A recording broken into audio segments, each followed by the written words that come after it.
Loops or Fruity Pebbles? Woo! Fruit Loops.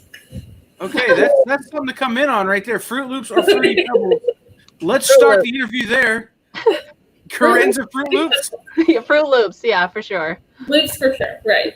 I'm a Fruit Loops fan as Sugar well. Toast Crunch. Have you ever made Rice Krispie treats with Fruity Pebbles? Yes, Just I have. put that out there. That's No, good. Different. Apparently, me and my mom and sister are debating Fruity Pebbles versus Fruit Loops. I said Fruit Loops. There's the contest.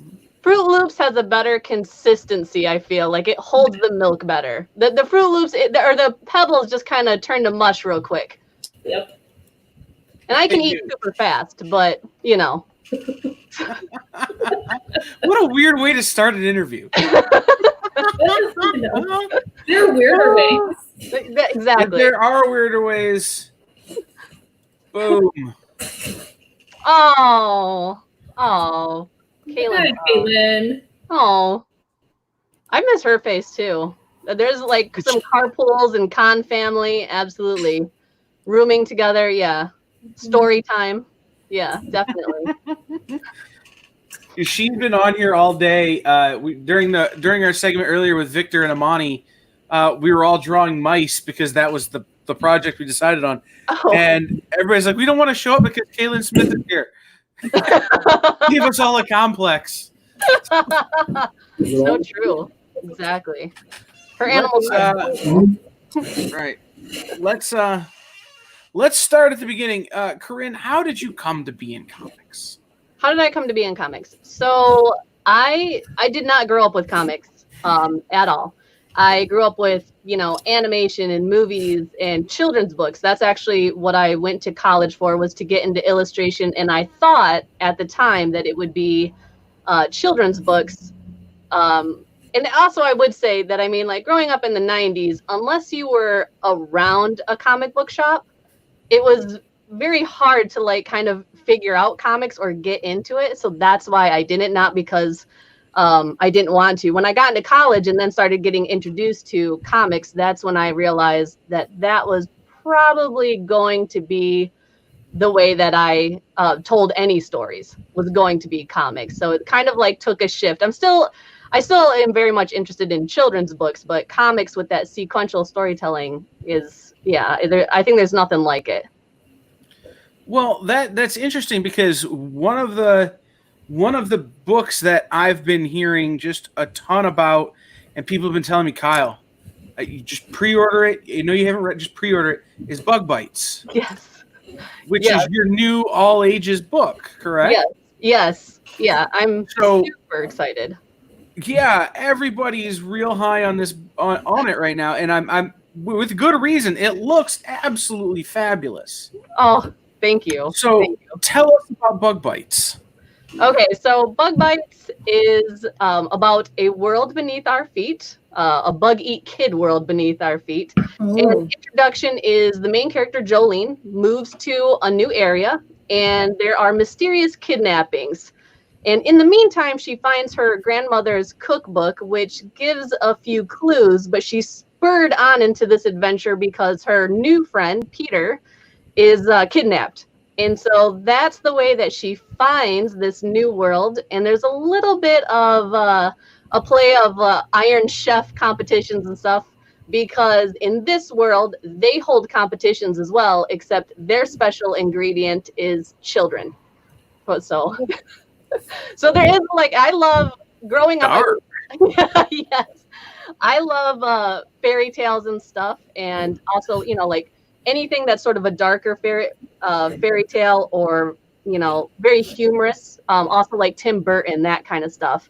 So that's the kind of stuff that I was going for. It is an all ages book, so it is friendly for kids, but I definitely want to state definitely general audience, because I hope that adults don't look at this and be like, oh, well, it's just a kid's book. It's definitely not just a kid's book. Everybody would have a good time with it. Oh, is there another one on the other side? Mm-hmm. So let me ask you this one. Okay. Tim Burton influence. You can hear it in the You can hear it in the pitch for Bug Bites. Favorite Tim Burton movie? Favorite Tim Burton work? Oh, Nightmare Before Christmas. Good choice.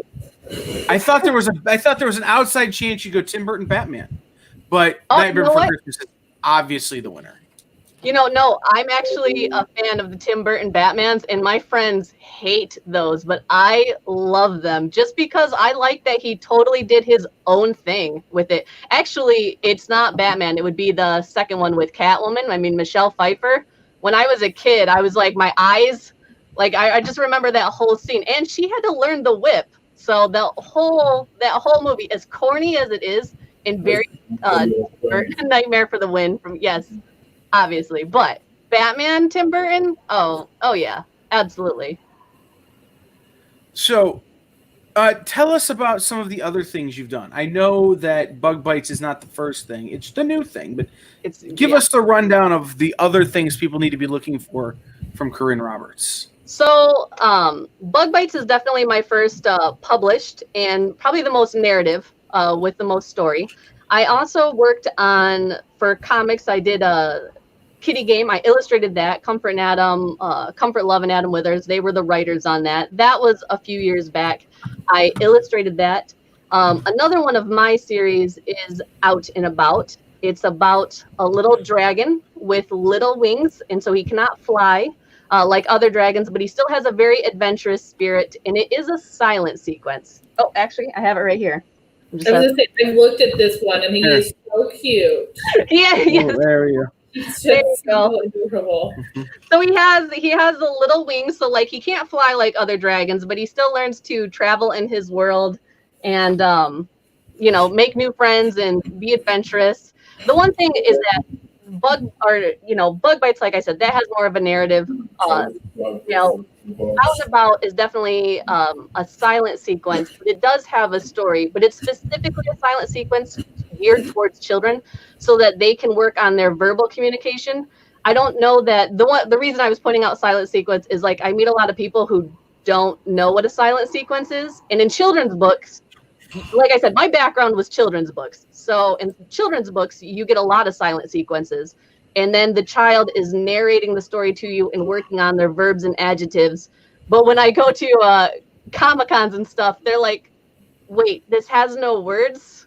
Oh, and so then I have to explain it. So that's probably my other work is Out and About. The first silent sequence I ever read, and I like silent sequence books. I've become fascinated by them because you look at the pictures and you tell your own story. So you can look at it several times, and depending on your mood or your mental state at the time, it's a different story. Yes. The first one I ever found was there's a book. Are you familiar with Sumo? I am not. No. It's a completely silent book done in the kind of the art style, the Aboriginal art style of Hawaii and Samoa and that kind of thing. But it's all done in 3 colors. It's all orange, blue, or like I'm gonna call it white, but it's like milk you've left out too long white. Like it's a cream color. Yep. Everything is in those 3 colors. So you have to, and sometimes the sky is orange and the sand is blue. Like, so you've got to kind of in your mind, figure out, okay, what time of day is it and that kind of stuff. It's a really interesting look. Yes. And like, that's the thing is like when I did the silent sequence, I did just a picture book of like this little dragon traveling in different worlds.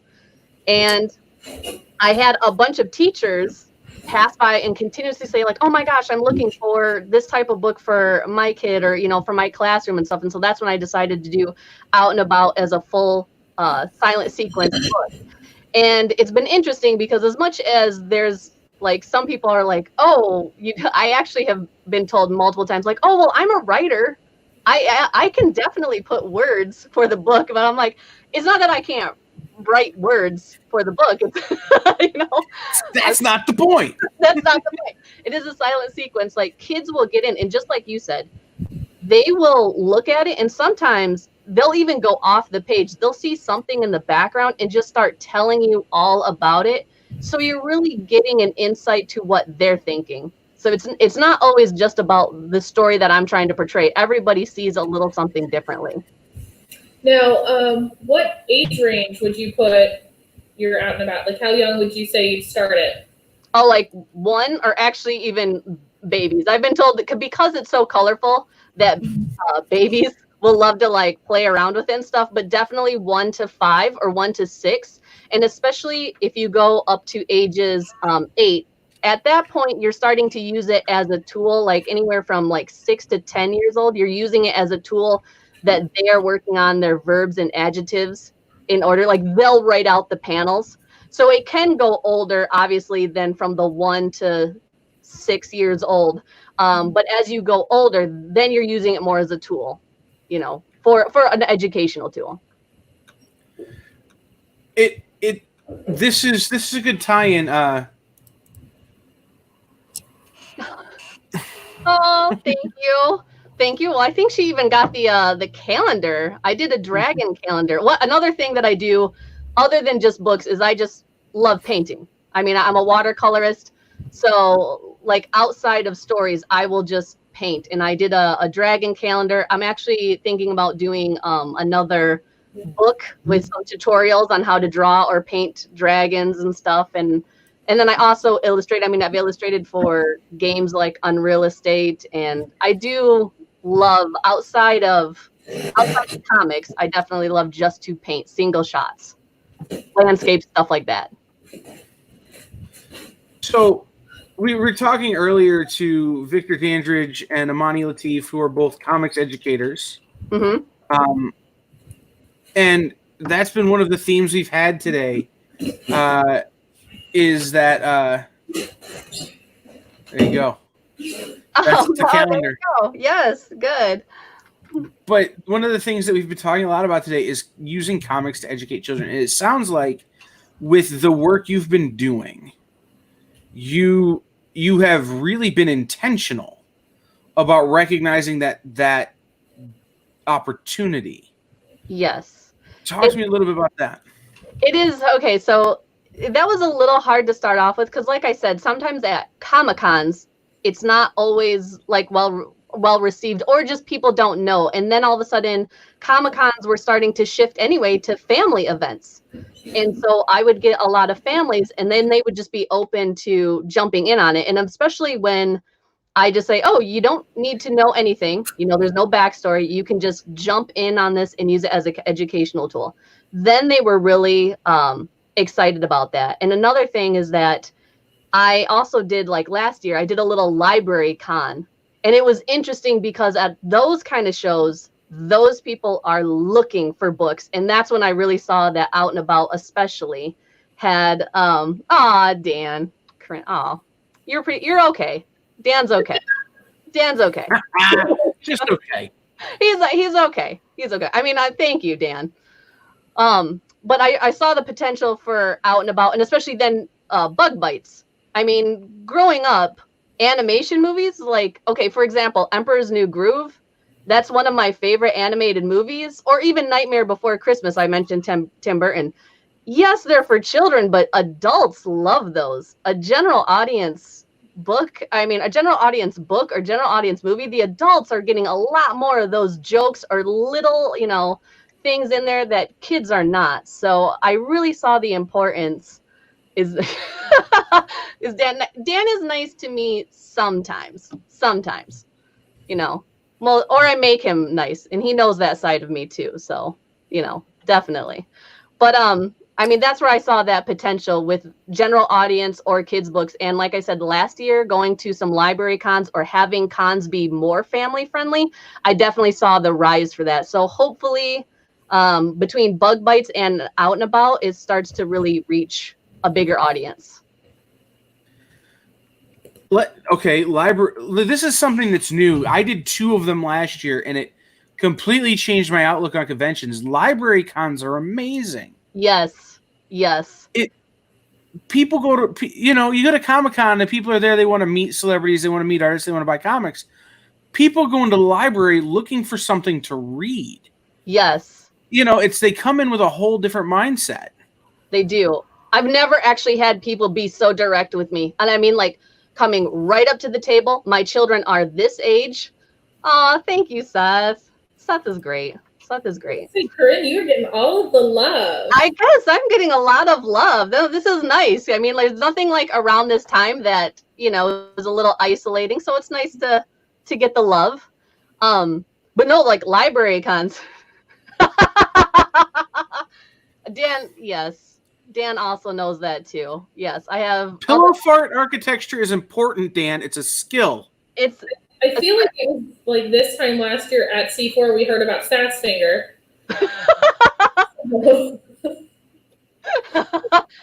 You know, yes. Yes. Seth also, She did it. like, Seth also, since he popped in here, Seth also has an amazing dad voice. I was leaving the party, I was sneaking away, and he was like, Corinne, get back here. And I mean, I was like back like in middle school or elementary. I was like, oh my gosh. Oh gosh. That's why we had the Irish goodbye that thing. We had to sneak out with Milena. Yes. That's what I did. I tried. Unsuccessful. Unsuccessful. Plus the ability to sleep. When you're touring, it's essential. When you're doing con shows, you need to be able to sleep wherever you are.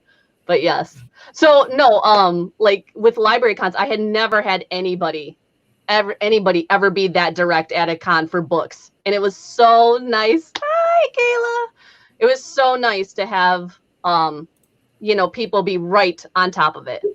But, just so many good fans. So that's why I hope to do a few more for sure. So you're talking about the directness, but talk about how your sales pitch changes. When you're at a Comic-Con, you have a very specific sales pitch, I'm sure. How does your sales pitch change when people come to you and are like, look, we're looking for literature, and you have these books that are, we've already talked about, highly educational. Yes. Okay, so at a convention, I focus on my art. All right, so it's an artist. I'm always an artist alley. I have my backdrop, and the artwork pulls them in. It should, or at least, right, that's the thing that's going to catch their eye, and then they come in. I'm not a fan of the hard sell of like trying to pitch people something that they don't want to get them to buy something, because I think that turns people off. It certainly does me, so I don't want to do that to other people. So the artwork generally brings them in, and then I'll start talking to them, and especially, if they start talking about things that they like, I'll be like, oh, maybe you would like this. And then I steer them to even some of the books that I've created. At a library con, you have limited amount of space, or at least I did, I had just a limited backdrop, but their approach was so direct that I could just jump right in and tell people exactly what age group, what kind of educational tool this could be. If I were teaching this, another thing I should say is that I tour around and I do library shows or school presentations. And so that was the thing that I could talk to these people about, is like, what age group is it good for? How you can use it as an educational tool. Because one note that I would make is that sometimes, and I don't know if you've experienced this, that I'll get like, well, I want my children to read, but like comics aren't really reading. And that's where I'm like, no, they are. They definitely are. That just shows one, that this person is not experienced in comics. And most importantly, like if it's an educational tool, are you using the comic as an educational tool to engage with your students or, your son or daughter or whoever you're trying to buy this thing for? It's not that the fact that there's not words or they're trying to make their kids read a novel, so therefore they dismiss comics. I don't know if I've had it like that a couple times. I don't know if you've ever experienced anything like that. And I was like, wow, okay. As a retailer, I've never experienced that, but as a lifelong comics fan, okay, absolutely. Okay. I can remember, and I've had the opposite of that. I've had many times kids and families come into my store going, hey, the teacher said we can use a graphic novel to do this book report. Oh. And I'm going, oh, that's amazing. Here, read Watchmen, read Mouse, read, and, I'm putting them onto books that are, not only more literary, but also not the superhero books. It's, I had a guy come in and he needed to do a book report and he could mash it with his history class. So I handed him March, which was the John Lewis book. And, it's way more literary than a lot of stuff. Oh, no, see how my mom got me. Yeah, and that's the thing is when you overlook comics, you really all comics, actually all art is all about communication and engagement. So why shut somebody off from that? Period. And I actually had somebody like, well, comics is, not really like reading like a novel. It's different. I'm like, sure. Okay. I understand it might be different, but is 2 + 2 still math? And yes, it is. And subtraction. So 2 + 2 is still basic math. And yes, you can level up. You can work, from math, subtraction, division, and then algebra, geometry, and you can level up. But to dismiss it entirely, when especially in this day and age, math, for example, most of us reach instinctively for our phone to do even basic, or maybe that's just me. No, it's true. Reach for my phone to do even basic equations, then I don't see there a reason to knock down comics as an educational tool. If that was your point of view. No, I completely agree with you. I would say now this would have been 8 years ago. I was originally an early childhood major when I went to college. Okay. And I had to take children's literature courses. And that was, I think, probably the beginning of when they started, because we started talking about graphic novels and the use of them for kids, because it's one of those things, because we were early childhood, so we went through 3rd grade. So 9 is the oldest you're going to have. Right. So it's like, you're not going to give a 9-year-old Little Women. So true. How advanced a reader they are, you're not going to do that. Right. Well, but give them a comic book. Yeah. Because you can now challenge them not only to read the story from the pictures, but read the story from the words. And then how do the two met? So we were taught how to give them to advanced readers as well as readers who maybe were a little further behind. Yes, absolutely. And that's the thing I think should be stressed. And I'm glad that message is starting to get out, because as much as I've heard a few of those comments where I'm like, oh, it kind of actually throws me back, because I'm like, oh, that's still a thing. Like people still think that. Like I had a lot of people were like, oh no, I use this as an educational tool. This is great. So yeah, like you said, I'm glad that that message is starting to get out, and I hope that it does more, for sure. Well, and not to go on a tangent, but the argument I make to people who say, well, they're different, they're not literary, they're not like novels, is I hand them Neil Gaiman's American Gods comic and go grab I'll grab the book off the shelf and be like, you see how all those words are also right here in the comic? Yeah, yes. All they're doing is adding pictures. Like, yes, it's how different is it? You added a picture, okay? Right. Actually, so I teach art as well. I teach community classes, so anybody can take them, not like college classes. I can teach just community classes. And one of the things that I'm really big on stressing is observational sketching. So if art is communication, and the biggest mistake is that people use drawing or art as an end game. Like, well, if it's not a good drawing, I am not a good artist. And that's not what it's about. It's about, are you able to perceive what is around you and communicate that? And if you look at it that way, exactly what you're saying about comics, sure, some of those words have been broken down and then put into picture, but are you really taking the time to look at those pictures and those scenes and seeing what that is telling you? Because I guarantee that the people who blitz through the pages and are like, oh, well, there's not very many words. I'm like, okay, but then you're not actually looking at those pictures either, because half that story is being told to you. Well, and that's the for how slow. Yeah. Yes. That's the other thing that happened earlier. We were talking with Victor and Amani, and I keep going back to that because it's really, we're talking about the same coin again. Victor talked about writing this 6-sentence story. Writing 6 sentences and telling a whole narrative. Okay. And then Imani talked about using your art to tell a story without any words. Yes. And we get to a point where the whole premise was we were to draw a surprised mouse fashion model. Okay. So it was an animal, an emotion, and a career. Okay. And the 4 of us, and no, Mike Watson jumped on. So the 5 of us all drew very different things, and they all told wildly different stories. And at the end of the day, everybody's narrative was still very clear. Yes. So I think Pat wants to say a thing. Oh, Oh, gee, Kyle, thanks. I did that. I The knew whole you reason I did that was because I saw him. I saw him put the pizza up to his mouth. I'm like, I'm gonna bring him on right when he takes a bite. that was perfectly timed. Perfectly timed. Yes, we had to bring in the comedy. So I see your drawing table over there behind you. Do you work traditionally in a traditional style, or do you work primarily digitally, or is it some sort of mix? Oh no, it's all watercolor. Actually, I have. So we were talking about bug bites. I have it right here. So here's the watercolor, the painting of. Wow. So you can kind of see it. That's beautiful. I just love your style. Oh, thank you. I remember the other day I was scrolling just through your website, looking at all of your, and I'm just like, look at that.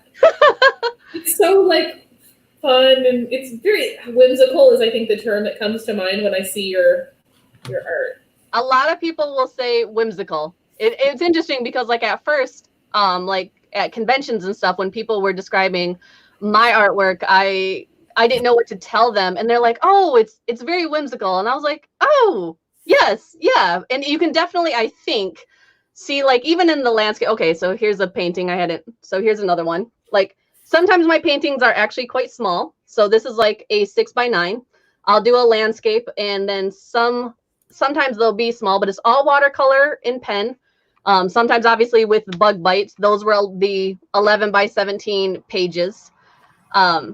It's one of the things like for watercolor, like I just love doing it. And I do have to scan it into Photoshop, make all the changes. For example, here's another one that I was just working on. I think I posted, I'm almost done with it. You can kind of, you can kind of see where I'm going with it. I had posted a picture where I was like a work in progress, and now this is one of the bigger pieces with the details and stuff. So anyway, to get back to the question, I only work now in watercolor and pen. And I should say though, I obviously have to scan everything in and then touch up, because they need dust or anything like that, touch it up, get it into that file format. So, I mean, obviously there is some digital play there, but as far as anything I do, it's all, I want that one. Fight me for it, Kaylin. Fight me for it, because I want it too. Actually, with the landscapes, just so, like I said before, outside of comics, I love painting, and I wanted to do a deck of cards featuring just nothing but landscapes. So that will be coming in the future. Obviously, with COVID, I decided to put that on a delay because I was going to start that. But there again, you can kind of see like how painting just with watercolor is something that I really bonded with, for sure. And I just lost my. Yeah, I saw that comment and my brain went blank. Learn you. The problem is she her probably, voice too. When she hear Kaylin, just Yeah, right. yeah. She throws it off. She could probably take me. she could take you. I know that for a fact. That's exactly what I was saying. Josh, I'm with you, man. I'm in for a deck of cards. Oh, good. Yes, because I'm. Randy says he wishes he had your talent. Oh, thank you. Yes, I actually. I do. Oh, I'm sorry. I just wanted to say. No. To anybody trying watercolor, they should know that I predominantly do watercolor now. I hated watercolor when I started. Not only did I start when I graduated from college in an art school, I didn't do watercolor. I had warded it off, and I was like, oh, I'm never going to do that again. Nothing comes out how I wanted it. But every time I would look at somebody else's watercolor, I was always like, because I loved how it looked.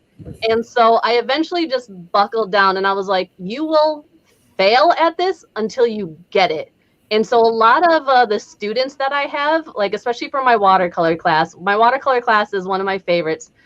And breaking them into that part is the hardest part. But once they are just willing to accept that they will fail in order to really learn watercolor, then they have a good time. So if you're struggling, one, as an instructor, considering that I started with hating it and now it's the only thing I do, I feel you. Like I know how frustrating it is. I know it's really difficult, but it is the only thing that I would continue to do. It had a lot of benefits in my life outside of comics that I was starting to realize, and I hope that if you're struggling with it, just stick with it, for sure.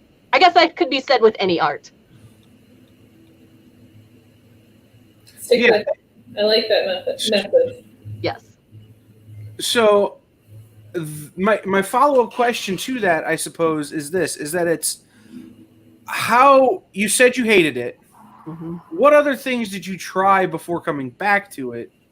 And then what made you decide that, again, that you had to buckle down? Was it just the inspiration you were drawing from other people? Oh, no, that is a good question. A few things came together all at once. And then it just started to just feel extremely natural. Okay.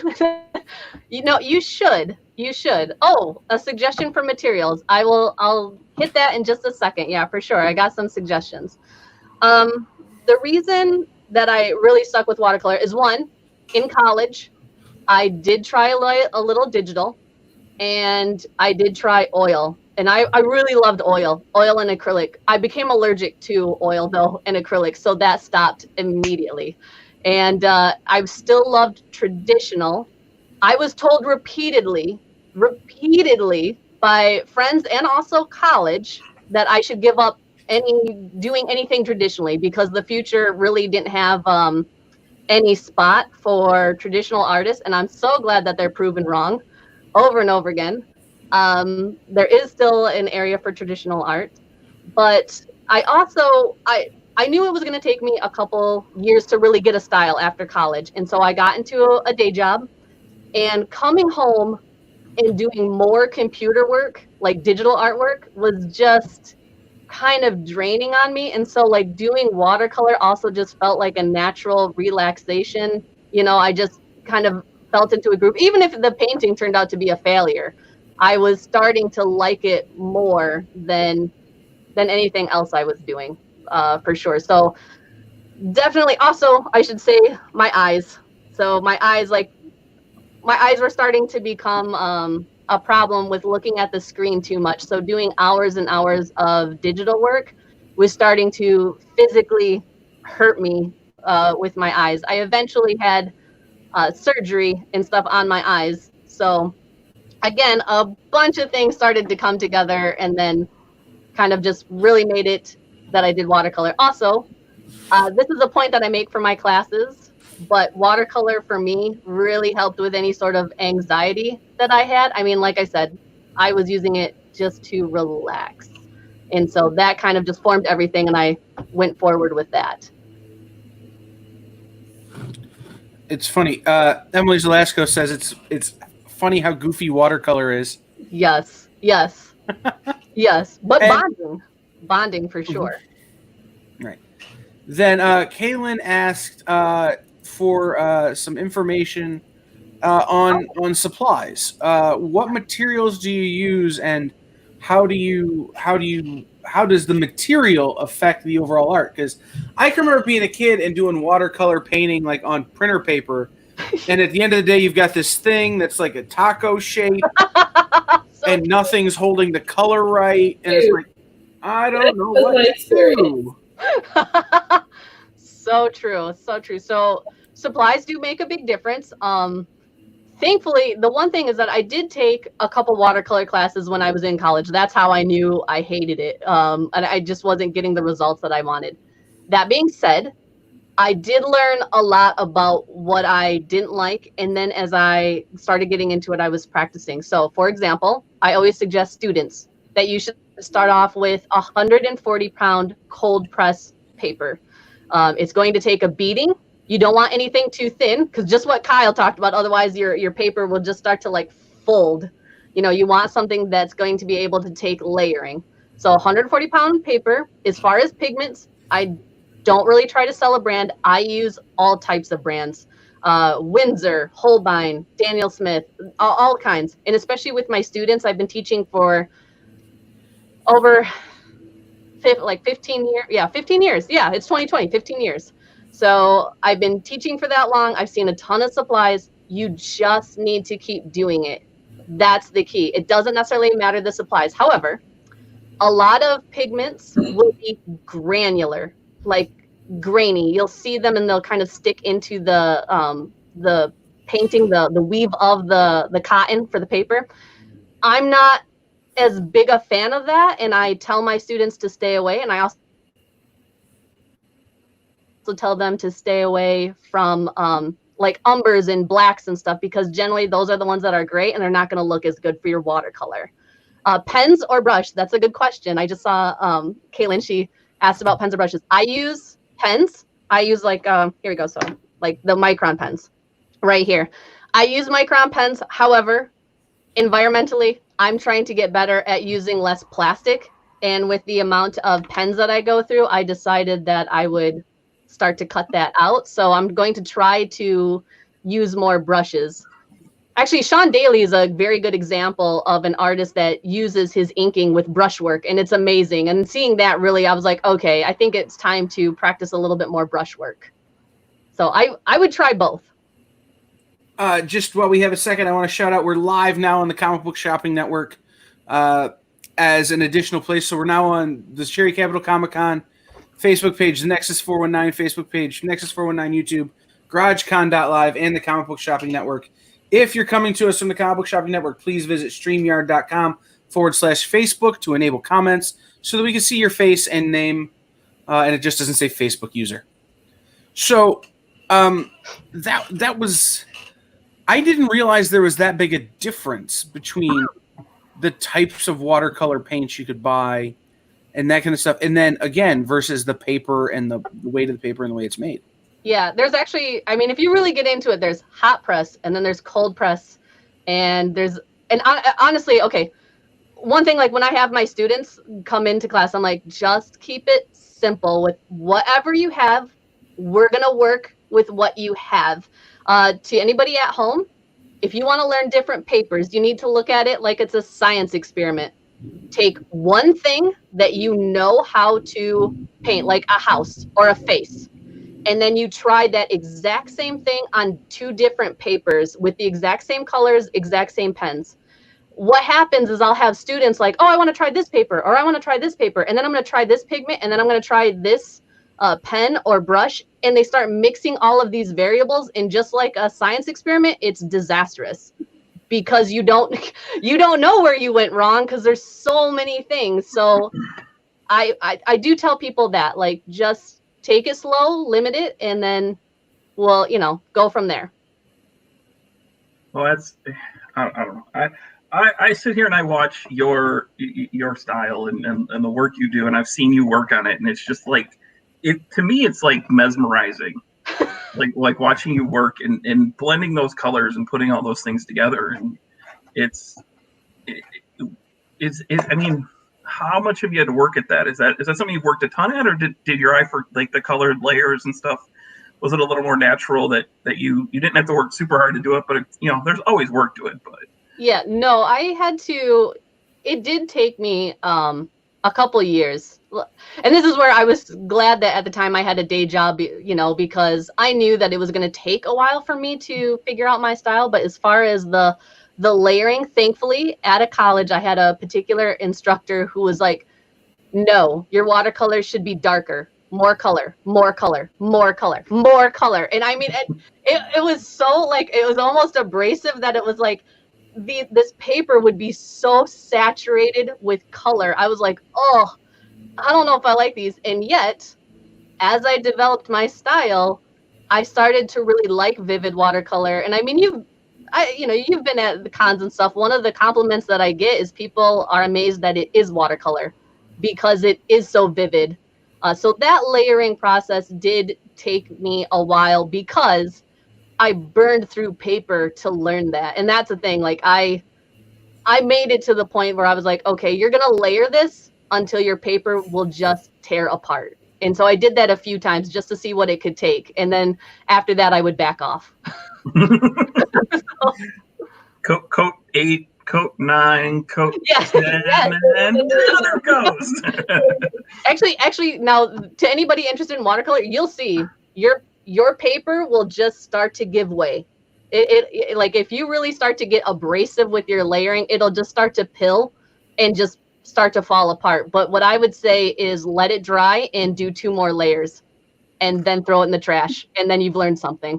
So I know that's really hard to hear in my students. You know, anytime they get to that point, I'm like, what do you have to lose? What do you have to lose? It's just a piece of artwork. Just let it go. And once they get to that point, like they're like, you know what? Out of my daily grind, you're right. You're right. Like I get too wrapped up in it. And so once they let go, they have a lot of fun and they really learn it. They really learn it then. So how, you said you've been teaching for 15 years, right? Yes. I mean, I don't know how that's possible when you're like 20, but you know. I was thinking the same thing. I was like, she's so young. How is that possible? A lot of people perceive me as young. They're like, oh, then when I hear that, or like when I said, here's the thing is I'll tell my students when they come into class, I'm like, oh yeah, I've been teaching for 15 years. And you should see their face because they're like, oh. And I actually went to one place. I was like, oh, I'm here to teach the class. And they're like, well, your instructor will be here in just a minute. And I was like, oh, I should tell you, I'm the instructor. And they're like, oh my gosh, you're a lot younger than I expected. So we're so sorry. I just figured you were a watercolor prodigy. Like, so you started teaching at the age of 10. And She's the Sheldon of watercolors. Is that what you're saying?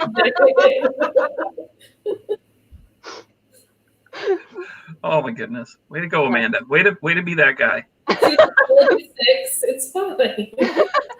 No, I started teaching like children, like at a summer camp, and then so it's been adults primarily for about like 13, 14 years. It was like 1 year ahead where I was doing just children, and thankfully to this one woman, actually, I substituted for an adult class. And afterwards she came up and she was like, and I didn't want to teach, to just, again, like it was something that I fell into. I was like, oh, this is kind of nice, you know, just as a recreational thing, you know, make a little money, no big deal. And I did it. And then after that, it was, this woman came up to me and she's like, so what other classes do you teach? I was like, oh, I don't teach adults. This was just a substitution. And she's like, you really should, because you're very good at it. And I was kind of shocked by that. And I'm really glad that this woman reached out. She's like, if you were to teach, I would definitely take more from you. And there was a few of them that waited after class to tell me that. And so like, I was forever grateful to that woman because I wouldn't have gotten to teaching if it wasn't for her comments. And since then, teaching has been, I mean, as I know, like, obviously we're here to talk comics, but teaching has been one of the things that's been probably the most influential in my life. And I feel that I've really responded with people. Yeah. Well, and that's the thing is, I mean, it's all connected because, you know, you're helping teach people who are going to now hopefully move on to start doing comics and things like that. And, yes. And you have that influence and you have that great rapport with people where it's a special thing to be able to teach somebody because you don't, you know, it's not something everybody can do. Yeah. And that, you know, what's interesting is that, you know, like Kyle, like, oh, Kyle wasn't eating pizza. Like, I don't know what he was eating, but he had something. And I was like, I saw something. He almost had. I have to take a break from these things sometimes, Pat. Otherwise, I get low blood sugar and I'll get grumpy and I'll boot you out of the room. You can't. I was gonna say, don't tempt him, Pat, because he will change passwords Oh, And just, like, he's that kind of host. he's petty. Yeah. He has the power. The power. Good. Yeah. He thinks he has the power. Yeah. So I showed up late, but maybe you answered this, but I'm going to ask it again. On Bug Bites, when you're doing the sequential work, Yes. were you doing the pages as full pages, or were you doing each individual cell as its own painting? Oh, no, that is a good question. I actually, yeah. Well, here I have a page. So yeah, so here's one of the pages. Okay, from Bug Bites. This is your first page. In fact, I posted this one right here. Oh, wait.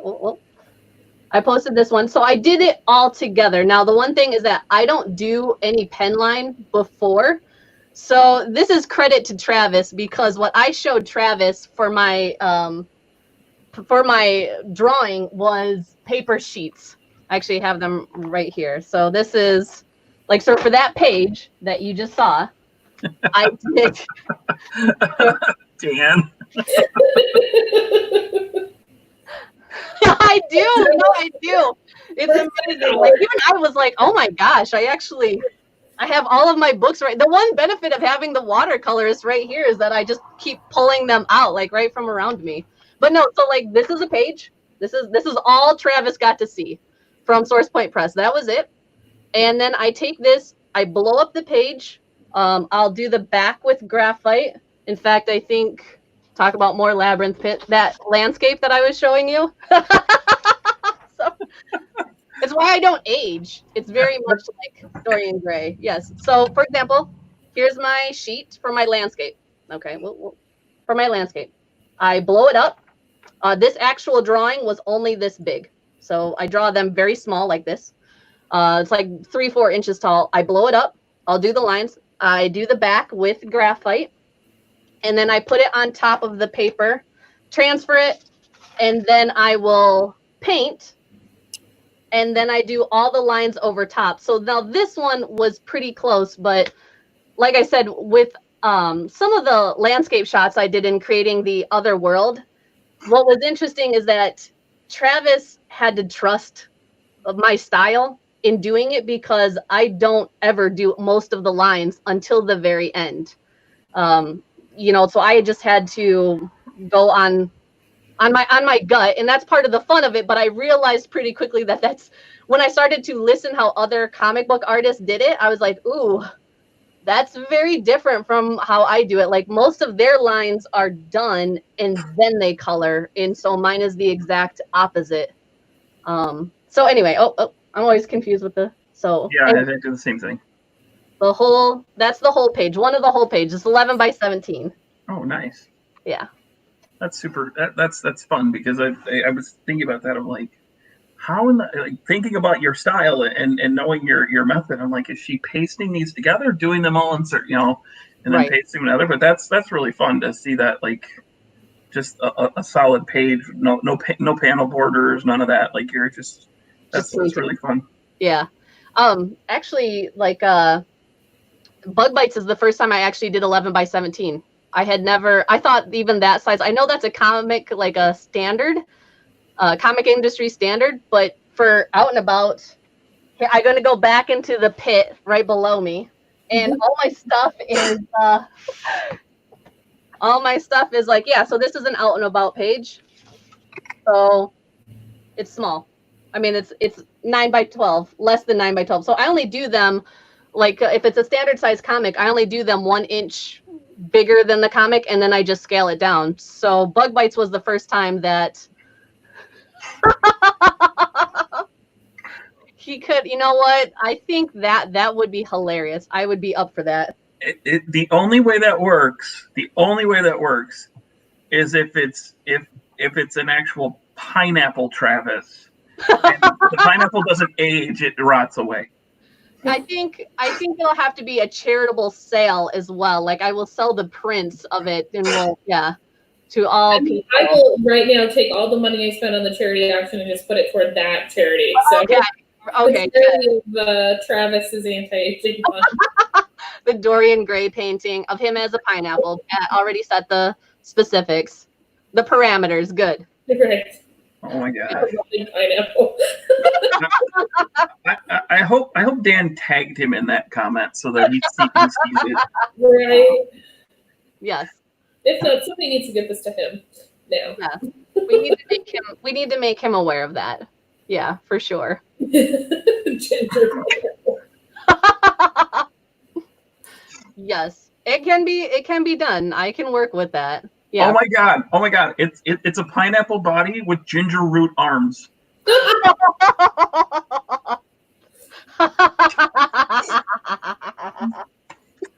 Oh, That's gone. Yeah, that's gone. He's it's like, over. We've done it. we've done it. Well, there's the tag. See, that is the new you know, Well, the new portrait, the new whatever it may be. That's what it's going to be. Is Travis as a pineapple with ginger root limbs? Everybody's going to be doing it. yes. That painting will have to happen for sure. Because he did look like a pineapple yesterday. I'm not gonna lie. With the hair, he's got that look going on. Yeah, for sure. I mean, all I've got is like the dry, sort of crispy quarantine ends hair, but it's not pineapple, not yet. Yeah, not yet. Well, Oh, Jay wow. already did the pineapple, so he just needs to add the ginger. I would be really into that collaboration. You know, you painting Jay Fosgit's lines. Make it a full. It's like a collaborative effort Yes. to capture it. Yes. Well, there is a publisher coming up next, Dan. Maybe they'll be Maybe they crazy can. enough to hire you. There you go. There you go. So, where can we find your work, Corinne? Oh, Corinne. Okay, so Bug Bites. First and foremost, that is my book that's on pre-order right now, and it is coming out throughout the summer. So if you need some summer reads, that is directly through Source Point Press. So you can get that, like I said. And for anybody that's a fan of my artwork, it actually has some of my best illustration work, period, in it. So please take a chance, take a look at it. That is through Source Point Press. As far as Out and About or any of my illustrations or keeping up on anything that I'm doing, you can go to CorinneRoberts.com. And generally in social media, I am Corinne Roberts or Corinne Art. Like Twitter is Corinne Art 123. So generally it's Corinne Roberts, but CorinneRoberts.com, that is my website. Dan, you're behind the times. I already did mine. Oh, good. Well, good. Because, yeah, I want... You were the worst. He's trying to create the FOMO. Yes. Well, I would like to do more comics, so hopefully Bug Bites does well, and then I can do some more. So that will be. That looks amazing. I can't wait to read it myself. So. Oh, I'm absolutely all in for that one. I'm like, wait, Corinne's doing a comic book? I I'm know. gonna probably be rating your website closer to Christmas because I have toddlers in my life who I think need Out and About. Oh, actually, I have another Out and About by then for sure. I'm actually almost finished with the third one. Nice.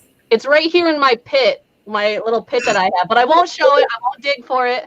Okay. You can see it closer to Christmas. But yes, the third Out and About is on its way as well. Again, now you can see the first Corinne Out and About at CorinneRoberts.com for free. It's actually a webcomic. So the first one, if you want to just check it out and see if you're into it, check that out right on my website. Oh, Yeah. I Oh, think Dan needs a beating. Dan, he's burned about the little comment of me thinking he's okay in the beginning. Yep. I was gonna say Dan was gonna have to find some new friends. I think if he was gonna keep going down that route. I know, man. We Links all to like Bug Corinne Bites. way better than Dan. Links to Bug Bites and Corinne Roberts' website are available at GarageCon.live under the GarageCon links section. Good. Those are up there now, and officially active as I choke on my snacks. So you can check them out there if you didn't catch it when she said it. But make sure you go to SourcePoint.press to pre-order Bug Bites. It's gonna be it's just amazing looking. Thank you. Well, and also, I mean, thank you for doing this. I do really miss conventions, and thank you for doing this. This is a really great thing that you guys have done for this weekend, especially. Kind of missing my con family for sure, and to be invited on to do this is great. Also, because I do have a book coming out, so that was one of the things, is that without conventions, I was like, oh, no way to really talk about it. So I really, really appreciate it. Thank you so much. Yes, thank you. Absolutely. We have a few minutes left. So the fun questions I've been asking everybody all weekend are. I'm inspired now. I'm gonna have to commission you apparently to do my cat riding a kaiju. Yes, I get some very interesting commissions with that kind of stuff. I mean, I do some pet commissions and stuff, but the interesting ones are like, can you? And then I'm like, oh boy, here we go. Let's hear it. So it's always like a pet doing something, or I did one with like a dog being leashed by a T-Rex. So yes, I'm up for it. Contact me for those commissions. I'm definitely still I'm taking thinking the black cat riding a dragon. Oh, there you go. Exactly. Actually, I had a woman who wanted her dog turned into a dragon, and so I drew her dog as a dragon. Yes. And a Sherlock Holmes dog. Somebody was a big fan of Sherlock Holmes, so wanted their dog drawn as Sherlock Holmes. So yes, I'm in for it. Please contact me for those commissions. And you can find all my rates right on CorinneRoberts.com too. Perfect. A whimsical take. Oh, I love doing houses too. Yes, I probably could. Although I could do a whimsical take because I did that with Unreal Estate, but then it would start to maybe not look like your house. I would, probably do a more twisted, a twisted scene with that. I don't know. I can stare at your landscape and structure work all day. Like I can just sit there and just it's always so amazing to sit there and see what you can do with a landscape. So well, good, because I'll have that deck of cards. So Pat, you're gonna be on that for that deck of cards. Yeah, landscape. You're on the, Pat. the deck of cards. I missed that part. I wasn't here for that. Right there. All right. Well, thank you, Corinne, for being here. We are running out of time. Oh, Dan. Dan. We're moving on. Dan needs We're friends. moving on from Dan's hijinks. That's it. It's done. So once again, thank you, Corinne, for being here. Everyone go to sourcepoint.press and check out Bug Bites on pre-order right now. And Corinne Roberts' website for Out and About. Links available at GarageCon.live. Yes. Thank you. Well, thank you very much, guys. Have a great weekend. You too. Thanks, Corinne. Thank you. Bye. All right, we're gonna bring in our next set of guests. Our next hour, we have the man, the myth, the boss, Joe Pruitt from Aftershock Comics, and the one and only Cullen Bunn is joining him. This is a weird fangirl moment because I'm a huge Joe fan, but I'm also a huge Cullen Bunn fan. So I'm having a fangirl moment right now. Yeah, they both can't exist in the same universe. One or the other. You have to pick one right now. You know the video for Sledgehammer? Yes. My head's just gonna explode. That's what'll happen. Welcome in, fellas. Welcome to GarageCon 2020. Thanks. Happy to be here. How are things? It's been a weird weekend for a lot of people. So how are things? No, they're good. It's fun because I'm actually I feel as tired as I would be on a Sunday at a convention, in a non-virtual convention. You know, it's true. We started this thing with a drink and draw Friday night. That went until a ridiculously early hour in the morning, like it always does, like they always do. Yep. And then streamed 15 hours yesterday, followed by an after party last night. Back up this morning, and we're doing it again. And I'm like, yeah, I need Memorial Day to catch back up before I go back to my real job. You know, This has probably been rougher for you than a real con. it's been just as eventful, Yeah. which I love. You know, it's if we have to be apart, I'd rather be apart and be together and be active than just be apart and not talk to people. You know. Yeah, that's great. Yeah, it's been. I've been busier during the shutdown and everything, the quarantine, than I usually am when I'm going to my day job every day. So I never would have thought that. Yeah, well, and I mean that's great because it means that Aftershock specifically is in a really good position for the comeback. You know, it's if you're working really hard right now, you know the brand is ready. Yeah, we have never stopped moving forward. We never put pencils down or laptops down. If anything, it's allowed us to bring in more properties and more projects than we usually would have. And at the same time, we are working so far in advance that I don't anticipate any shipping delays anywhere in the near future. So everything should be out on time, on schedule, etc., which will make me very happy. So I've asked everyone this question, and Joe and I have talked about it. So I'll start with Colin. How did you come to be in this crazy world we call comics? You know, it's something I've always wanted to do. I've always loved comics since I was very young, and I always wanted to tell stories. And when I was in 4th or 5th grade, I wrote and drew a comic that I gave to all my friends every Friday. Now there's a production schedule there, Joe. Yeah, that's really good. I was writing and drawing my own comics for all my friends, and then did you use your own crayons? I used that was black and white. It was totally fine. indie. We were indie.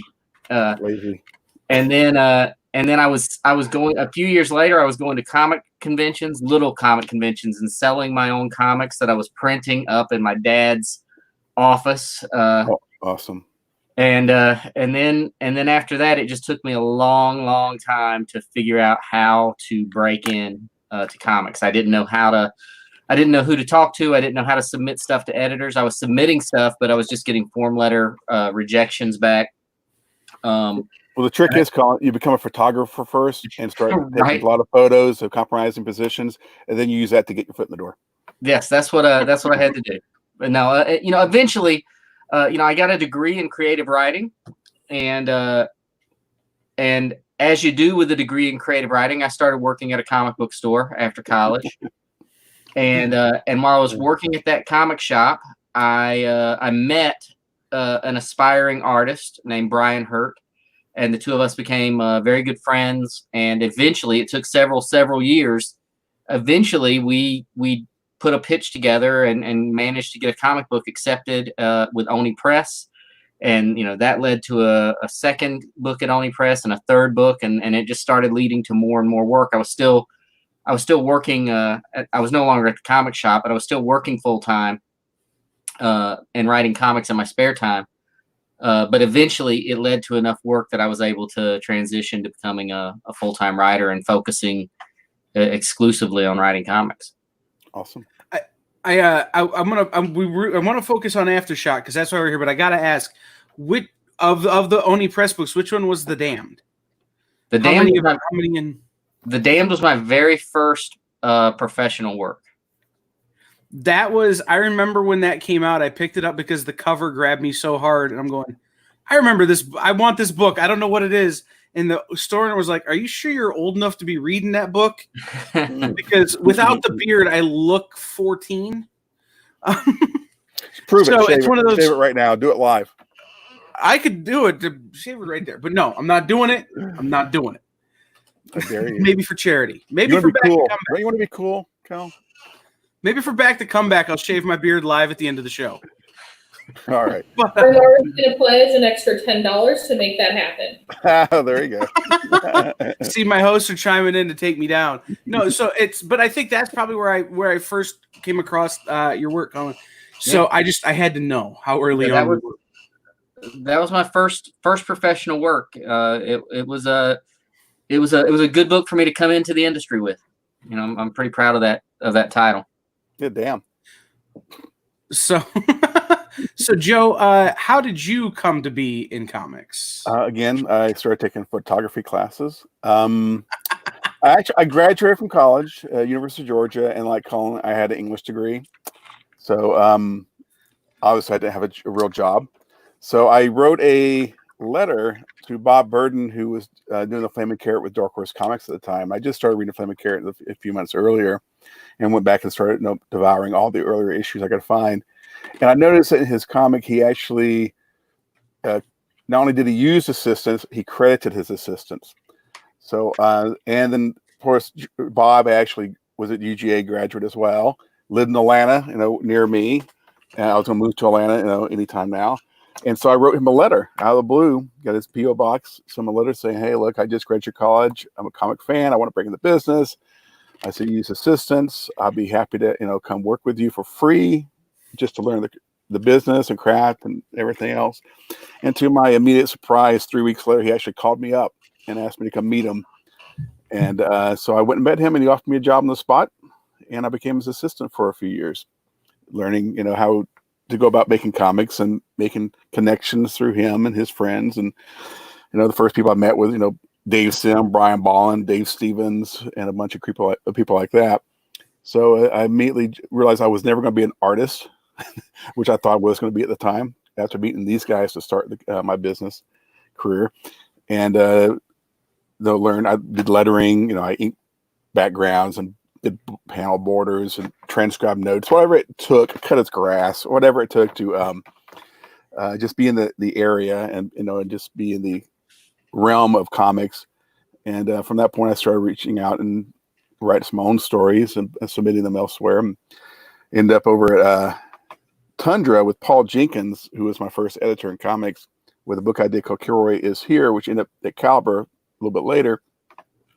When Tundra kind of went belly up, we transferred over to Caliber and started my long relationship there, and became an editor, and then eventually became the creative director. And realized I like to do everything in comics. I must have that personality. I can't just do one thing. I have to do several different things because I get bored easily. So if I'm business side, I have to have creative outlet. And if I'm doing creative, I can do this. I'll go work in the warehouse. I'll learn how to, like I said, do lettering, whatever needed to be done.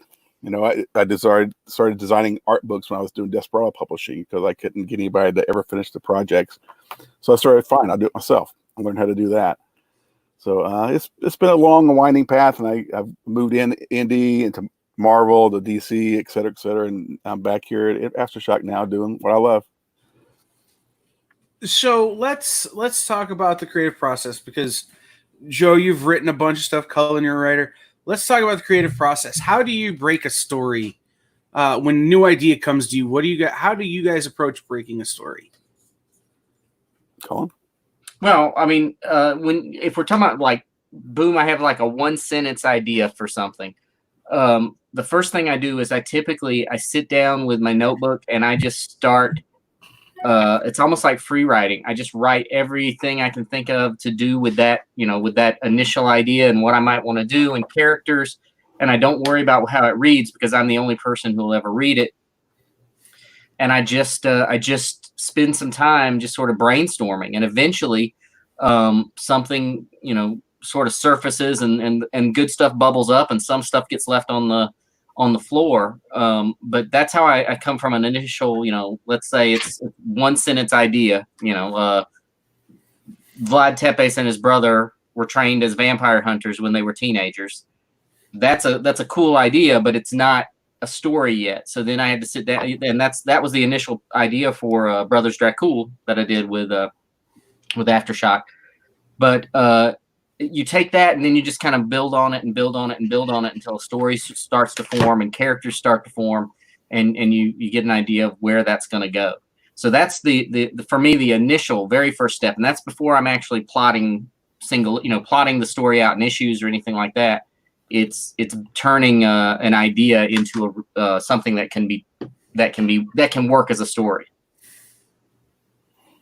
Very cool. Very cool. Yeah, me, once I get a thought, be it either I read a lot, either news or books or whatever. If I hear something that sounds like a decent idea, I'll write it down, and then I'll lay in my bed with the lights off and the fan going, and my wife would swear I'm taking naps. I'm saying, no, I'm working, because I sit there and just process it all in my mind, then I write it down, and I get the basic idea of it, and then take the story from that point on.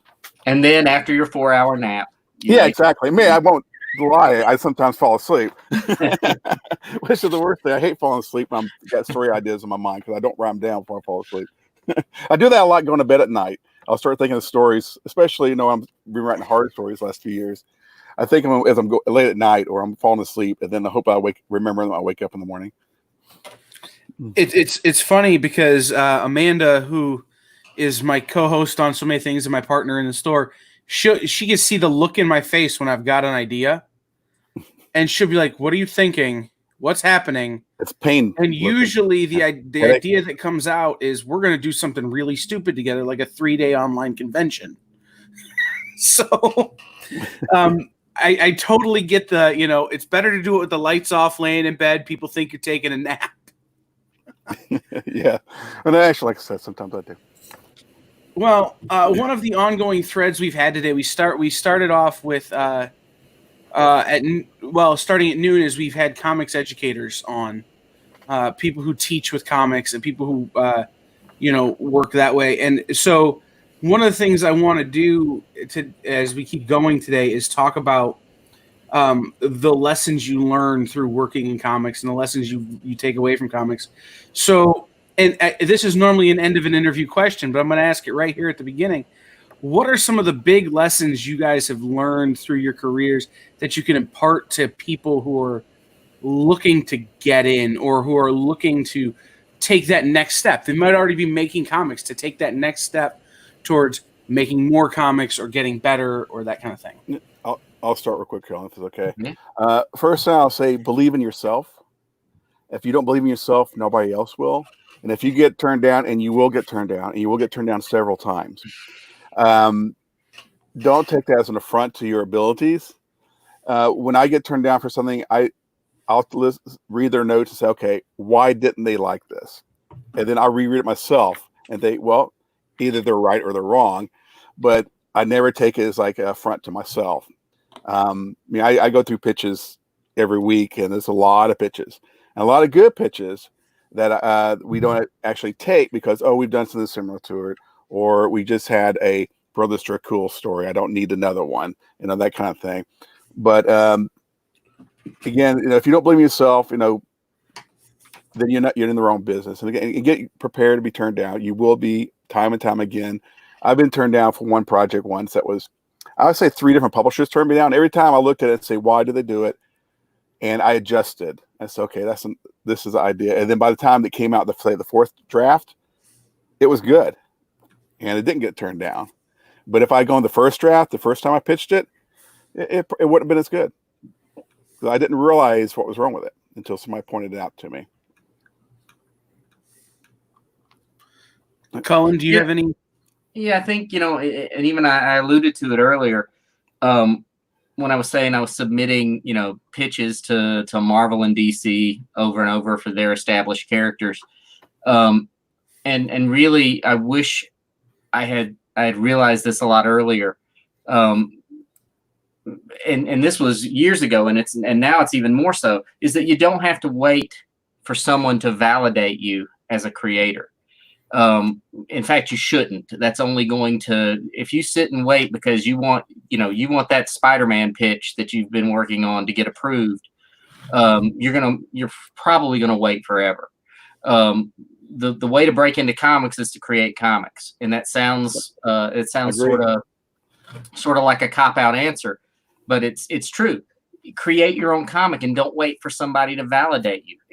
If you can find a publisher who wants to publish it, that's awesome. That's great. Your first comic out and you can get someone to publish it and accept it.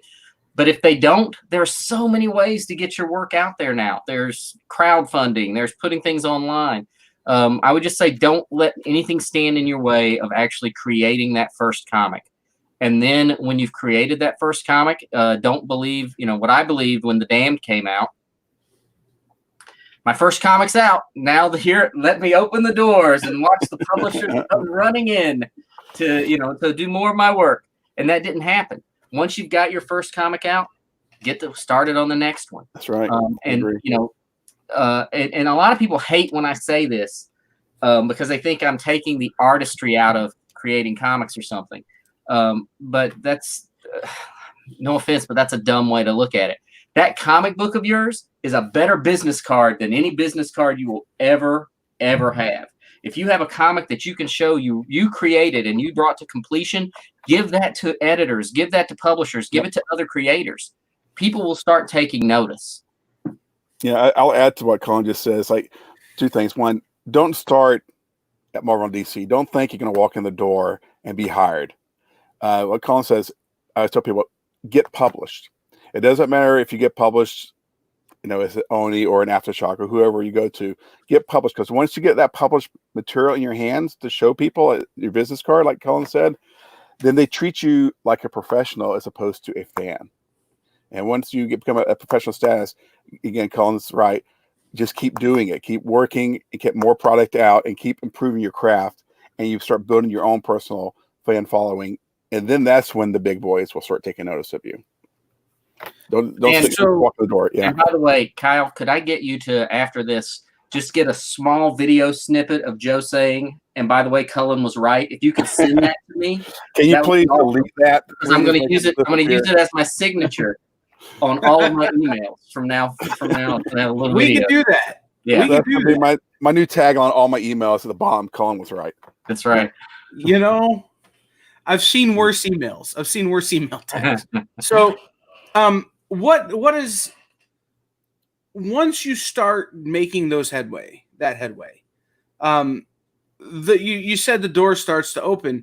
So once the door starts to open, in your own experience, Cullen, what was your next?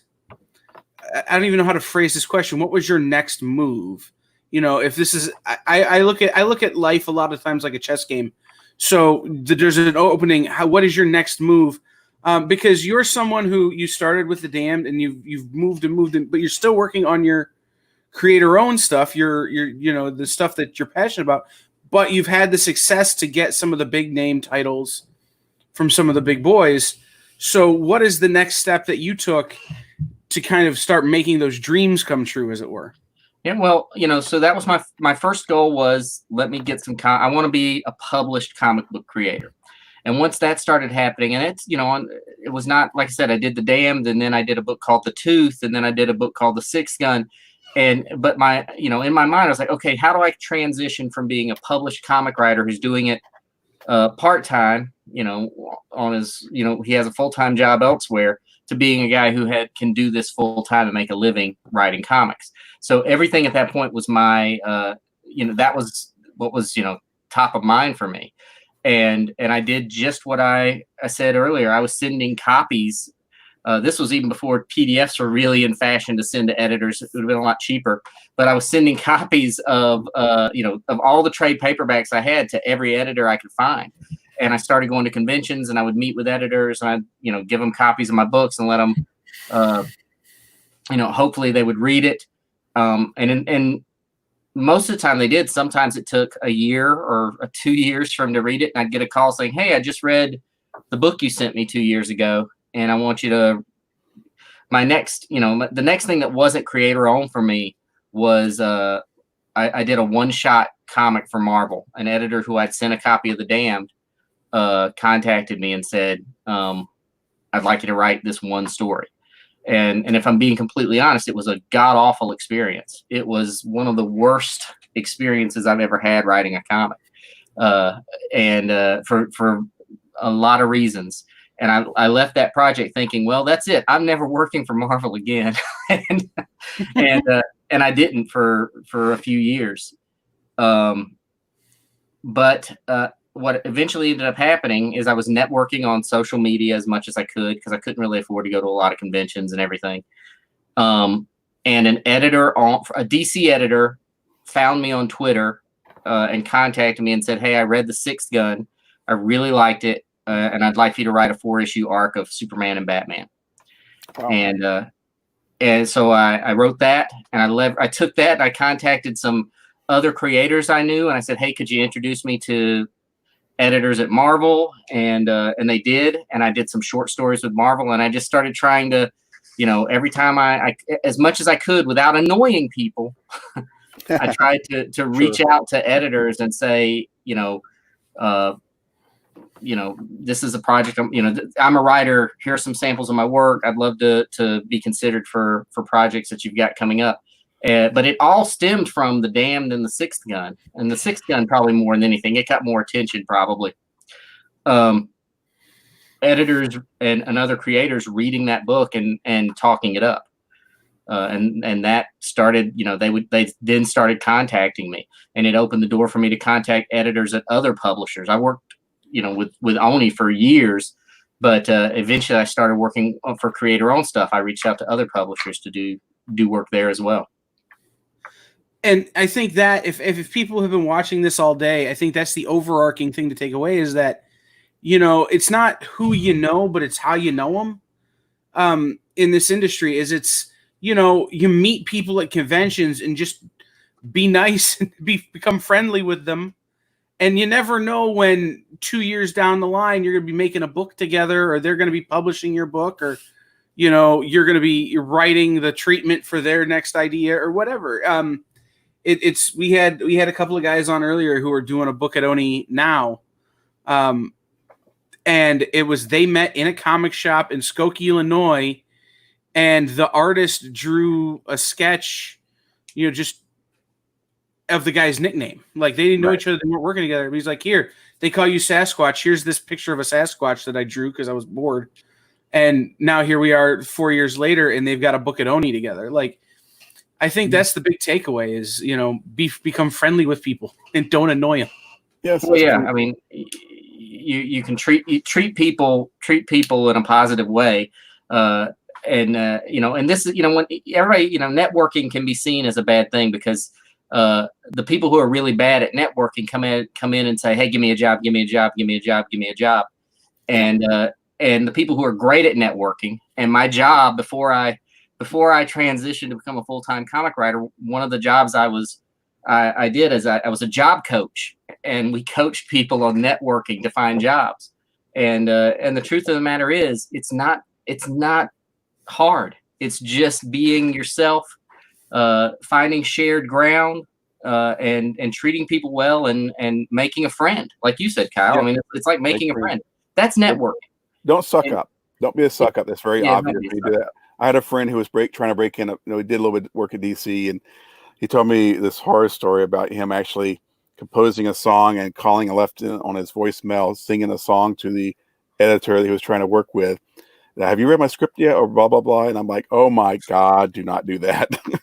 That's a sure way to have them quit taking your phone call, not help. Well, Well, they'll take the phone call. They'll just play it for everybody else. So. That's right. Yeah, they'll take the phone call and then they'll forward it on to the judge when they ask for a restraining order. That's right. Exactly. But I mean, and it's this week talking to Joe about trying to put this together is I get so worried that I'm bothering people that I almost am scared to network sometimes. And it's one of those, is give people a day or two, let them get their stuff in order and go from there. But it's really interesting how important networking is just in life, and people don't think or talk about it as much. Well, look, I get where you're coming from, Kyle. I still suffer from that feeling.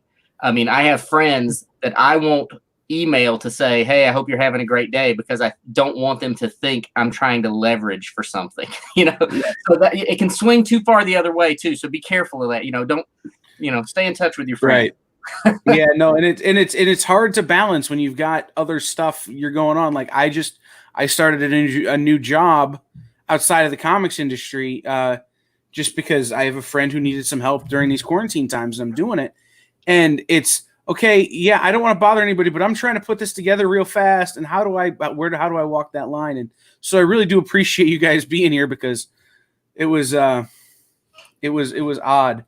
the way this all came together. So we have a question from the Peanut Gallery. What inspired you to write Dark Ark? Everybody asked that one about Dark Ark, and I don't know exactly where that thing came from. I'll be honest. It is a story that I remember being in at Emerald City Comic-Con when I came up with the idea for Dark Ark. And I used to enjoy, one of the things I used to like doing was coming up with ideas that I could irritate my frequent collaborator, Brian Hurt, with. And I'd say, hey, here's an idea. And if he would say, that's the dumbest idea I've ever heard, then I would Roll. just latch Yeah. onto it and I wouldn't let it go. And Dark Ark may have been one of those, but it was an idea that it was just something I thought would be kind of fun. It's something I amused myself with, and Joe knows this. When I pitched that to Aftershock, I had no idea that they would be interested in it. There was about 20 pitches in that. Yeah, And, I sent we them grabbed about 20 Dark Ark pitches, and the and I Holy threw Grail. Dark Ark in there just as a joke more than anything. I was like, this is not one they'll use. And that was the first one they came back. Hey, we like this Dark Ark. So then I had to say, well, now I have to take it seriously and figure out where the story is in that.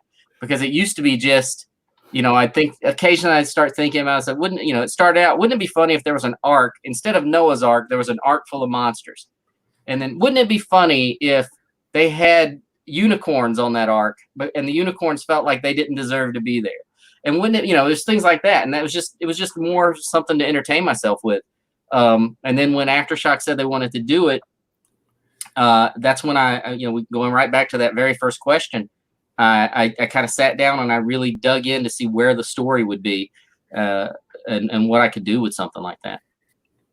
So let's that's a great segue to talk about Aftershock, because the person who asked that question, Aaron Melzek, is a customer of mine who, when he started coming to me, was I read Deadpool, I read Star Wars, I read Deadpool, I read Star Wars. That was it. And it was, okay, man, but there's so much more out there than that. Let me point you in some directions. And Dark Ark was one of them. And I pointed him at a lot of Aftershock books, Jimmy's Bastards, and some of those that were, that I knew that he could glom onto because he was a pop culture nerd just like me. So here's this story you kind of already know, or you kind of already have a feel for it, taken and spun on its head. Right. And I kind of started introducing him to the indie stuff, and he became a really big fan. So Great. he wants to remind me and X-Men. Well, Yeah, the trilogy. Yeah, yeah. But the Trinity. I'm sorry. So how does Aftershock as a company, how are they to work with when you have these outlandish ideas like a whole book that's a bottle episode on a boat? Well, that's what we want. And, we want outlandish ideas. We don't want something everybody else already has. Right. So, but how does that working process go, and what does that look like? And then, from a perspective of a publisher, how do you pick? You kind of mentioned it there, but what goes into the thought process of picking books that are going to come out? Okay, I'll start real quick. Yeah, again, like I just said, we want different ideas. We want new ideas. We want big ideas. Dark Ark, hey, that's never been done before. Fantastic, or Brothers Are Cool. Well, that's a different take on a common legend. So we like that idea. Most of the pitches we go to, and I'm probably the worst among the whole bunch of people who on the Creo calls, because I can immediately say that reminds me of that movie, that reminds me of that comic, that happened, in X-Men 246 through 247, whatever it happens to be. I'm a encyclopedia of useless knowledge, and I said that's nothing original there. And so we want original stories. And, luckily I know how Cullen has done it several times here, apparently. Well, he's come up with original ideas that we liked. And so then I got stuck working with him.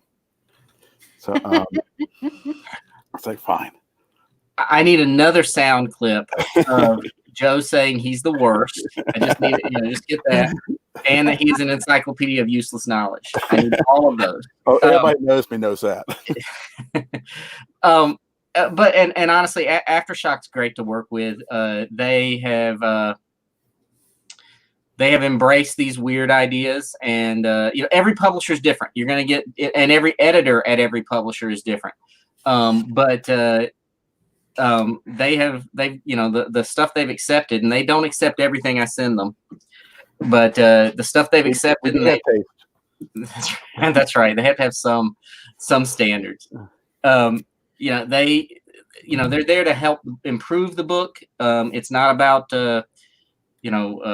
getting in the way of the book or getting in the way of the original idea. It's about improving it and making sure that it is as successful as possible. Yeah, actually, Colin's first project he pitched to us way back in the day when we first started Aftershock. What we did, we didn't have a library of creators, really. And so I went out. Mike Marks brought in Marguerite Bennett and brought in Adam Glass, et cetera, and Ray Fox. And I went out and said, well, who do I want to work with? And I didn't even know Cullen from anybody. And I just read what's the book you did at Boom that I liked? The Empty Man. Empty Man. That's the only book I ever read of Cullen. So I said, no, I like it. He's got good ideas. So I just reached out to Cullen and say, hey, new company, Mike Marks is with me, et cetera. You need to pitch us some ideas. And the first project he pitched to us, I'll be honest, Cullen, this is nothing personal. I wasn't thrilled with it, but my other partners were. And I said, okay, fine, we'll go with it. I didn't hate it. I just wasn't thrilled with it. And we just never got to the point where Cullen was happy with it and my guys were happy with it. So we just said, well, I remember asking for Cullen meeting at San Diego Comic-Con. I said, Cullen, let's just meet real quick. Because Cullen at one point was almost the first person we signed to Aftershock. And I said, look, Cullen, you're not happy with it. We're not happy with it. Let's just walk away from it and give me some more ideas. Let's do so. I do want to work with you. And that's where Dark Art came from. That's where the Holy Grail came from.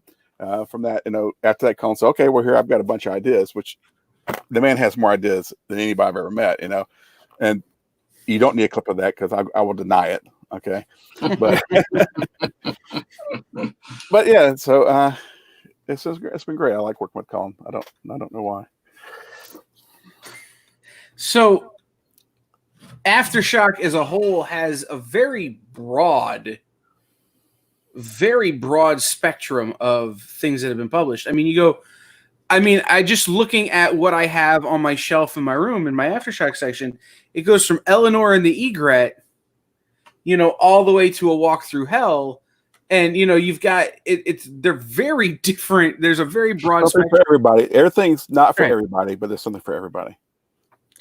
So I guess the question I have with regard to that is it just about the good story, or is there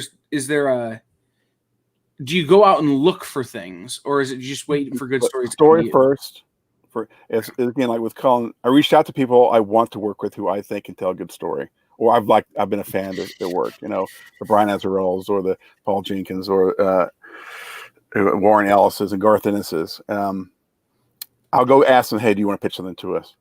But when somebody pitches to, I would say, what are you looking for? I said, what genre? I said, I'm not looking for any genre. I'm looking for a good story. That's the first and biggest priority. No good story, there's nothing there to get. And real quick, I want to answer Aaron's question. I see a comment about how you pointed the baby teeth to him. Good news for you, Aaron. You didn't hear this from me. The last 4 scripts for Baby Teeth, issues 17 through 20, are in-house and are being worked on. So it is coming back. We'll finish off the last 4 issues. Donnie's turned all the scripts in. They're really, really good. And I think you'll be happy with the conclusion. I was just going to remind him later that, Donnie has to, at some point eat and sleep. So when he's probably not had time, but that's great news.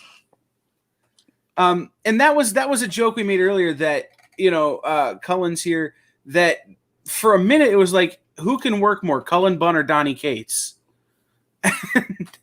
And it was really interesting that I discovered that, I kind of had The Damned from Oni and Sixth Gun now that he says that, but I really rediscovered Cullen's work when he came to Aftershock. And that's where I discovered Donnie as well. So it's how does that feel, Joe, to have two guys on your roster that are prolific? Yeah, I was going to come up with a word that big. Yes. Oh, that big. It's great. It doesn't hurt at all. And I love working with Cullen. And again, without going into details here, I'll go ahead and say during the slow time the last couple of months where we're still working but not printing, we've taken 3 new Cullen Bunn projects in house. So not scheduled yet, but I'm excited about all 3 of them. But like I said, the guy has great ideas all the time. That's awesome. See the eye roll there, Cullen? You want that picture of that? No, that's all right. I'm done. I have all I need. I'll just send you video of the whole interview and you can cut it for your needs. Yeah, that would be perfect. Thank you. Joe Pruitt, get busted for robbing banks via the phone or whatever. I'll never get caught. His words together. But so that was back to what we were talking about. Is it's the Neil Gaiman make good art speech is something that I preach and preach and preach to people. Is if you make good art, you'll find a home for it, and people will find it. Yep. So going back to good art, what is some good art we have to look forward to? You mentioned some new Cullen Bunn stuff that we're probably not ready to talk about yet, but what's some stuff we have to look forward to coming out of pandemic once we get back rolling? Oh wow. Well, we've taken some of our new first issues like Dead Day and Disaster Inc., which were originally scheduled for May. They've been pushed back. Oh, is that right? May. No, they're scheduled for April, so they're coming out last week and this week. We pushed number 2s to August, so you can have a little breathing time between them for the retailers who are still not open. And then books we had scheduled for May and June and July, we pushed into the fall.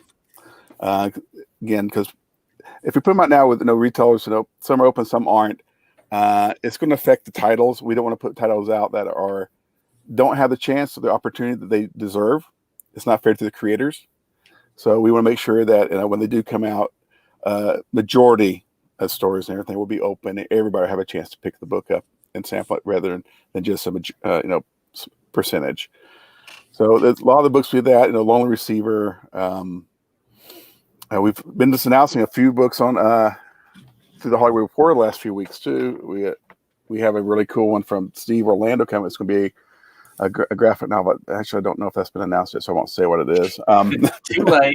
They always kind of everything runs together. What's public and what's not public, We have one book coming out called We Live, which I'm excited about as well. The funny part of that story is originally called We Die, and then we kind of realized that we have books come out called Disaster Inc., Dead Day, We Die. It's like, you know what? It might be time to change a couple titles, so we changed it to We Live during this time. A little more positive, I believe. And then it's just a big bait and switch. Everybody living, and they're all dying. All dying, yeah. We have like this. We Cullen live, they Bunn, live. Yeah, Cullen Bunn doing some projects. Steve Orlando's got a couple projects in the works with us. We have Frank Cherry coming back to do something. Phil Hester project. Ones I'm all involved with here, but I'm going to do a horror anthology. I think I'm going to put out for Halloween time because I just cannot walk away from anthologies for some reason. I don't know, Colin, have I asked you to do a short story yet? Yeah. Okay. Yeah. If you haven't, you just did. So okay, all right. Well, no, I did. I technically didn't ask, but yeah, you're always welcome for a short story. Because I did the 2 shock volumes. I did Negative Burn for 50 issues of Caliber, 26 issues of Desperado, 28 if you count the 2 original trades. So I just can't get away from them. I like doing them for some crazy reason. They're working with anthologies, like working with on 8 books at once because it uses so many different creators. But yeah, I'm excited. 2020 has been, except for the pandemic, has been a good year for Aftershock Publishing. All the new releases we're doing beginning of the year, Manuscript of Time, Join the Future, etc., have all been doing really well for us. To the point that they're doing better than we expected we'd be doing. And I see that going forward because everything we're doing, I think, are big ideas and home runs.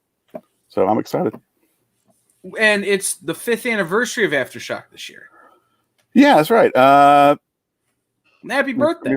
Yeah, so it's 5 years. We announced in April of 2016. We formed in December of 2015. Is that right? The press release says turns 5 with business as usual. Yeah. So we announced the company in April.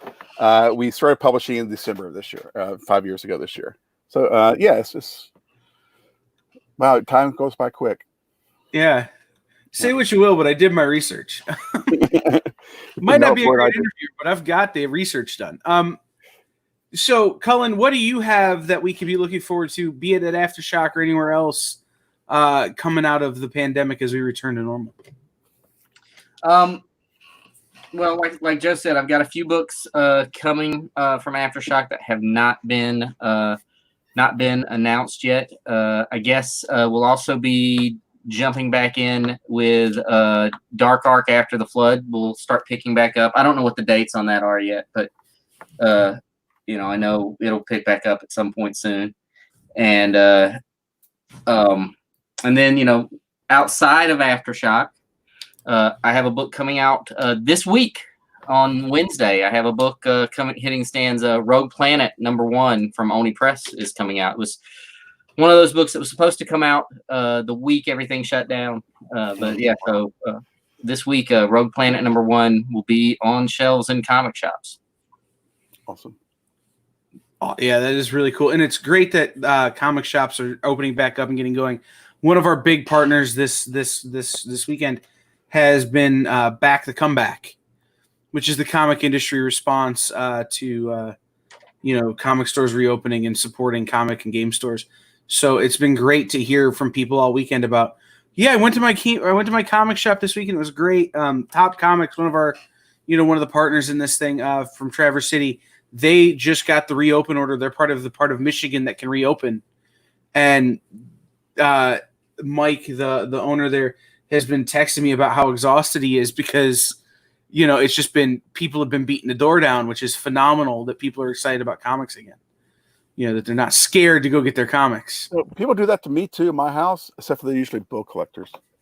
I know that feeling. So, let me ask the fun sort of interviewer question. Is there someone in the industry that you've not worked with who, if you got the call from, you would drop everything to go and work with? You can go, Colin. There are so many creators that I want to work with. I don't know if there's a top spot. There's one artist that I feel like is the one that got away, and that is Before the Damned. The first thing I ever pitched to Oni Press was a project with Chris Samnee, and it was his first work as well. We pitched a book. I still have the pages of art somewhere. I just found them the other day. But we pitched a book together. He took it to Oni in San Diego.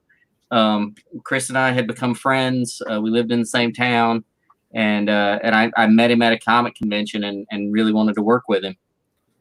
And that pitch, he got his first project, but it wasn't working on that pitch. They were like, "Yeah, we love this. Do you want to work on something besides this concept?" And they took him. And Chris and I have never, since that time, we've never been able to work together on a project. It's just never lined up.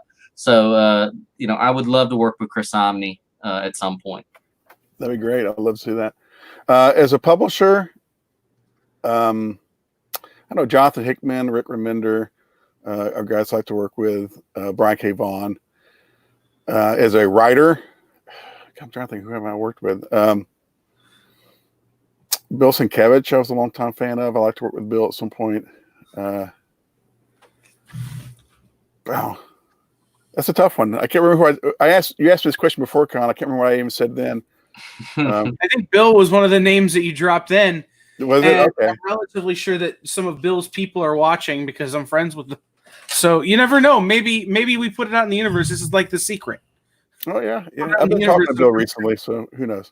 Maybe one day. So I am going to do the thing that we do and pull up this wonderful, beautiful website. And remind everyone, go over to aftershockcomics.com. Check out all the killer products. They've got, the shop and the on sale link and all that kind of stuff so you can see what's out and what's available. If you go to garagecon.live, there's a great big Aftershock logo on there. If you click on that, it'll take you right here to what you're seeing on the screen. And you could support the people, who are supporting us by being here as a part of this and get yourself some really, really good books. Yeah. We got some free page a days we've been doing during the pandemic. We have some first issues on there. I'll tell you what, if I don't know how to write it down here, but if someone wants to type this in for me, Kyle, if you go to the web store and order anything you want off the web store, if you say you saw me shoot me a personal email. Mm-hmm. My email is Joe Pruitt, it's Pruett, okay, at aftershock.ninja. Shoot me an email and say that you saw you saw this offer on this site today, and I'll give you 25% off your order from the web store. All right, I'm writing it down because I will forget, but I will put that on the website. If you go, yes, for a 25% off coupon on the web store, we can email Joe Pruitt at aftershock.ninja, which is a really cool. Yeah, we're ninjas. URL slug, like really cool. So, let's get back into the creative process, as it were.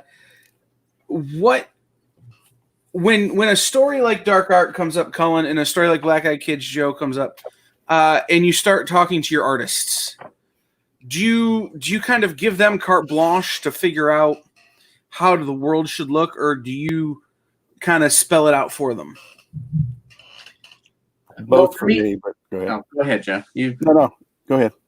Well, I was going to say it's different artists. Some artists really want some, very specific guidelines on that kind of thing. And usually I have in my mind what it would look like. And I write my scripts that way with, this is what I have in mind. But every artist I work with knows to take it and make it their own and, ignore everything I've, all my suggestions. A great artist knows how to, elevate the story and make it better. So I rely on them to do that. And with Dark Art, I think I sent, there was a lot of image reference, and especially the first script to Dark Art, because I was listing dozens and dozens and dozens of different kinds of mythological creatures. And I want to make sure that Juan knew, here's a starting point for the design. And he took he took all those, those old images and everything that I sent him and made every creature his own. But I did provide, in that case, I sent a lot of reference images. But it's still, I want the artists to be able to do their thing and be who they are as a creator. Yeah, it depends on the artist for me. Some artists, like Colin says, want you to tell them everything, and some artists don't. So it depends who I'm working with. And it also depends on the story particular. If it's something I particularly want done a certain way, I'll write down detail or give reference, etc. If it's something that isn't as important to me in that way, I'll tell the artist, just have fun, do what you want. So, have you ever had the experience where you give you give all that stuff, and somebody comes back with something, you're going, I don't think you read the notes? Yes. Colin, you want to go there? I wasn't asking you to call anybody out. I just, Well, I've done it definitely where I'm like, wrote a 5-panel or 6-panel page, and it comes back as 4 panels. And ironically enough, the 2 panels that I wanted with character development were just like, I'm gonna ignore those and just move to the action. I'm like, I can't develop these characters if I'm not given the opportunity to do those panels. Drives me crazy. Or I'll ask for okay, these 3 people are in a panel, and then it'll be a close up of somebody I didn't even suggest to be in the panel with dialogue that somebody is off panel. I'm like, how am I supposed to do this? That person's not even in the panel, but it's a close up of that person. So that irritates me.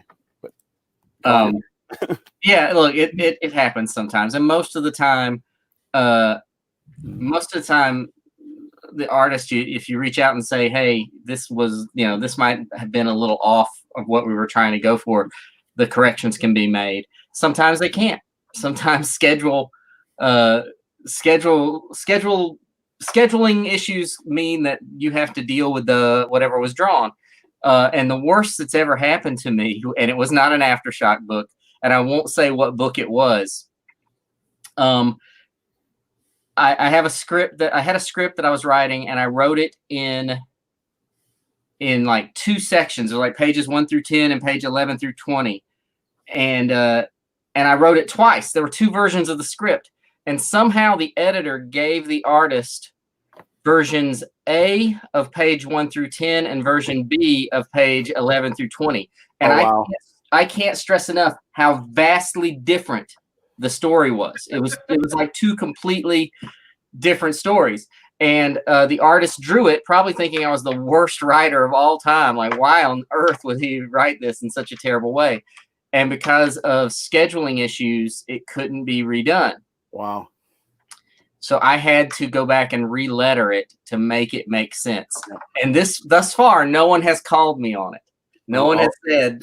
I'll see if I can find it. I'm not going to tell you which one it was. The other one, and I'll call out this artist because he thinks it's hilarious. I did a book with Matt Kent years ago called The Tooth. And in The Tooth, there's a scene where dogs come running out to attack the heroes. And Matt just decided he didn't want to draw dogs. So he had the dogs turned into vampires. And I was like, Matt, what are you doing? He's like, I didn't want to draw dogs. I wanted to draw vampires. So, and honestly, the book was better for it. It was more interesting, but dogs would have been better. We still laugh quite a bit at Matt deciding I'm going to draw some vampires instead of dogs. I one time wrote a 10-page short story. The artist decided to stop. Yeah, stop it at page 7. Let's go. I think we just end it here. I'm like,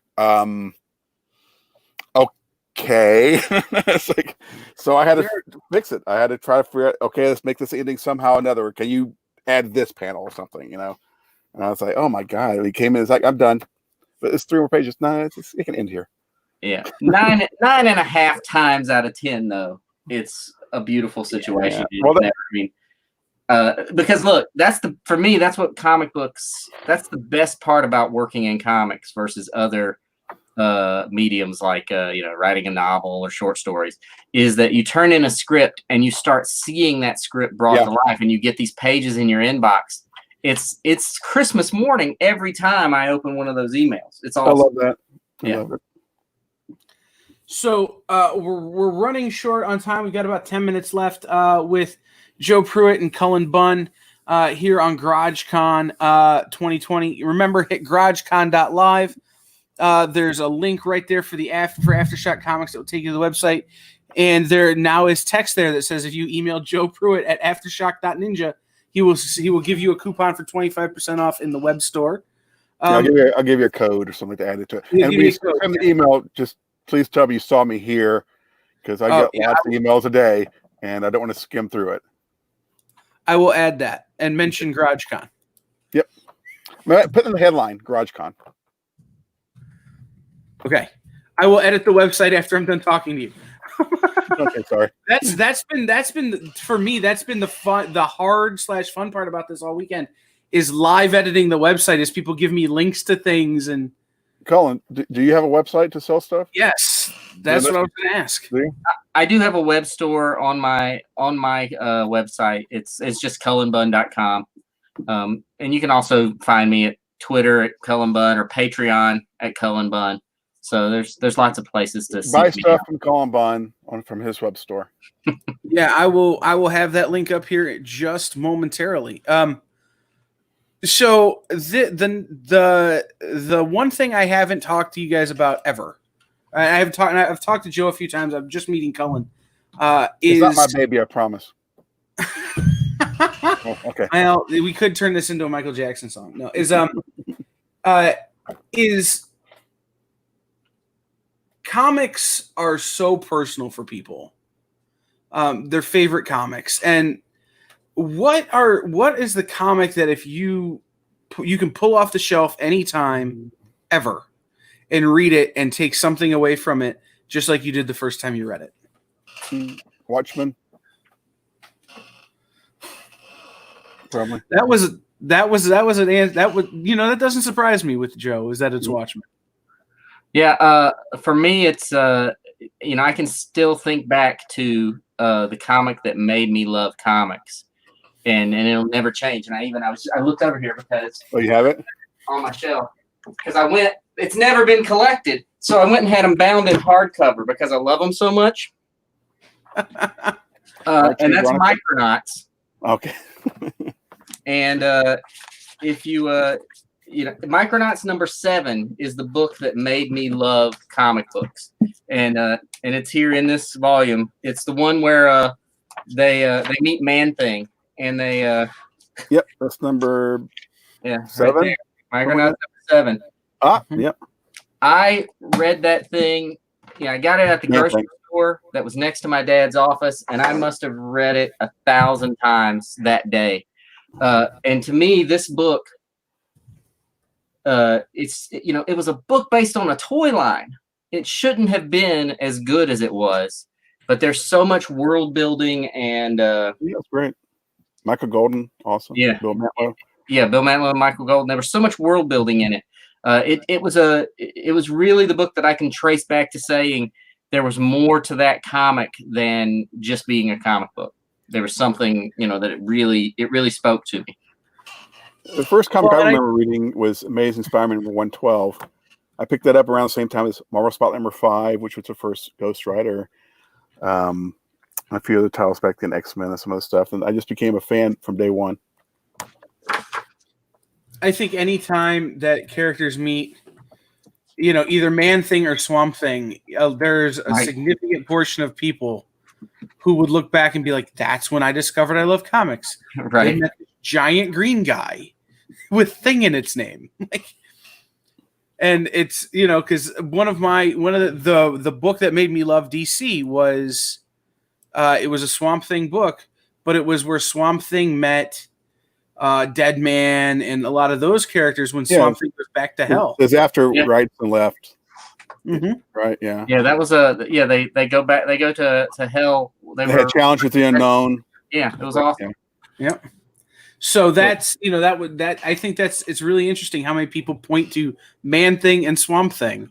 Oh, wait, you're thinking you're talking about the Alan Moore Swamp Thing, right? That was the Alan Moore Okay, Swamp. I'm thinking a different one. Okay, 'cause I remember the Challenge of the Known, Dead Man, and Swamp Thing were all kind of like tied in together at one point in the Swamp Thing title. That was way before that. Okay, I'm older than you guys.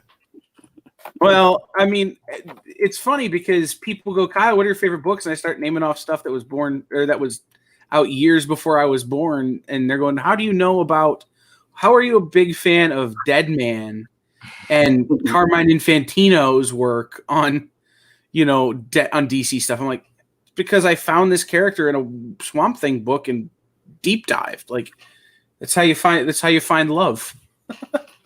Yeah, I remember in high school or junior high, whenever it was, and I discovered indie comics because we didn't have a local comic shop, so I had to order everything off. But it was like Dave Sims' early Cerebus, Don McGregor's Saber with Paul Galassi, Rocketeer with Dave Stevens, all that. So I just dove into it head first, and that's all I cared about from that point forward was these great new visions that didn't have to be tied into the universe. I mean, I grew up a Marvel zombie, don't get me wrong, and I still like Marvel stuff, but I just became an indie fan from that point forward, and I've never gone away. So as we wrap up here, give us the social media links and rundowns one more time so people can come and find you, and then remind everyone where they can go to give you money for doing the things you do. Yeah, well, you can follow me on Twitter. It's just Cullen Bunn. Patreon is Cullen Bunn, and my website's cullenbunn.com. Yeah, I'm somewhere on Twitter. I think it's Joe_Pruitt. I don't know. Facebook, and if you have mutual friends, you can friend me on Facebook. Aftershock.com is our website. Aftershock also has a Facebook forum as well, and then they're on Instagram and Twitter and everything. And I guess that's it. Or Georgia Correctional Institution, if you want to come visit. Georgia Correctional Institution. That's funny. So if you go to GarageCon.live and click on GarageCon links, there are links to the Aftershock website with the information about emailing Joe. And if you scroll down to the bottom of the page, because he's the newest person on, there are links to Cullen Bunn's website and his Patreon right there, so you can get a hold of him if you need him for something. I need a haircut. Yeah. I look more like Reed Richards when I let it grow out. Yeah. I like it. But make sure you support these people. Thank you guys for being here so much. I really appreciate it. Thank you for helping make this weekend successful for all of us. And we will see you as soon as we're allowed to see other human beings again. Thanks for coming on with me, Cullen. Thanks, guys. I know it's the thrill of your day. It was. You guys take care of yourselves. Yep. Thanks, fellas. All right. I'm going to bring in our next guests here. We have Adam Ferris and Jay Jaycott. Adam Ferris, whose wonderful Nebula piece I won in the charity art auction, by the way. Oh yeah, thank you for bidding on that. Oh my God, Jay, you're too close. You're too close. Am I doing this And right? Is this how JJ it works? Yes. JJ Cott, the man who constantly is giving me beard, making my beard a little envious. Yes, it's giving me a complex. Oh, hold on. Here we go. Let it Oh keep my going. God. Oh, I'm sorry. I gotta scoot back a little bit. Oh, there we go. Okay. Oh, gotta let it breathe free, bro. Oh, I do. It's just that in this whole COVID-19 thing has made me like aware of what's going on. I'm like, I don't need this brushing up against random things all the time, so I keep it tied up most of the time now. Need to be aware of what's in that beard. Hey, Malik, go to StreamYard.com/Facebook and enable comments so we can actually see your face and name. Oh, thank you, Facebook user. That's Come on, man. Well, I don't know if they're actually talking about me there for a minute, but we'll see. Yeah, because it's Palicki. So, you know what? We're gonna get started, but first, you know what? Let's get this schmo. Let's put him on blast. So while I'm telling Eric Palicki to get his butt in here, yes. How do you guys? Let's start at the beginning. How did you guys come to be in comics? You first. Oh man. Well, I've been a lifetime reader, I suppose. Before I could read, actually, technically.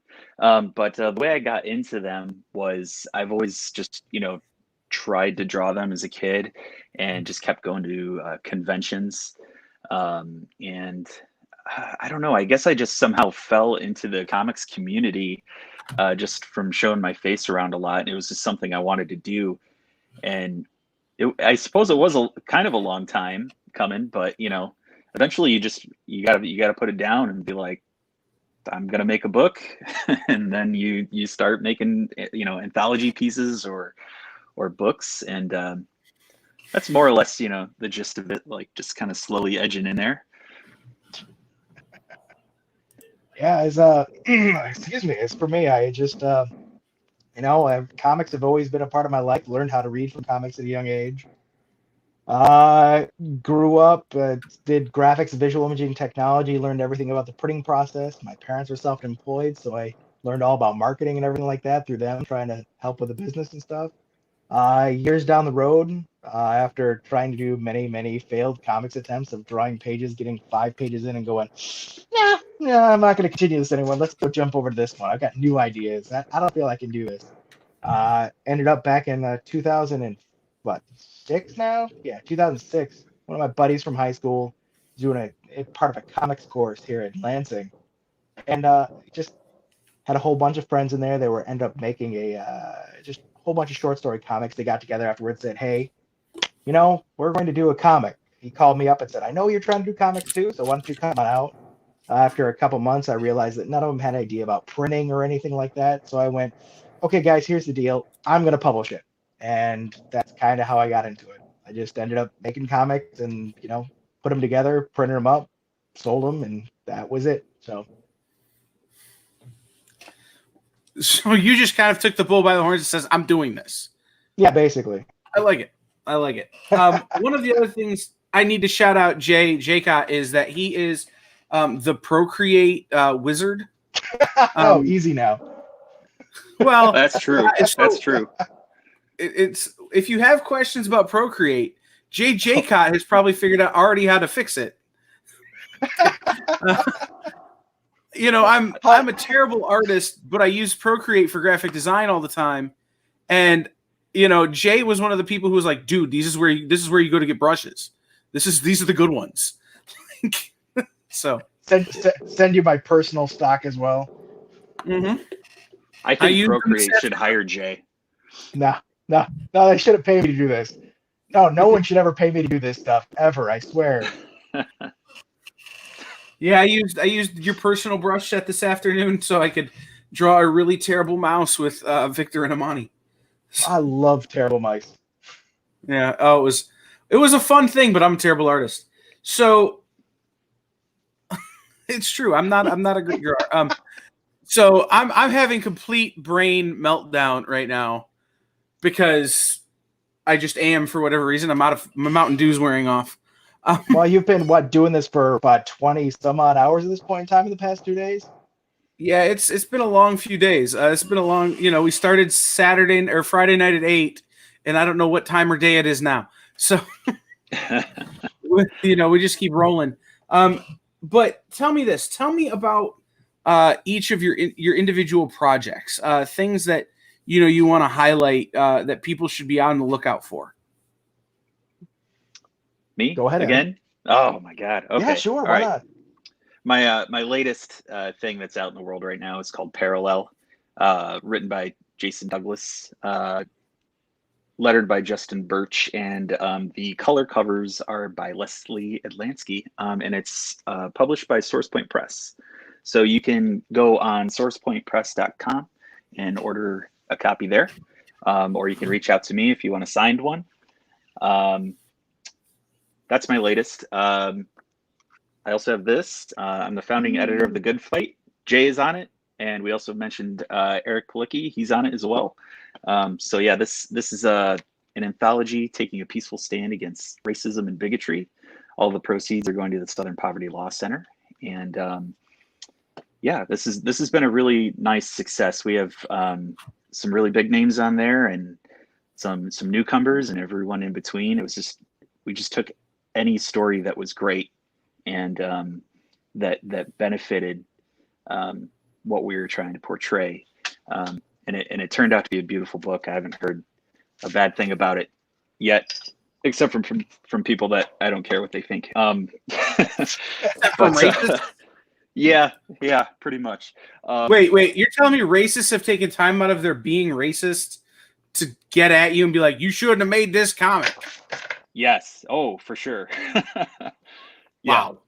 Yeah, it's calmed down, but while it was happening, the last year and a half, it was a thing. They see something out there they don't like, they're gonna do what they do. Calling us being racist? Yeah. He came to play, but didn't turn on his camera or microphone. Put your hat on. There we go. You got a haircut.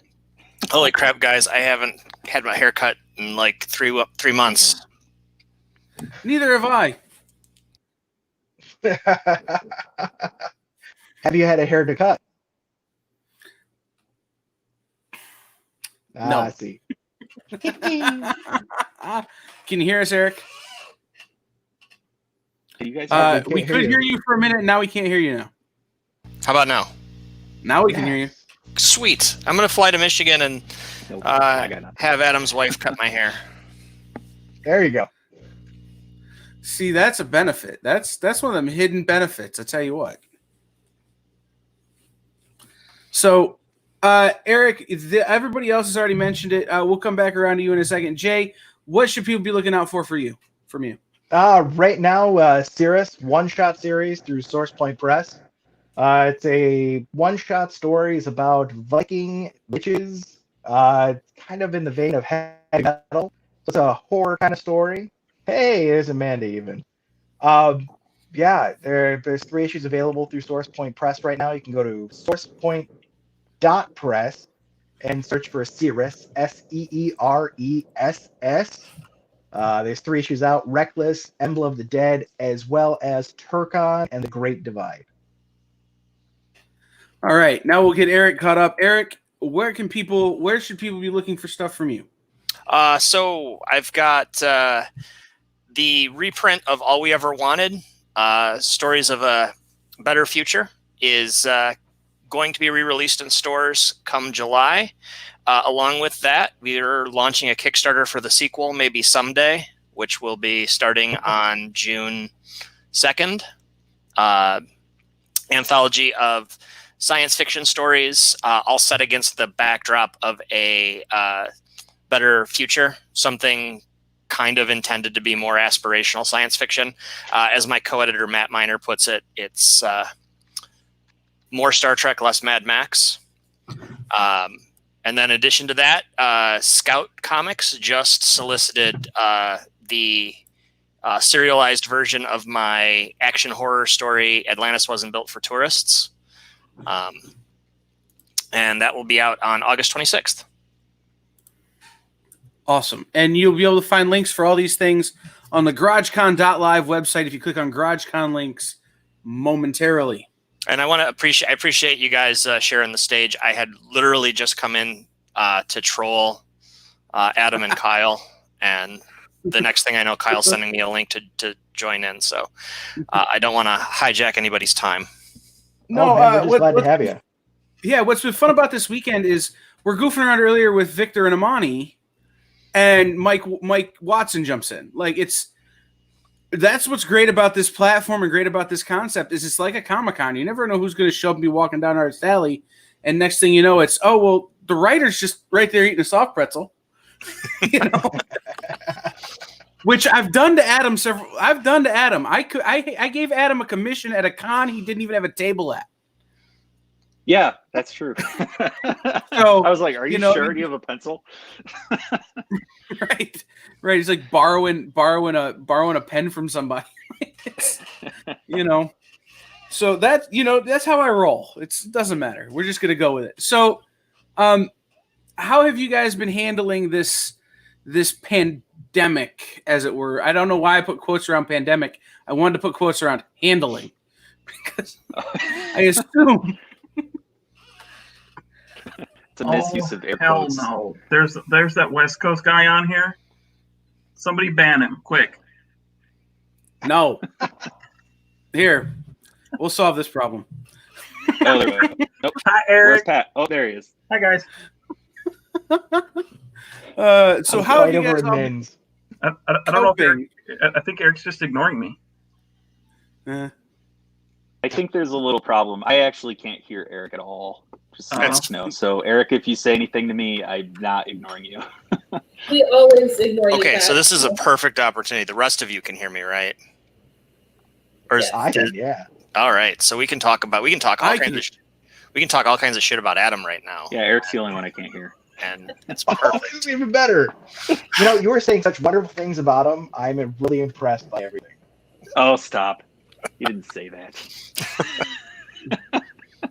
This is weird. This has not happened all weekend. We've not had a technical glitch all weekend, except for me being bad at this.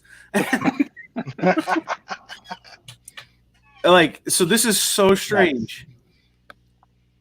So So, Eric, you okay. say anything, Jay, tell me what he said. I'm kidding. I'll translate for you. I'll be your anger translator. Thank you, Luther.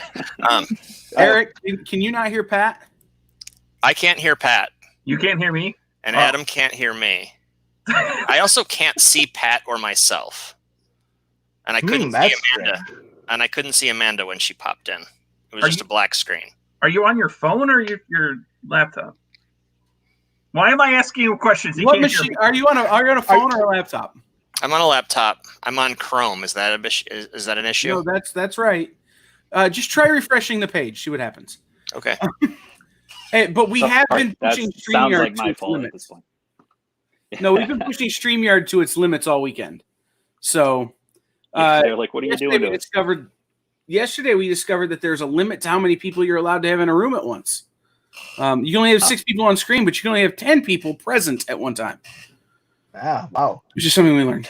Okay, let's try now. Can you hear Okay. me now? I can Oh, hear you. yes. Can you hear me? Yes. Awesome. All right. Can you I still see can't everyone? see it. Pat, say something. Say something. Okay, I can hear Pat. I can't see Pat. You are lucky. That's the correct Oh, response. Better if you can't see Pat. So Can't see or hear how. See, of course, Richard's got to get on it too. Well, and then Seth's going. Everyone here is awesome, which is true. Seth. All right. He put that in before I got here. So Yeah, I know. Let's get back to the work of doing a Comic-Con here. Let's do So, it. yeah, I've been trying to ask the question: how have you guys been coping with this pandemic? Have you been working more? Are you getting projects done you wouldn't have otherwise gotten done? How has that been for you guys?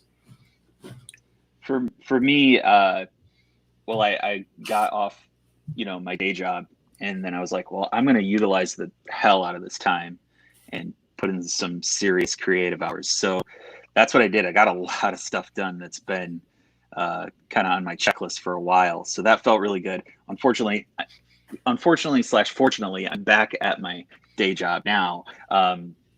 But that has kind of reinvigorated me to, like, when I get home, I'm like, all right, I got to hit it hard again, you know, like, so I'm killing myself, but it feels good. I have not accomplished much of anything. Day job, trying to manage that, working remotely for the state, managing a 15-year-old and a 5-year-old with schoolwork, just trying to keep sane in some way, shape, or form. So the projects are sitting there waiting for me, and I keep trying to plug away at them. How about you, Eric? Yeah, I have managed. I never stopped going into my day job. In fact, I'm glad that I'm not friends with any of my bosses on Facebook, because technically I'm supposed to be working right now. But I just sort of have gotten back into the groove of doing creative work in the last couple of weeks. I just put the finishing touches on a first issue script for what will hopefully be a new thing next year, and just moving forward that way. I think, as a writer, I'm kind of an introvert to begin with, and so things haven't changed as far as what I do on a daily basis. It's just that having to do things this way has been somehow psychologically taxing for me. That's completely understandable. Yeah. It makes a ton of sense, because I don't have the choice to not go out on Saturday nights anymore. So yeah, right before all this broke, I did like a few months where I basically didn't go outside that much. Leading up to it, I did a lot of preparation of not doing or seeing anybody else at all. Barely For seeing years, my you family, mean? just trying to get some book. for months, I've been practicing that for years. I had to turn 2 books around I had to turn 1 book around exactly 2 months after the first book was done.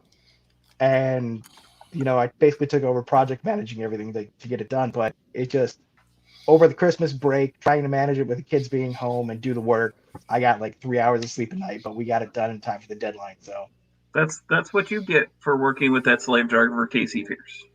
Oh, I was the slave driver on that. Don't give me that. I did it to myself. Oh man. Oh boy. Did The we lose Kyle Kyle? out of breath. God only knows what he was doing. I've been sitting in this chair for like 13 hours. I had to stand up for a minute. Like Well, we all I answered your came question back and have been sitting giving in yourself silence for blood 5 clots. minutes. Move. You weren't even supposed to be here noon to 3. That we had Peapod covering that, and you decided you wanted to Is hang he out. talking? Yeah. Yes, Pat's talking. That's both a technical issue as well as something that's quite fantastic nonetheless. I did hear Pat briefly, and now I don't again. So I'm gonna hit refresh here. I blame Pat. That probably is my fault somehow. Everybody else can hear me, You're right? coming- Yeah. What? Yeah, smart ass. What do you expect? Okay. All right, and the test. Pat, what do you say? I say hello, Eric. I can hear you.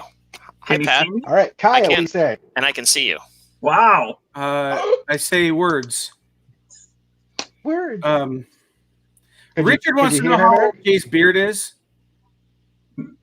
How old am I? Well, Or like how old my beard is? How old is your beard? How How old is your beard? My beard is last time that anything touched it to trim it was 4 years ago now. So 2016. That's about the last time somebody cut my hair at this point. My gosh.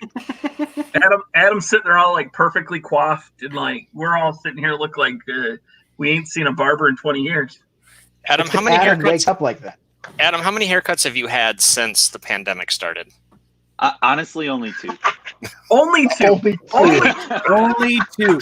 You want to talk about freedoms being restricted? Adam getting his haircut twice during the pandemic. Oh, man. You know, the rest Yeah. of us are out here Mad Max in it, and Adam's just no, twice. I'm sorry. I'm the only one that was, forward thinking enough to marry a cosmetologist. So I don't know what to tell you. So, But the question is, did let's you tip? Yes. All right, there we go. I'm going to walk away from the joke and just. Well, the joke was just if he gave his wife money for it. That's all. Oh, I thought the I will joke was say just joke yeah, there. that was. I've the been trying to joke. cook better, so that's my. See, Eric, that That's was the just joke the I tip. was thinking. Right. Yeah, that was the joke I was thinking. I was going to walk away, but no. So let's talk about. I don't know how this is gonna work. Anyways, to answer Richard's question, I'm 40. I'm 4 decades. So 10 times as old as your beard. To rein this back in, even though I know there's no hope of that because it's us. We talked about Eric talked about All We Ever Wanted, his anthology, and we talked about The Good Fight, Adam's anthology, which Jay is in. So let's talk about anthologies because we just had the king of the anthology on, Joe Pruitt, who loves anthologies about as much as anyone I've ever met. What is that like working on a comic anthology? Depends on your role, I would say. Pat also just did an anthology. I should That's give true, Pat too. credit because he did a thing, even though hashtag Pat's book is really late. Everything's late right now. It's okay. When you can't get the stuff to the printer and the printer can't run their stuff, that happens. So let's talk about that anthology. I'll say what it's like to work on anthologies. It depends greatly on your role because I've been an artist on several of them, and that is just like, theme park day. Like you just have, it's so much fun. But to be an editor or to put it all together is a whole nother story. It's a lot of work, and that's not saying, I didn't have any fun, because I did. It almost every day was like Christmas, getting like new art and stories and everything in, and seeing who we could get signed up for it. That was just amazing. But it's a whole different thing. I honestly don't know how Eric has done it so many times without going insane. Who says I haven't? What people don't know is that when Adam started The Good Fight, his hair was all black. Yeah. Eric's just a masochist is the problem. I know it's it is a little bit, to Adam's point, a little bit like Christmas when you get new art and new ideas coming at you from so many different directions, and people approaching whatever the theme of your story is in sort of exciting and oblique ways is really cool. It also it lets you kind of do something that's off the wall, and you don't have to have that commitment from a publisher as a creator, from an artist collaborator, from a writer collaborator. You get to sort of just go wild and try something new without the sort of I don't want to say consequences, but to an extent that works. The whole world doesn't fall apart if your 12-issue story falls a little flat. Whereas if you've invested years of time in a 4-issue series or longer, a graphic novel, and it doesn't quite land how you want it to, that can be devastating. So anthologies are just this really great, awesome playground where you get to try new shit. And I think that's the most awesome part of an anthology. Yeah, to what Eric's saying, I couldn't agree more. It's like when I started, jumping in the way I did, it was with a group of individuals doing short stories. We published single floppy issues of the anthology, and having that ability to have just the 4 to 8 pages to play around, to experiment, to try new things, see how it works, does it not work, making the change. You have so much less time invested in it that if it doesn't work, you can look back and say, what didn't work about it? Let's move forward. And just as Eric said, a lot of that freedom is just fantastic to have. But then again, of course, there's also the juggling of trying to make sure everything's coming in, gets finished, and putting it out from there. So the flip side to that coin is when you're working on, your own stuff that isn't necessarily an anthology or isn't necessarily part of a bigger overarching theme, do you approach the work differently? I think if you have like an ongoing series, like right now I'm working on a series and it's just me on the line art, with the writer, and then someone colors and letters it later. But it's kind of like mentally, I know I have a little bit of breathing room, like to really hone in on what I want things to look like. I feel like me personally, I don't really hit my stride until I'm like several pages into a story, like truly just like nailing it, where I feel good about it. So when I have a series, I feel more comfortable because I have those pages in time to be able to work out those kinks and stuff. But in an anthology story, they're generally like, I don't know, 3 to 12 pages long, probably max. You got to hit it right, like right from the get-go. That's just, I don't know how I feel about it as an artist, but yeah. Anybody else? Eric? We're talking about the difference between working on a long form story versus a short story. Is that? Yeah. Yeah. I mean, I have to accomplish different things I guess you have to accomplish the same amount of things in 4 to 12 pages that you do in 20 to 220. It just kind of, you have to do some clever things with economy of the space in front of you. I like working in monthly issues because I don't have to pre-plan as much. Some of the best writers that work in comics on monthly issues might seem more like they have things more together than they really do. And it's nice when you're working in a long form story that you can just kind of trust in your own instincts and trust in your skills, that I can leave an issue on a cliffhanger, and I can trust that even though when I've written that cliffhanger, I don't necessarily know what the next page is going to look like. I've got a month to figure it out. And you don't really have that freedom when you're doing a 12-page story.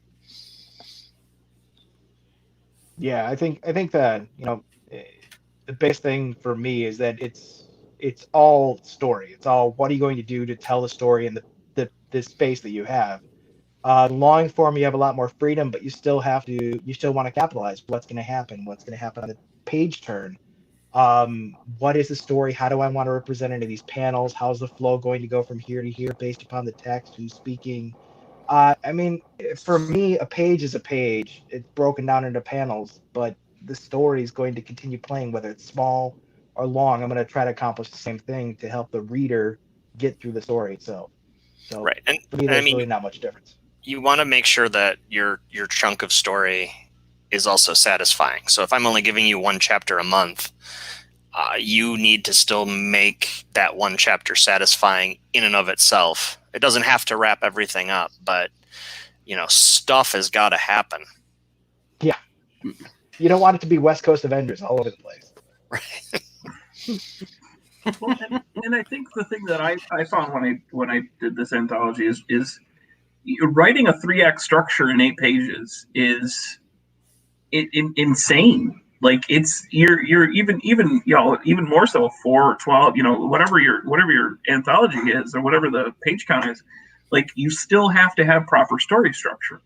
Like you need those you need those that 3-act structure that the build, the climax, the resolution, all all those types of things in this condensed format. So you really have to just you have to know what you're saying and what you're doing. There's no ambling around there, which you get that freedom when you're telling a story in 200 pages. You can kind of skirt around the point here and there, whereas in 8 pages you're done. You get to the point and get out. Yeah, was one of the ongoing themes we've had today, and it started with talking with Victor and Imani earlier, is the way narrative works. And it's, Victor talked about the 6-page story or 6-sentence story, which is telling a whole story in 6 simple sentences. And you can use words to forward your story in 6 sentences. And then Imani talked about how when you draw a piece of art, it should tell a story.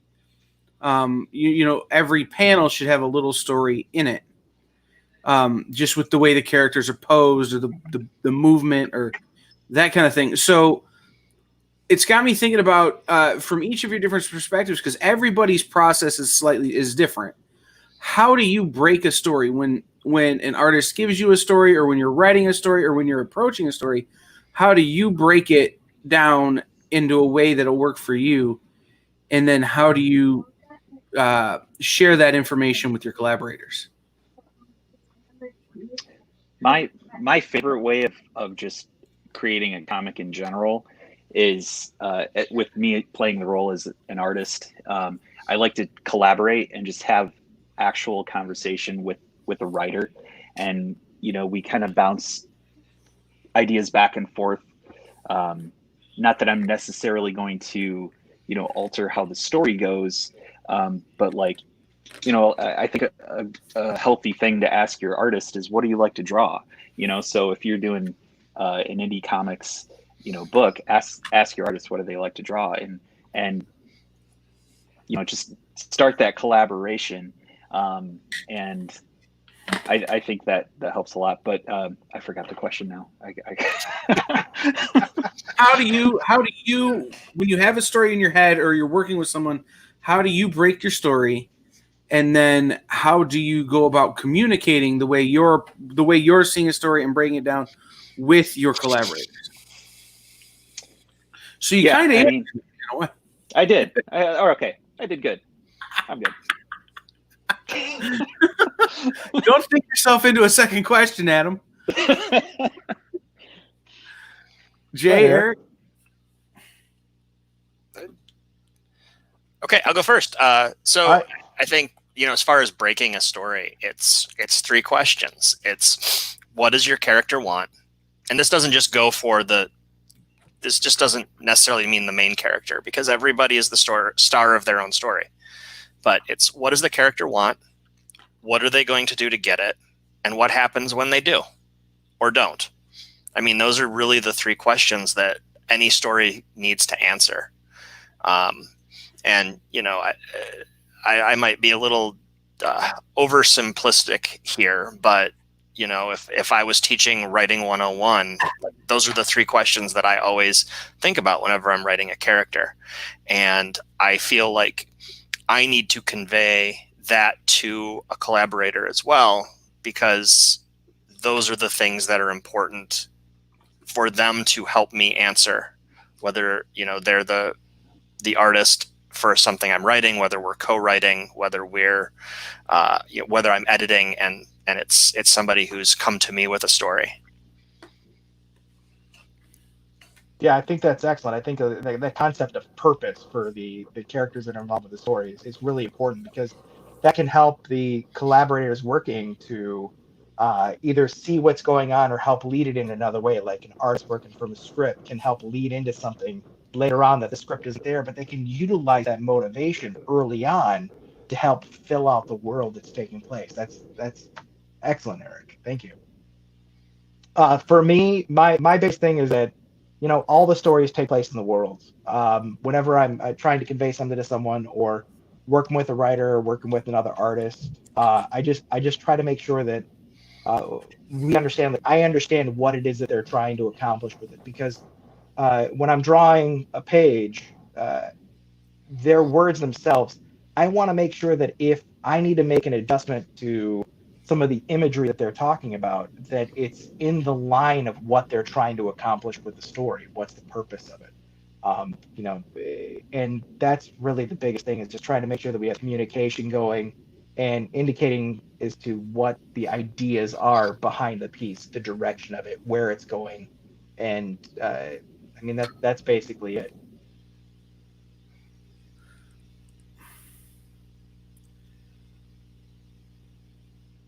I could talk longer. I'm trying to form. Well, no, I something Eric said is ruminating in my head, and I'm trying to form the next question and think about this other thing, and it's just my brain power is limited. So let's do a real fun question, because we're talking about some heavy stuff in terms of the creative process. So, is there a story you've had in your head, or is there a story that you've started work on that you've gotten into and went, wait a minute, this is the dumbest thing I've ever come up with. Let me stop and start over, or let me approach this from a different direction. The dumber, the better. Just full bore ahead. I don't care how dumb it is. Have fun with it and make something of it. Just straight up through. Yeah, and if it's not exciting enough for you, find a way to make it more exciting. I think anything can be molded into something better anyway. Like whether we're talking about the script or the art or the coloring or the lettering or anything, like it can always get pushed another step and go further. So everything's workable unless, I'm not going to go there, but that's not to say there's not bad ideas and bad stories. Yeah, you probably should just stop. There are bad ideas, but sure. Yeah. I wrote an entire graphic novel about the murder of the Tooth Fairy. So, bad ideas are what they are. But that book started its life about 20 years ago, at a time when it actually would have been feasible to do this story, where someone was going to figure out that Elvis Presley had been a CIA spy during the entirety of his career. And I had worked out the entire timeline and all of these actual events in his career that actually meshed up with this possibility. And I pitched it to a publisher, and the publisher said, this is so crazy, it just might work. And I was this close to a green light, and that publisher came back and said, hey, we talked to legal, and apparently the Presley estate is super litigious, so we're not going to move forward with this. So, yeah. I'm not going to lie, I would have read the hell out of that. I was waiting for the bad idea part. Right. I have no problem believing that that's not just you found the record somewhere and decided to make it into a comic. I have no problem believing that that's true. And this is how Bubba Hotep was created. You know what I'd read the hell out of? Orphans Volume 2. Ouch. Here, I got you, Eric. I got you. Hold on. As one of the 8 people who's read Orphans. No, bring Pat back. He's one of the 8 people that read Orphans Volume 1, so we need to keep him around. I still have my copy. Actually, it showed back up in my hands 3 years after I lent it to somebody. And see, when you did that, I lost the sound for Pat. Oh, no. Way to go, Kyle.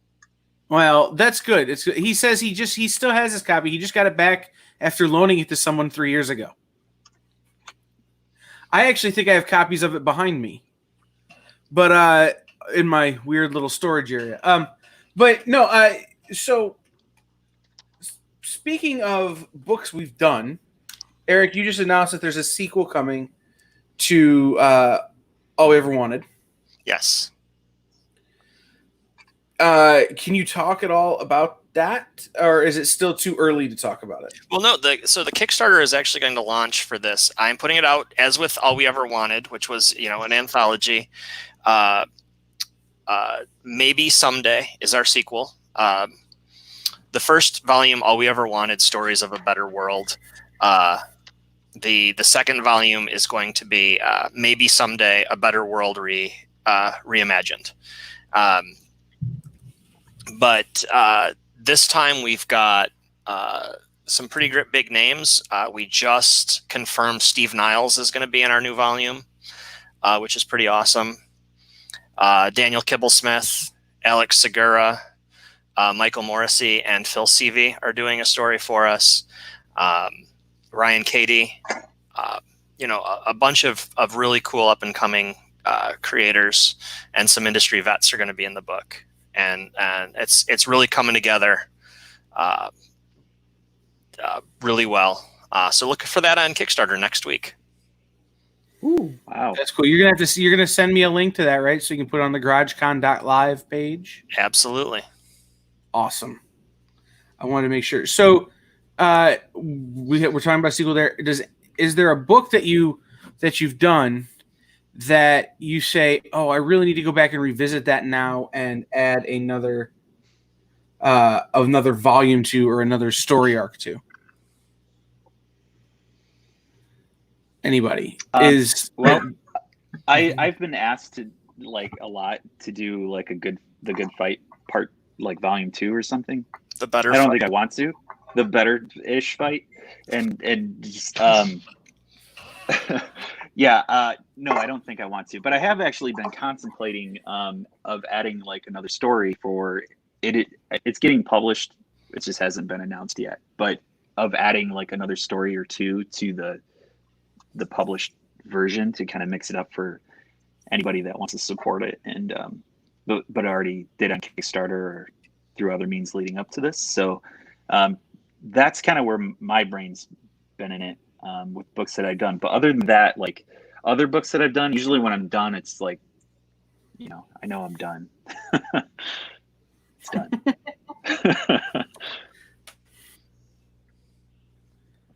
yeah, for me, talking about sequels, follow-up books, or anything like that. I'm pretty much game for anything. If people are excited about it or want it, I'll do it. That's just pretty much how I view it. Of course, there are some stories that just are done when they're done, and just leave it at that. But people want it, I'll try to do it. So we're coming down to our time here. We've got about 15 minutes left. So before we go any further, just in case something should happen or Pat should start to talk. Wow. Rude. Did you hear him that time, Eric? What? No, I did not hear him say. Goose. Well, we tried. I had him go out and come back in, but let's get the social media links down one more time. Where can people find you? Where can people buy your things? One more time. All right. You can get the Good Fight on my Etsy shop right now. That's the Kickstarter edition. You can get Parallel on SourcePointPress.com, or you can reach out to me on social media via Twitter at AdamFerrisAF or Instagram Mr_Ferris. Oh, fancy. I am at Eric Palicki on the Twitters and the Instagrams, and I am at ericpalicki.com. I have a shop with a few of my books available there. You can also find them wherever comics are sold. Finer comic stores everywhere, as well as Comixology and Amazon, if corporate comics are your thing. For me, you can find me on Facebook, Instagram, or Twitter, just at JCOT Comics, which is JACOTCOMICS.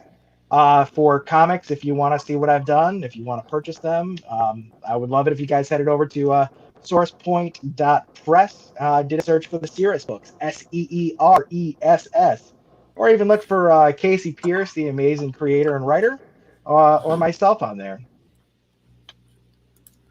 Awesome. Is there someone in the industry, and they can't be on screen with you now, just so this doesn't turn into one of them? Is there someone in the industry you've not worked with that you would, that if they called you tomorrow, you'd drop everything to work with them? Seth Mark Wade. DeMoose. Eric, Mark you said Wade. Mark Wade? Yeah, Mark Wade for me. Yeah, there's tons of people. I don't know if I'd drop everything for it, just because I'd rather make sure my commitments are done. But I might finagle some timelines in order to make it work. Yeah, I don't know. There's honestly too many to name. There's lots of people I would love to work with, and it would be an absolute honor. That was a soft answer. I can't help it. Yeah. I'm like, there's somebody out there you would drop everything for. You know, and There's a I'm not number of even people. saying you got to not do your work. I'm literally saying drop. You could even just based on drop what you're holding. You know, I just drop what I'm holding. right? Nothing. You know, I mean, My hands are empty. drop You whatever. just got out of the grocery store and you get a phone call from blank. You're gonna drop your bags. That's honestly it's honestly a really tough answer. It is. One person I would say if Seth DeMoose said to me, "Hey, I've got these pages I need coloring," I would jump on that in a heartbeat. There's a number of people with scripts. There's a lot of indie people that I would love to work with, but I wouldn't say that there's one specifically. Like, you know, if Dan Doherty said I had a script, I'd be like, "Hey, you need pages? I'm all there. Let's do it." So My whole goal with this is that this is like The Secret. You throw it out there, and next thing you know, all my friends have books together, and I can be like, all right, I don't have to go buy Marvel anymore. I can just buy my friends. It's The Secret. well, you can Well, do in that that anyway. case, I would also work with Cullen Bunn because I love drawing horror. Just saying. Just saying. We'll put that out there into the universe. Richard. So, all right. Nerd.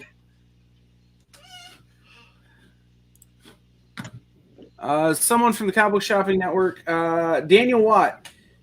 You ever thought of taking a chance on an unknown writer to produce a story with, if it was a strong enough story? If somebody out of the blue were to hit you up to work with you and you've never heard of them, what criteria are you looking for? A good idea. You know, and I have, you know, I have worked with people that don't have a name. I still feel like I don't have a name, so it's not a big deal. You know, Your name's Adam. Your name's Adam. It's okay. it is now. What? But yeah, you know, like I think that the comic creator community is really open and accepting of newcomers. You know, because we've all done it. We've all put in the hard work to get there. And, you know, I think the challenge is like the newer people working with the more experienced people is usually the more experienced people have multiple books lined up for the future. So it's hard to get in on that. I think the best thing to do if you're an inexperienced writer or artist is to find another inexperienced writer or artist that you enjoy working with and just make it happen, because that's what we all did. Like, you know, none of us were working with pros when we started, you know, because they were already in their workflow and really busy. But ultimately, yes, I would work with actually Parallel, my last book, the Jason Douglas that never he never wrote a comic in his life. He's written plays, but he wrote Parallel, submitted it to Source Point, and they hired me to draw the book, and it turned out fantastic. So there's no reason not to. I'm just going to leave this one here for you guys to read. Because I think it's funnier to see the payoff. Who wants to write an entire book? You know, Herndon. I feel like all Blake is already typing that up right now. Right. There's already a story there. You know, It's going to be an 8-page anthology about the hunt for Pat.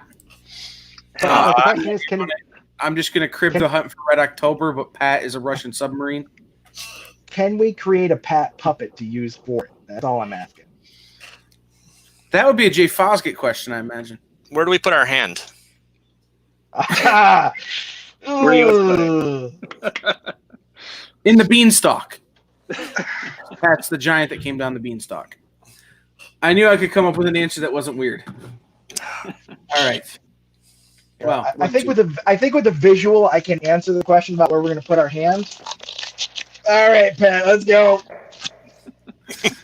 Do you just have a black rubber glove sitting? If I need to ink, I got him sitting right there. So. Oh, hey, I see Nice, that. Dan. I see that Dan is on. So I want to show you guys something. Oh, fantastic. I'm gonna have to move my computer for a second. Hold on. So come on, come back. There we go. See those boxes behind me? Yeah. That is all of Dan Doherty's inventory for Emerald City Comic Con. And I am presently considering how and in what manner to hold this information, these books for hostage. And in exchange for what will I give them back? Sounds like if you have an idea for a project, it's time to pitch it. What should Eric get to release Dan's life's work? Well, I mean, I think you have the right to Millennium. I super hope that he gets to come to Emerald City this year and I get to see my friend Dan. But until then, I'm going to probably just take these books on like a walking tour of Greater Seattle. I think they can take pictures with them in the places and use them to help promote. what is Emerald City's August now? Okay. Technically. Yeah, they moved to August, I believe. Yeah, that is that's the hope. That is the hope right now, that we are going to have Emerald City Comic Con in August. But who knows? Our governor is being more cautious than most, but we don't need to talk about that. Is it hard to build a team to produce a new story, or is it easier to take on all the roles yourself to produce the project? I think it depends on how you work. Are you capable of doing all the roles? Do you want to do all the roles? Do you understand everything that goes into it? How long is the project? How many pages? Do you want to? Yeah. What's the plan on it? Are you going to do a pitch with it? Who's it going to go to? Do you want to get stuff together ahead of time? I mean, But to answer the first part of that question, I don't think it's necessarily hard to build a team with since we're in the day of the internet. There's so many people that want to do this, and you're going to learn your lessons along the way. Like, maybe I don't like working like this or that, or with them or not, but it's all hard, but you'll find somebody. Yeah, I have a very good friend in the industry who started as an artist, and she has since been teaching herself all of the other skills. She's learning how to color. She's learning how to write. I assume moving on, she'll be learning how to letter as well. And I think that's awesome. I have none of those skills beyond writing and editing. So I am sort of forced to reach out to people to collaborate with. But if you have the skills and legitimately have them, don't just, if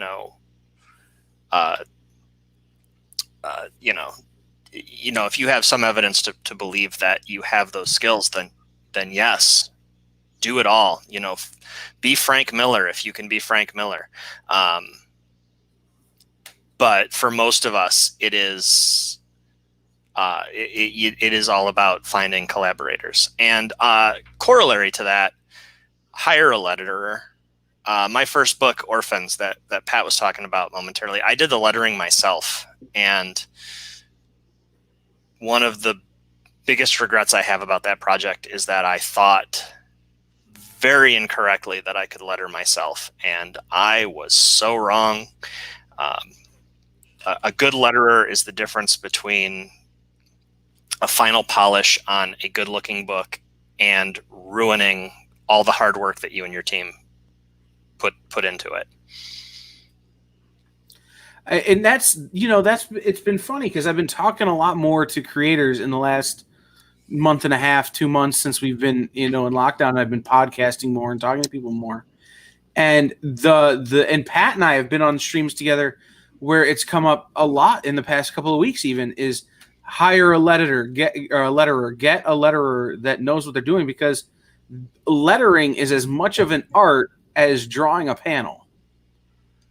And that was something that I had never thought about.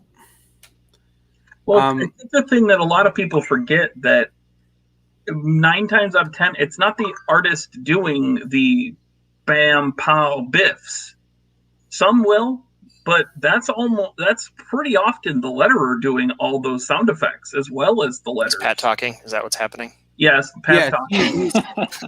He's talking about how the letterer he's going to refresh. He's going to refresh. Pat needs a letterer for this, apparently. Yes, but I'm not a letterer. I'm going to work with you on this, Eric, as to why this is happening. I want to figure this out. It's very odd that it's just me. Right. Well, I can hear. StreamYard guys are really good about fixing stuff. Now I can hear Pat, but everyone but Kyle has a black screen. Oh, can't see me now. Oh, strange.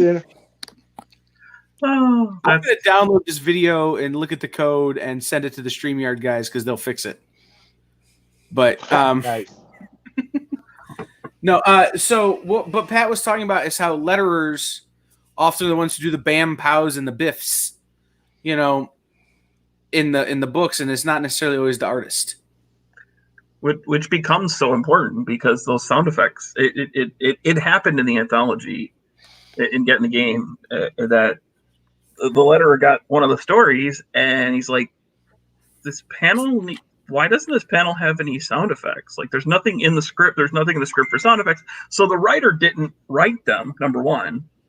And then, and then as the lettering's going on, so the artist definitely didn't do them.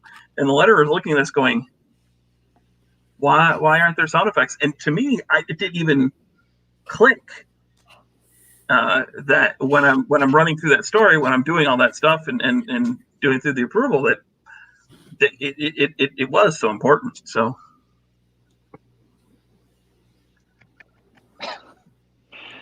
no, you're right. Yeah, the winner. One of the biggest things about lettering is that it's often something that we overlook as we're reading a book, because we're reading the words, we're taking in the pictures, and we're flowing across the page, and it's the juxtaposition of the lettering and the art together that really help lead, and they have to play into the story as to how you're going to move across the page. It's got to be natural as well as easy enough to read and not too text heavy to pull people out of the story at the time. It really is an art form that plays off everything else. You'll notice a bad lettering job, but probably not a good lettering job. You won't even be like, oh, that's a good lettering job most time, unless you're looking for it. Yeah. Well, I just learned that Comic Sans, the terrible font, is based on the lettering in Watchmen and Dark Knight Rises, or Return. Sorry, and that's I never thought about it when I was looking at those books that is vaguely Comic Sans looking. I had to go back after I learned that. I cracked my Watchmen. I'm going, oh, sure enough, that looks like Comic Sans to me. And it was really interesting that a good lettering job goes unnoticed. Yeah, but if you can't read something, it's terrible. Dan Watt was talking for Comic Sans, to be perfectly honest, but well, it's one of those things. It was the first font everybody thought, oh, that's a fun font. It was not Wingdings. But Dan Watt is talking about how the digital age seems to make a lot of steps more manageable when making a comic. He says he has a story written out for a 6-part miniseries, and I think that's true, man. Is if these guys could probably tell you about the places you can go on social media and wherever to find people to work with, and how easy it is now because of the internet, but still finding someone you like to work with might be hard. Here's the pro tip that I'll give him. Pay your people. Pay for work. It's not always cash. It might not be cash, but know that you have to pay them in some manner. You're going to pay, and you need to have that all agreed upon. You should always be ready to pay your people. Yeah. Any kind of collaboration, you can't forget you get what you pay for. Right? Yep. Can you guys speak to some of that? Yeah, absolutely. Pay your artists the most, your line artists especially. Just kidding. Wow. That's a personal thing right there. 90% of your budget, line art. Yeah, work with people, make sure that they're happy with what's going on. Pay, product, whole 9 yards. And that's the thing, is that it doesn't have to be that, I'm paying you $200 a page. It can be that I'm going to pay you $25, $50 a page, and you're going to get this many comp copies on top of that, and you're going to get X percentage of profits going forward, which, that's not always a great thing, because profits are unlikely a lot of times in most indie books, but it's having those agreements and understanding that you are paying somebody in some manner. Everybody's getting a little bit of the pie, because there's not a lot of pie to go around in indie comics when you're on your first project and things like that. So it's everybody finding a way to say, when everybody's unhappy, you did it right. All right. I just want to let everybody know we need to jump off of the Comic Book Shopping Network. We will continue this on GarageCon.live, the Nexus 419 Facebook page, the Cherry Capital Comic Con Facebook page, and the Nexus 419 YouTube page. So if you're watching on Comic Book Shopping Network, head over to one of those places, and we will continue talking about this. Excellent. Thank you guys so much for having me. Adam, Eric, absolutely. I'm so glad to be here with you guys. Yeah, thanks for letting me hijack your panel. Hi, Jack, man. You patted us out. Well, our next, Shauna is the only person who's here from our next panel. I know, Eric, you know Shauna. Yeah, well, I've never actually met Shauna in person, but we hail from the same city, so. Right. The next panel is the Toledo Indie Contingent. So it's Shauna Shepard, Gerald Hill, and Jarrett Whalen. Gerald and Kelly. I forgot Kelly was coming. We're gonna start adding people in. I'm gonna take Pat out and start adding people in. So I'm gonna go back to work. Thanks, guys. Thank you very much. Thank you all. Hey, thanks for joining us. Gerald and Kelly. I forgot Kelly was coming. We're gonna add. Okay, somebody's got to echo. Who's got to echo? Hey, see you, Jay. Have a good one. I can see you, man. I can hear my own self, and it's freaking me out. What's up, guys? Hey. Hey, is the echo still there? No. No, we're good. Okay. It's been a long and weird day, and I'm glad to see some friendly faces, some familiar faces. Not that everybody hasn't been friends, but it's been a wild, fun time. I can't imagine. And Dave says running this. We don't need no Jarrett anyway. Yes, we do. I haven't seen Jarrett in forever. So, welcome into GarageCon, my friends. You guys are, and I would say this. I say this with all love. Probably the newest of the crew in terms of your comic book creation journey. So let's start there, and we'll make Jarrett answer questions like he's the kid who's late for a test. Yes. When he gets here, how did you guys come to be in comics? Oh, you can go first. You can go. Okay. Let's see. I guess my story. I've done comics. I started doing comics back in high school, but back then it was like the big two, DC, Marvel, and then it was like it wasn't as we didn't have like indie publishing, self-publishing, all that kind of stuff. So I kind of just put it down for a while, and after high school, I actually got into filmmaking, and so going through filmmaking, and it's just that's a whole beast, just making movies and indie films. but it, during that process, it's always kind of in the back of my mind, like, man, if I could just doing any films, you need like a lot of budget, you need a lot of people, you need a lot of outside help. So and I was like a one-man band for all of that there. And then I just kind of always had the thought, like, the stories I want to tell would be easier in comic book format, because I always have these grandiose ideas and I would need like $50 million from Hollywood to do it, and that wasn't that wasn't the case.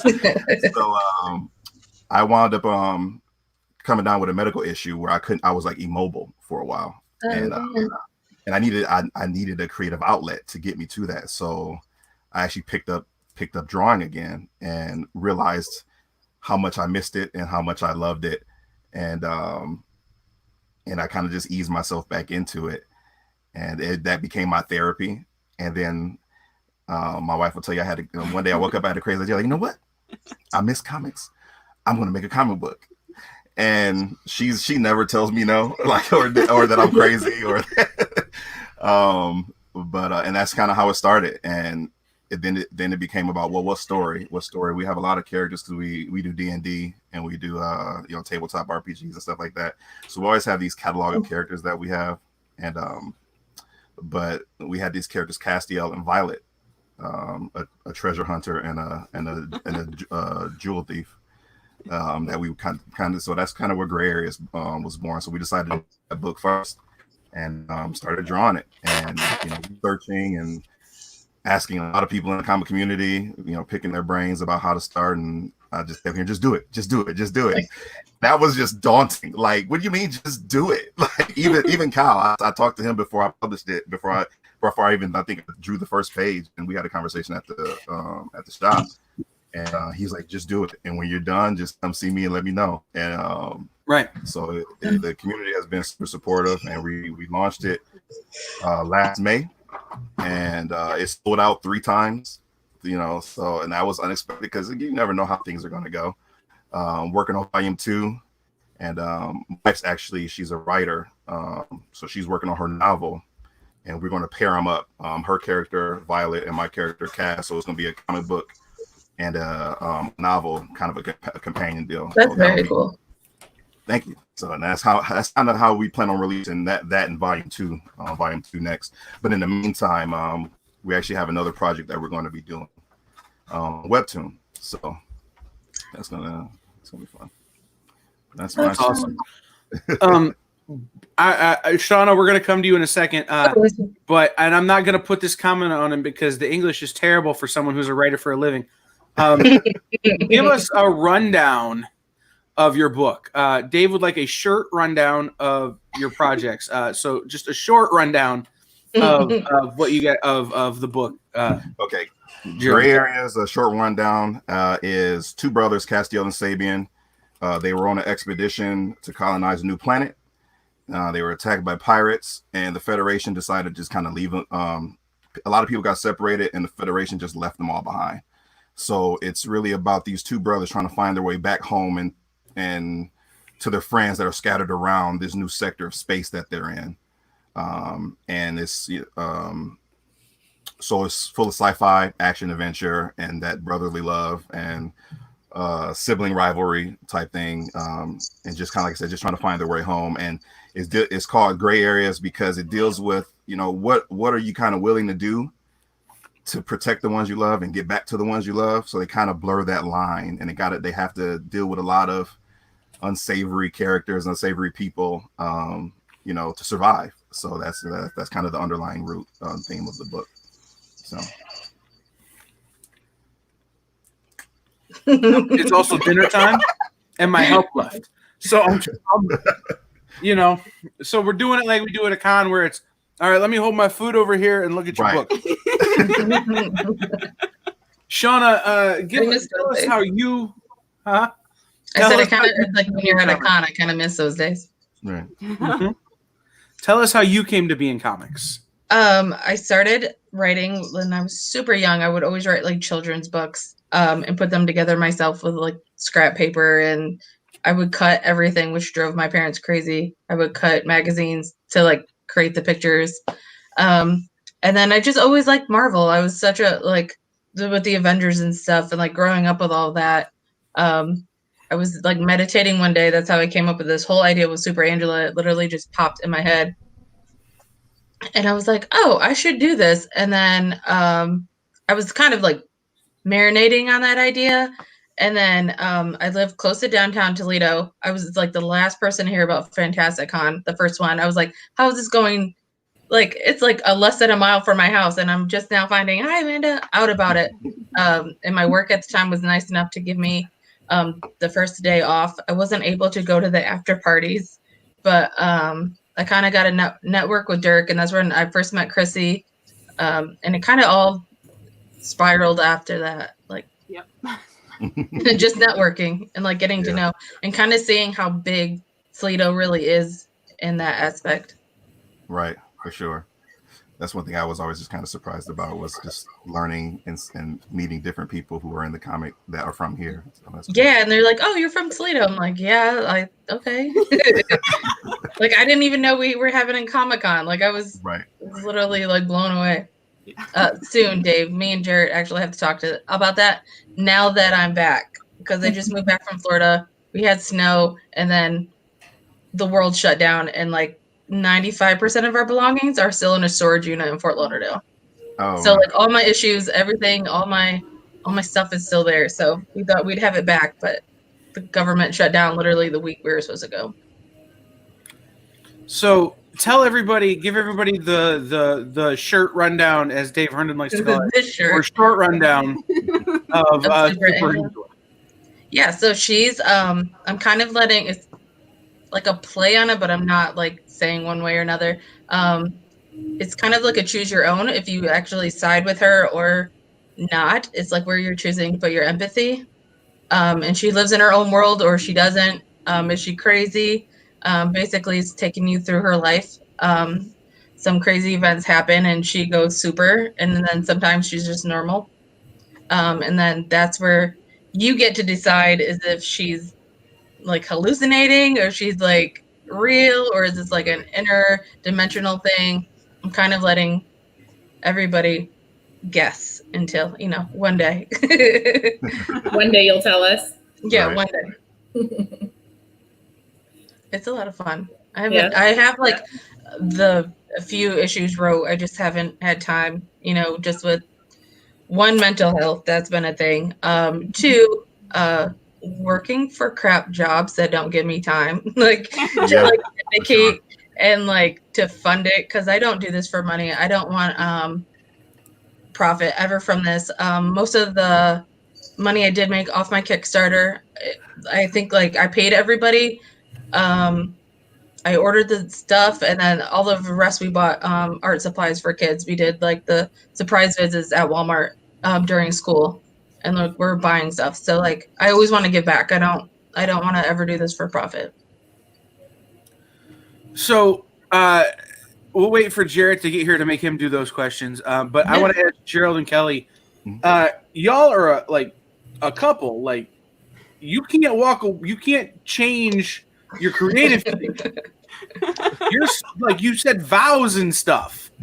So how does that make working together different than maybe it would be if it was somebody else? It's easier in some ways, and it's harder in some ways. A lot of people, when they find out that we work together and we're a couple, a lot of times it's, oh my gosh, you're so lucky, you're so blessed, because, he's the drawing guy and I'm the writing person. So I'm a part of a lot of just the writing groups, and a lot of other women who, wish that their husband was more so into it, or would, when they would ask a question, what do you think about this? They would just kind of get these bland answers. So the really good thing is we have a lot in common, and we're both just so creative, so we can constantly bounce ideas off each other. What about this? What about this? Or there are times where it's just like, I don't know what to do, and it's just like, well, why don't you do this? And it's so obvious for the other person on the outside, and we're so alike that we think alike, so the ideas always mesh really well together.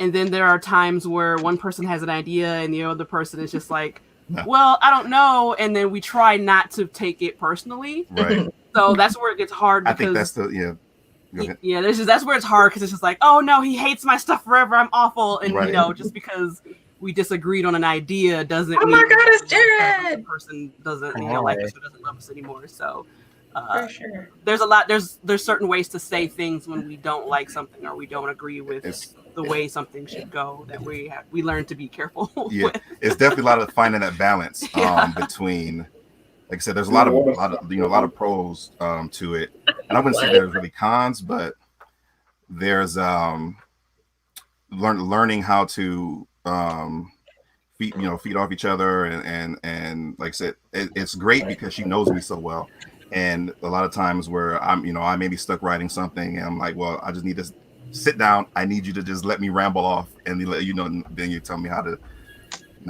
If it sounds good or not. So those moments are great because literally you always have another person there with you through the process, because comics, I'm sure everyone knows, and we're new, but even we're learning, it's a lot of work. It's a lot of work. And I'm doing the pencils, the inking, and the coloring, and it's just, and the backgrounds, and it's just learning all these different things. So it's just nice to have a partner, a literal partner, with you there, where you wake up at 3 a.m. and it's like, I have an idea. Can we go back and can we go back here and write, and can we go back here and do stuff? It makes the process a lot funner. A lot more fun. So do you guys work in the traditional, like she will write the script and then you will like work through that script, or do you kind of just sit there together and kind of very much collaborate back and forth? It depends on what it is. Like me, I have this weird thing where I hate the idea. I hate the action of physically typing. Like my thoughts move too fast for my fingers a lot of times, so I just don't like typing on the keyboard. I have like journals all over the place where I can scribble a bunch of stuff. Mm-hmm. So like if it's an idea that I came up with, then I'll write a lot of the stuff out, very rough, very poorly, and then we'll sit down and say, I like to say, like, we have these things called checkpoints and flags. So it's kind of like, okay, well, this story is going to be this. These are the characters. I want to get them from here to here to here to here. Then we both sit down and we work to reaching each of those checkpoints in the story until we feel like between the both of us that we have something that's good. So yeah. Okay.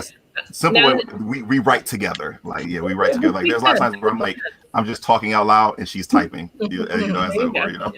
And then part of being a gamer and a role player and all around geek is we fall into being the character so easily that while we're writing, we're actually role playing. So I'll say, da da da da da da da, and then him as Castiel will reply to me, and I'll write that down. Like, what would Castiel say right here? Like, so we're just kind of writing it down as the characters come out. He might say this, or he might say this. Versus when you're by yourself, you kind of have to figure out both sides of the coin. She'll handle like a lot of our stories deal with a male and female protagonist. She'll handle the ladies, and I'll handle the main guy, and I want to see you guys swap that one time. Yeah. Yeah, that would be that. Interesting. So, but then that's generally how we write that.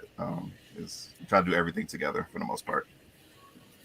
All right, I need to address the elephant in the room. This is the least weirdie I've ever seen Jarrett, and I'm not okay.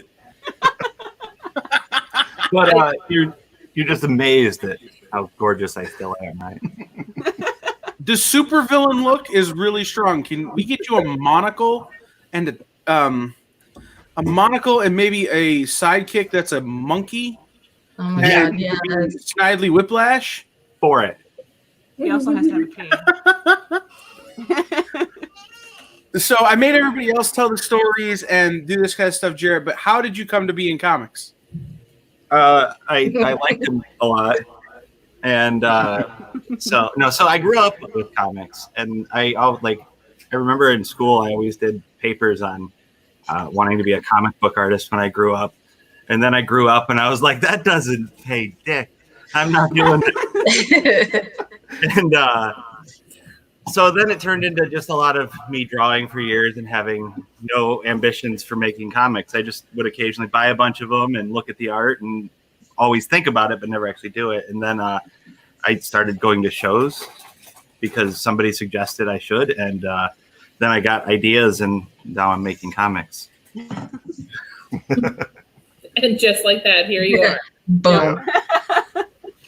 So your first book, The Weight of Gravity, just came out. Yeah, back in November. Yes. Thanks. Give us the Dave Herndon patented shirt rundown of The Weight of Gravity, or what should be short rundown. So it's about a girl who is pretty like stagnant and unhappy with life. She works a job that just kind of, she doesn't fulfill her. She's dating a guy she doesn't really like. She has friends that she doesn't want to talk to. And she just kind of is going through this life always wanting something more. And it's set a little bit in the future. So like she's really interested in space travel. It's a new thing. There's been first contact. So it's like it's just slightly distant. And the whole thing revolves around her wanting to just get away. So, and she tries to get away with this little voyage with her and her boyfriend. So they take a little trip and they encounter some trouble and come back home and find the Earth blown up. Oh. I like how he just adds that in at the end, like it's boom. It's page one. You flip it open, and it's just this big exploded planet, and her just sitting there saying, "Bah." I remember because I have read that. And now it's right there. Like you definitely don't bury that. That you start it off just boom. There's no more Earth, and she's just kind of like, well, where did this go wrong? And she starts going back, which I thought was a really nice way of kind of setting everything up. So, and the intention for the story is the first few issues are going to explore how we get to that point, because it happens pretty quick. She gets to the point where the planet's blown up and her world has changed, and now she has to survive in a whole new world. So it's really the story of her trying to find her way in this whole new future, basically. Exciting. The loss of everything and trying to find something new, I guess. Doesn't The Weight of Gravity tie into another project that is yet to be released? Yeah, the anthology book, Get in the Game, that Pat Koala is doing. I had the opportunity to do my own thing after a pairing didn't go so well. So I did my own comic, and I decided I was going to do a prequel to the comic I hadn't yet done. Because I needed a short story, and I had an idea to loosely base it on the character of the main character of my story. And so I threw it together inside of 2.5 weeks, and was extremely happy with it. And it was what motivated me to do issue 1 of The Weight of Gravity. I want to take this opportunity to point everyone to GarageCon.live. And at the bottom of the page, very soon, there will be links to where you can buy everything from all these people. But also, Jarrett built the thing. Oh, yeah, I did that because I make websites. He did that. I may have been live editing it for the last 2 days, but Jarrett built the website. We could not be here doing what we were doing without Jarrett and his willingness to answer my Facebook messages at random hours. That's pretty random. Pretty random. And my weird requests that are very specific yet somehow vague. I wanted to do the thing. Okay? What thing? There are many things it can do. Oh, he's got the shirt. Hold on. Don't put your shirt. Hold on. Let me get. Hold it back up. Hold it back up. Let me get your name out of there so that we can see the art. There we go. Starship precursor. Nice. I'm really bad at trying to figure out how to do this when looking in the camera that's reversed. I'm really terrible. But yeah, I think that's supposed to be out soon-ish. Yeah, it's we've talked about it several times. The print file is waiting for approval because the printer needs some information from someone, but it's coming. Pat's book is very late. #. So, all right.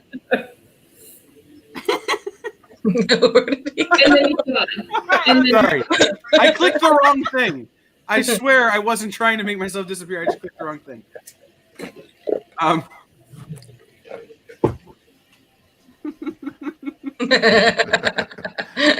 Dave, you get no credit. Zero credit, Dave. Let's try. So, all of you have now, you, Gerald and Kelly, you co-write. Shauna, you wrote Super Angela. Jarrett, you've written The Weight of Gravity and Starship Precursor. One of the threads of our day today, and it happened with Amani and Victor, is where it kind of kicked off is story. And how every part of a comic book tells a story. So, how Amanda disappearing made my brain go blank. Anyhow, so how do you guys break a story as a writer? When you come up with the idea for your story, how did you go about breaking it? How did you go about getting it into a position where you could start to produce? Like Gerald said, lots of notes. Like I write like notes, like just so many notes, and then I kind of piece it all together as much as I can. So go ahead. Oh, I just randomly come up with shit. It's a lot of that. It's a lot of yeah. In the case of The Weight of Gravity, that whole thing started because my wife was talking about how sometimes she has these really irrational fears of like meteors, right? And one day I was like, for a coping thing, maybe try turning them into a fun story. And she's like, a fun story out of death. Yeah, that's great. And so she asked me to create a story out of one. So she's like, so how can you make a fun story out of a meteor smashing into the planet? And I was like, well, to have that story, you have to not be at the planet at the time of the smashing. Otherwise, it's a very short story. So I just had the idea of like, well, what if someone took a space vacation and then came back after maybe they got a little too close to like a black hole or something, so they got some time resonance shit. And the black hole is actually my wife's idea. She's reminding me of this right now. Hi, Jackie. Hi. But the whole idea just came out of that, and then I just decided to make the characters all kind of based off of me, her, and other people we know, and just went to town. Yeah. I just sat down and wrote it, and then made her read it and tell me if it was crap. Ours kind of starts off like I would say again like a character sheet in D&D. We start with the characters first, and their quirks and their what are their skills and all that type of stuff, and then we kind of build the world around them and decide what kind of setting we want. Because a lot of stories in a lot of comics and characters that I tend to gravitate towards are you can plop them out of one setting and put them into another setting and they still work. And so I kind of try to do that with a lot of our characters. And Castiel and Violet, with him, he's basically a treasure hunter, and she's a jewel thief. So you can kind of take those two things and just kind of put them anywhere. But we thought outer space on in foreign territory would be a good route. And then now it becomes, okay, well, what's the story? We don't want to just show them on heist all the time. What are the characters? What's the growth? And then that's why I mentioned like earlier, the checkpoints and the flags is okay, we got to get them to, this is the big conflict. How are we going to get them there? These characters, how would these characters react to this world, to this thing that's happening? And then it kind of weirdly writes itself. Right. Characters just kind of go off on their own journey, and we just how to write it or draw it. So but it's actually I could write scratch journals all over the place. I've written a whole bunch of little stories of like character. I come up with a character idea I really like and build usually a crappy little story around them, and I just kind of leave that sit. And then what I started to do with this story was start to pull those characters I really liked into this one. So now I'm playing with all my fun toys. Yeah, exactly. That's what it is. Yeah. It's interesting too. We had Jarrett just keeps adding to his. What is that? Oh, this is a rat. He does these things and just says it like so casually, like it's Oh my God. Right. Jared just keeps adding to his This is he's I don't even adding know to what the to call production it. value of the stream here. And it's, Right. Now we're you know they say never work with children or animals. And you And doing now we both. got a rat. Yeah. Well, I'm like a child, so I, That's why I was like, no, you got what's going on? I'm the only child on the stream, all right? Let's recognize, okay? I'm the only child on the stream. Jared was part of Super Angela too, and I gave him a lot of freedom. From what I've heard, a lot of writers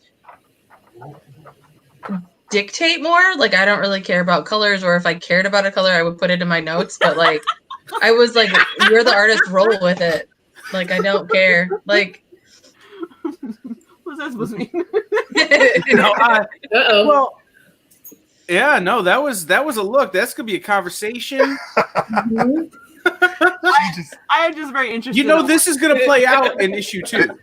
This is a prime example of the question you asked us earlier on how we work together, because you know, writers handle things, you know, they go at things a lot differently than artists. Yeah. And I'm a visual storyteller, and that's been like through filmmaking and do this and that. So we have our different strengths and weaknesses. Like I say, like her strengths are like characters, like love and just character connection, and I'm usually drama, action. Fighting. Like if someone needs to die, I can write that. I don't know what that says about me, but well, it's funny. Y'all talk about D&D. Y'all talk about tabletop role playing, and it's funny because the guys I have, the guys when I RPG, the guys I have write my characters are always the writers, and then I come back through and I'm the guy who's like, the buildings look like this, and the sky looks like this, and this is how people move throughout the world. And it's got a lot less to do with what the people think, feel, or believe. Right. And like she'll handle like the Violet character or her characters, and then I'll have like a certain characters in the story that I'll handle. But she has a very specific, requirements for the art style for those characters. I'm like, well, no, I don't want. Who wants to draw curly hair all the time? That's just, just these little things that you wouldn't think would create friction in the, in a creative world. But it's just, these small things. It's like, oh, okay. Yeah, because she has How many long bright purple curly hair, and she was created before we made comics. So I'm just like, I never thought about ever how to draw it. So now he's like, I want to make comics, so we're going to use them. And I'm like, okay. And he puts her hair up in this bun. And I'm like, no, she has long curly purple hair, and her hair is in a bun. And I'm like, no, it's long. But I'm like, hair. perception, visual perception. If she's a thief running across these buildings, she's going to want to pull it back out of her hair. Well, and it's also probably easier to draw a bun versus these sure. that you have You're to gonna have like a few little curls up at the top versus this head of hair in every panel. Yeah, so some things that were created because it's easier for me to, like I said, I can describe things in 5 pages of her hair, and it's like, okay, now we condense it down. But this to something. is going to take me 2 months to draw. So there's some give and take on having what we wrote down versus visually what can we actually draw, what can we actually do, because there can be 5 words for something that I wrote in 10 minutes versus this is going to take him a week to draw 1 panel of something. So in that aspect, there's a lot of give and take in translating writing to a script for drawing it, which is something I'm new to because I've never really had to draw anything, and I still don't. So I will come up with these wild, crazy ideas, and he's just like, no. I'm just like, why not? It's just this long explanation of this is just something we can't do right now. And it's like, oh, okay. So that goes back to that learning how to communicate that, he doesn't hate me and my ideas. It's just, this doesn't work for a drawing like it does for a book, and figuring out how to make it work. Yeah. For sure.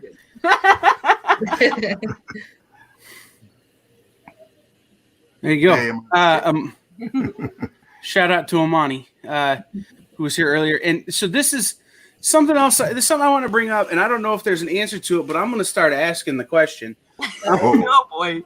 Well, so today alone we had Amani, who's a Toledo creator. We got you guys. We had Scoop McMahon. Eric Palicki was on the last show. He's still from Toledo. Mhm. And next is Leah Letterman and Dirk Manning, who are both Toledo, people. Yeah. What do you think it is about this area that leads people to creativity and leads people to this meeting? I'll answer this. Is it wrong to leave? I'll answer this. Go ahead. Boredom? No. Right. There's not a lot, at least for me. I'm going to speak for myself. Growing up, there was not a lot to do. There was not a lot to see, not a lot of places to go. So a lot of times I was at home reading my comics because those worlds were better than the world I was in, or the town I was in, or the people I hung around with. So it was, I think when you have less distractions, you have to find ways to entertain yourself. And that, I think a lot of that is storytelling, whether it be comic books, whether it be movies, filmmaking, or other, novels, or whatever forms of as an outlet you can choose as an outlet to kind of take yourself somewhere. I like Toledo, but but yeah, take yourself to to these other places that I've always was kind of in my own bubble dreaming about. So I think that's a lot of it. Is that? Yeah, I agree. Because there's a difference in I'm gonna go to Disney World this weekend and every weekend for the rest of my life versus I'm gonna go to Kosai. I stayed in California for a little bit, and there was so much to do there. I was never at home. Yeah. So I was always distracted by something else, games, or other or other people's entertainment, other people's mediums. But I feel like when you come from a smaller area, you have to create your own opportunities. You have to create your own forms of entertainment. A lot of times, I think that transitions a lot of people like us into different storytelling mediums. So I agree. When I was in Fort Lauderdale, I didn't even journal. I was at the beach all the time. I didn't do anything. Yeah. And see, for me, it was, I think part of it, and I think this gets overlooked, is that we have a slate of killer comic stores in Toledo, and a lot of other small places maybe don't have that. We've got, the Game Room that's been around for 35 years, and JC's that's been around for 35 years, and our friends at Monarch, who are the oldest store in town, who are now approaching 37 years. Mm-hmm. That's steady comic. Our store was the new kid on the block, for a long time, but that's steady comics coming into the area for a long time. And so I think maybe where other people struggle to find that fandom, it's prevalent here. For sure. And I think just like, and this GarageCon is a prime example of what I'm about to say, is a lot of times in like bigger cities or bigger areas, it's really hard to connect with other creatives because everyone life is so busy in other cities and other places, and everybody's working to do their own thing. That's just not like a lot of help. But versus like being from a smaller town, a smaller city, it can be easier, like you said, to find these comic book shops and other creatives, and how we talked about before, Shauna, just how like you realize how many other artists and comic book creators are in Toledo or from Toledo, and I think it's a lot, it's harder to do that because like I reference filmmaking, like everybody's like go to California to go for filmmaking. Well, everybody's in California trying to make movies, so you kind of want to be really overshadowed by a lot of it, but versus from here. I want to make comics. Oh, well, I'm gonna go talk to Kyle. I'm in there every, in the shop all the time, and it's more personable, and I feel like there's more willingness to help each other succeed because we're such a small, connected, community. Is what I'm learning. No, for sure. Yeah, for sure. Well, and it's like I was talking to Shauna, and I go, "Do you know Gerald?" I feel like you know Gerald, and she's like, "I don't know if I know Gerald." I'm like, "I think you probably do." Like, everybody assumes everybody knows each other, and then when we don't, it's like, "Oh, you do that thing too?" Right. Oh, that's awesome. Like, I was shocked that we didn't have as many as friends in common as I thought. I told Kyle, I was like, we probably have like 60 friends in common, and I don't know, like. Since I've been doing doing the comic thing, a lot of the friends and a lot of people I found us through Kyle, like just PC interactions between him and other people and meeting.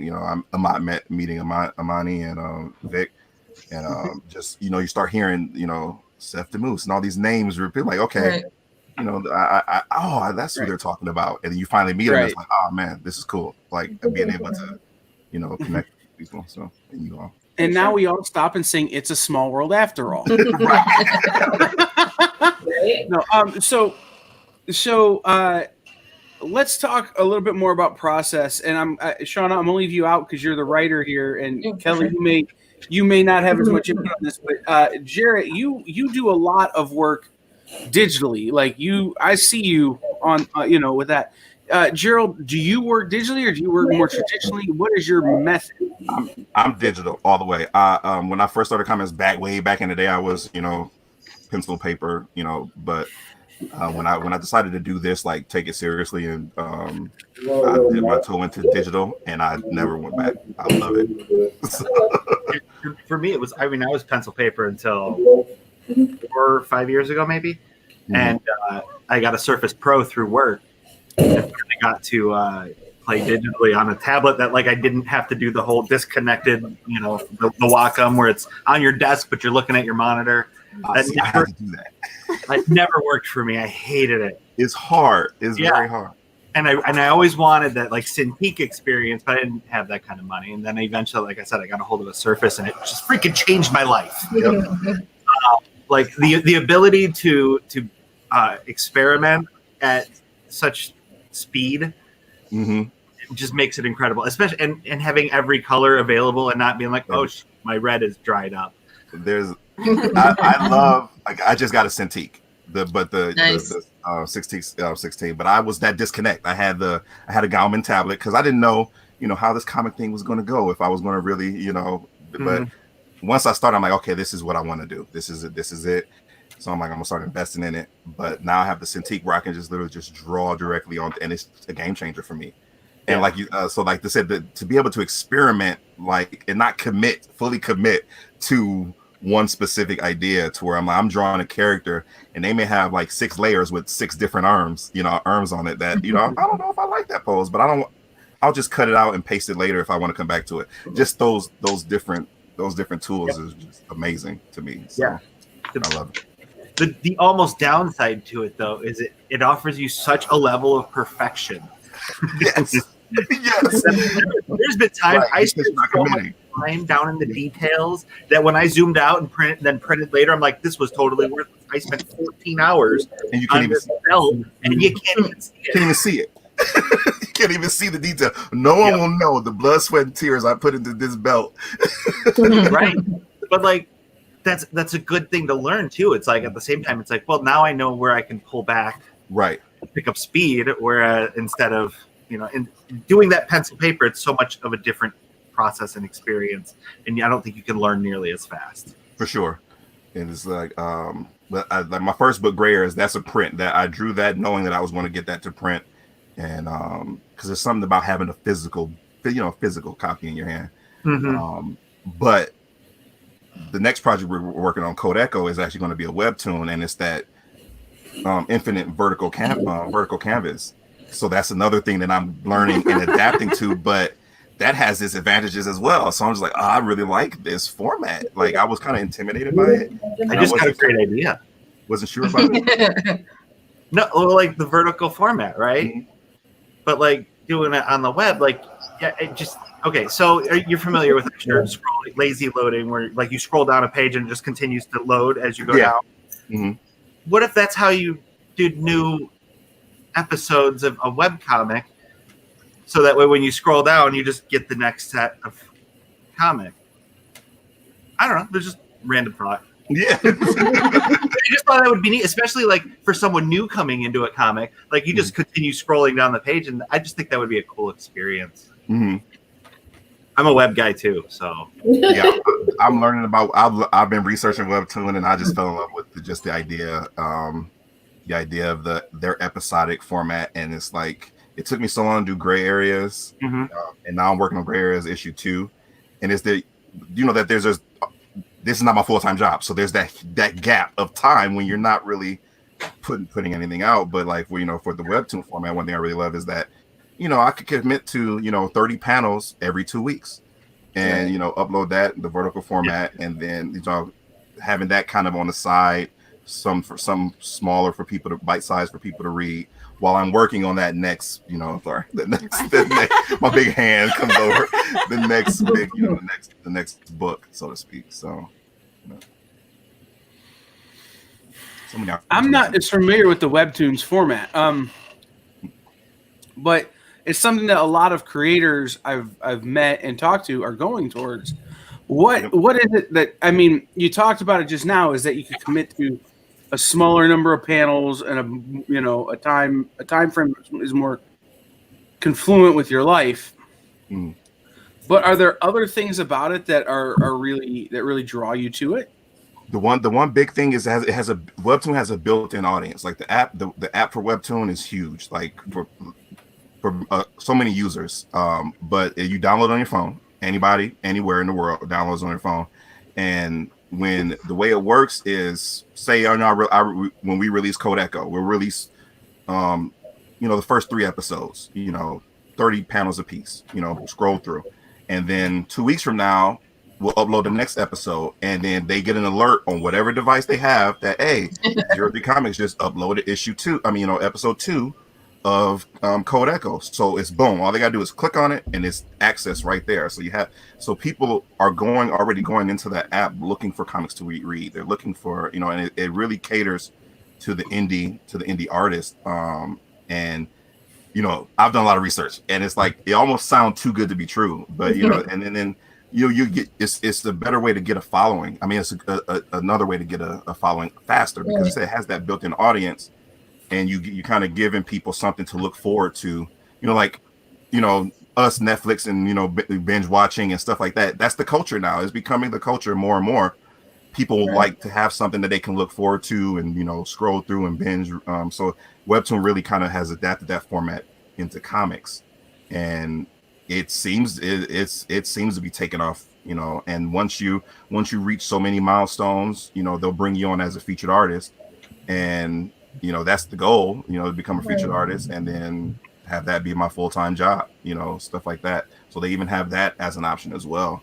But you keep all creative rights, creative control over all your stuff, and it just, to me, it became a smoother transition.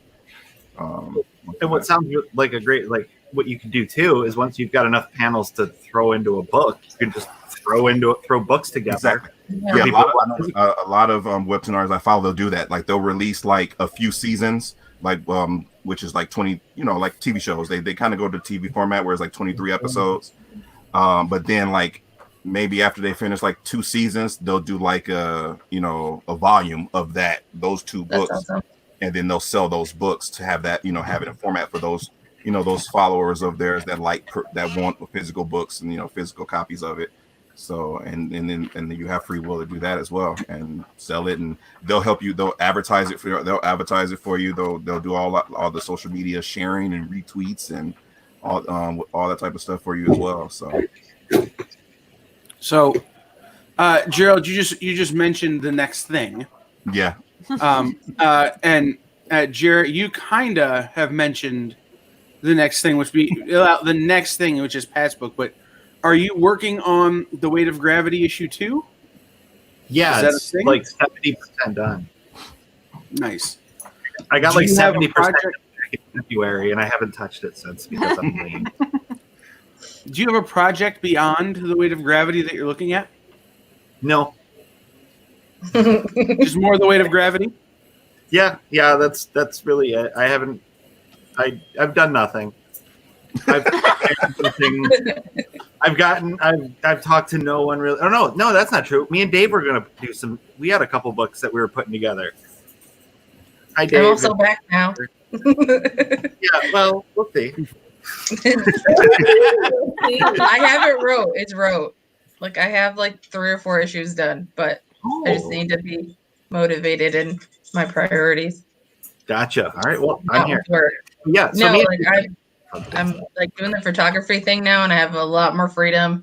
I'm not like in the kitchens, and I'm not like miserable when I get home now. So, like, I have time. Yeah, I've actually just been doing I've been doing a lot of drawing for work, so it tends to make me not feel like doing a lot of drawing Right. For sure. Yeah. Fixing my websites and things like that. Yeah. I promise I'll leave you alone. No. So I guess the question is how did I get to be so good looking? I was born this way. No. I mean, the question is, and it's why I ask about what's next. Is it's the other thing I've become fascinated by talking to people today is the planning Yeah. that goes into these kind of projects. And it's making a book is not a short process by any means. It's a long, drawn out, heavy thing. And it's interesting to me that how many people are like, oh, I've got this project that I can't talk about, and I got another project over here that I can't talk about. I got another project over here that I can't talk about. I'm like, well, that's great. Tell me what you can talk about. And then you talk to, the people, the indie guys, and they're like, well, I'm really focused on this one book that I've got one issue out for, and the next book will be out next year. And the difference in approach. And so I guess my question is does approach matter? And that's the question I'm rolling around with in my head. But where I really want to ask you guys about is being super indie. Do you feel like that gives you more freedom? Whereas somebody who's got 5 or 6 projects out there, they got to kind of stay in these lanes. You guys could just do, as Jarrett kind of said, whatever the hell you want. Yeah. I would say yes. There's more freedom because, like I said, you don't have that higher up tier that's kind of looking at you like you need to give all your time and attention on this. This is our baby. This is what's going to do it. So it's just, waking up having a freedom. And, oh, okay, I have this idea, but I also do want to tell this story at some point as well. And this is one thing I'm kind of trying to be okay with, is telling myself, okay, I don't have to be stuck with one specific project. I don't have to be known for this one specific thing. It's okay to, move, beeline over, move to something else and different genre or different characters, and just playing like I like world building. That's my thing. I love world building, creating these worlds, creating these characters. So a lot of times for me, once I world build one universe, so to speak, it's not so much that it's on autopilot, but that part of my brain wants to move on to stuff, move on to the next thing. Okay, like we have gray areas. We know who Castiel is. We know who Sabian is. We know who Violet is.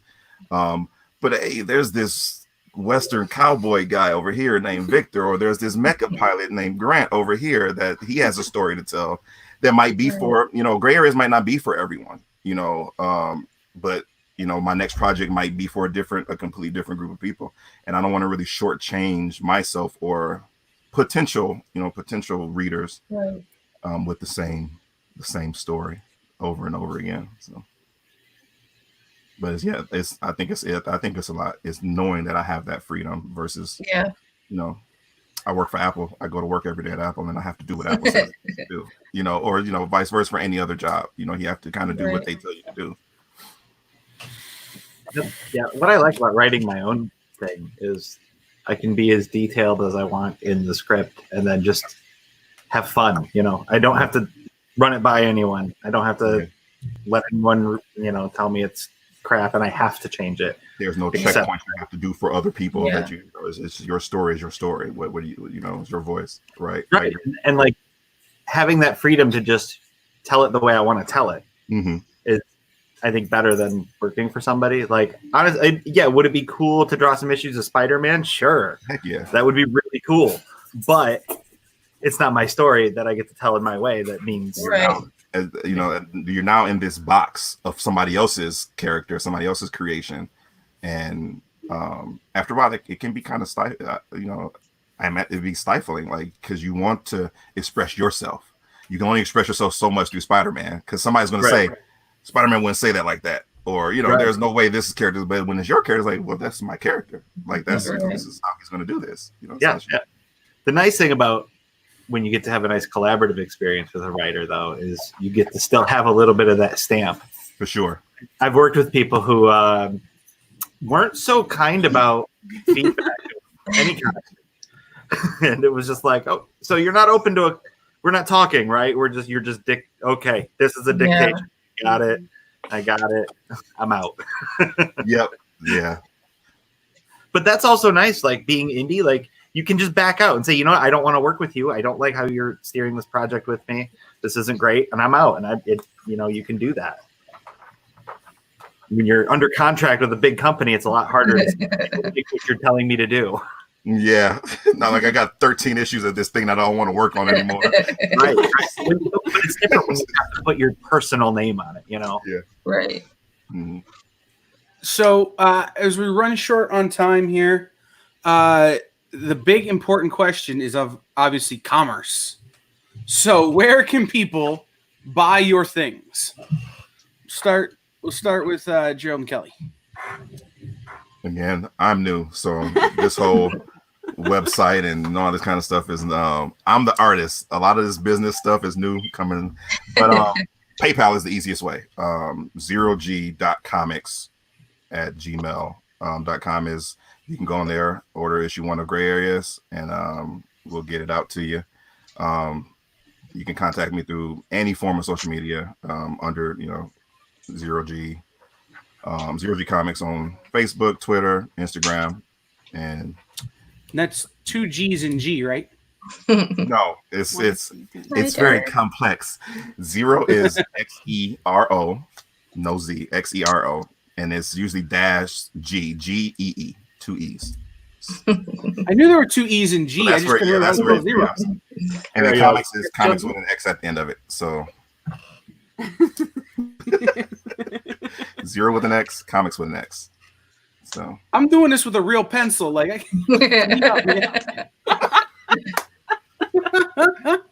all right, Shauna. I think I don't know if Jared has any more copies. I think you have the only copies here. Everything's still in my storage unit in Florida, which I think I have like between 10 and 20 issues. Yeah, like I have cases, but they're all down south. We were gonna go get them. Huh? Yeah, buy. Shauna's answer is buy books from Jared. So if you want to look for my stuff, see my name here is The Jarrett. You can go to thejarrett.com, and that'll take you to my website. That I got links on there to everything. To like, I've got a store to my comics, which has The Weight of Gravity, and I think Super Angela is on there. If it's not, I'll double check and get it back on there.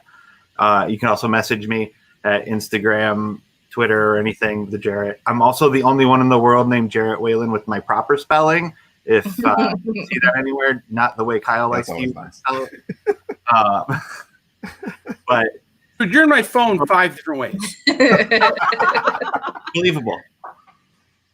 But yeah, you can it's go to my website and then you can get to everything from there. And we just got new orders in too of the book. So there's Gray Areas. That looks awesome. I need one of those. Comics Wellspring. Pat's back. Oh God, Pat. What's happening? These Comics Wellspring for The Weight of Gravity. They were fantastic. I love them. Why do I feel like I was getting talked about?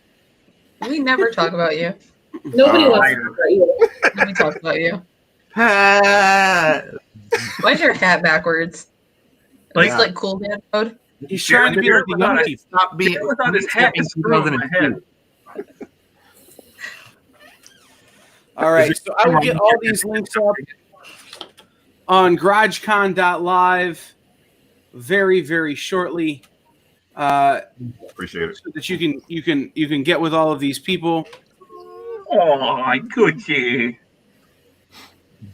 Hey, we're gonna spotlight that. No. Bring that back. We're gonna spotlight. All right.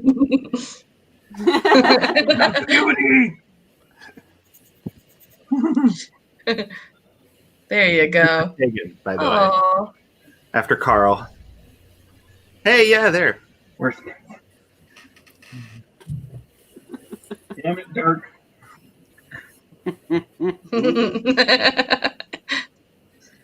All right. Well, it's been great having you guys. We need to that will do it for us. Make sure you check out Zero G Comics on the social medias. The 0 with an X and two E's and G. Well, because it matters. I guess I should have just put that down here.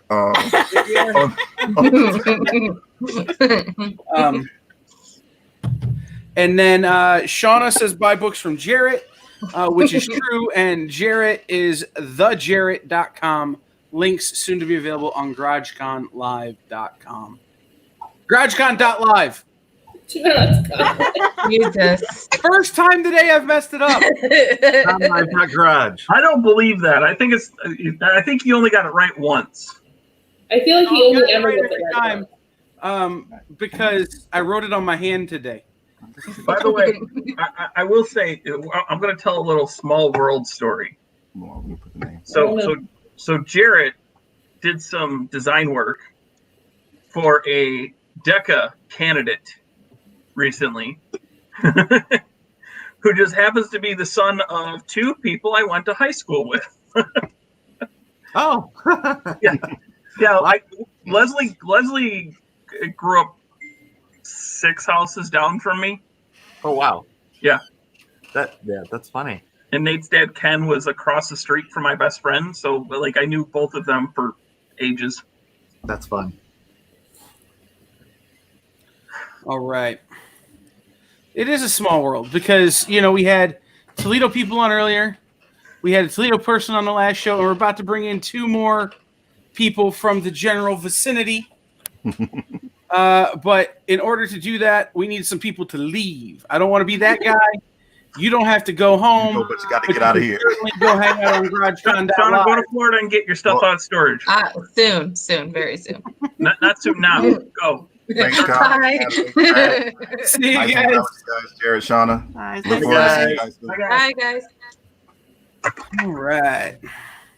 We're going to start by bringing in the boss, Leah Letterman, I'm the boss. editor and writer extraordinaire, and then this other schmuck, She's the boss. Dirk Or Manning, whichever way it is on your camera. Can we do that again? No, we're live. There are no retakes. What up, boss? With her new haircut. Yeah. Actually, Dirk Manning is cosplaying as me tonight. In a change of events. Yeah, exactly. He's got to get the magic marker out and do the mustache though, because mine is thicker than his. I would say the after party. I have your tools. You'll notice I did not shave so I got the little What he did do was put magic marker right here. No, that's not a magic marker. He has a Sharpie. Yeah. No, that's not a good idea. Do you know that you need an erasable marker? Oh, never mind. I have a highlighter. Will that work? This is why I need an editor. Like, tell me these things. Like, don't draw on your face with a Sharpie. I'm going to edit your life choices. That's a full-time job, Leah. Do you Yeah,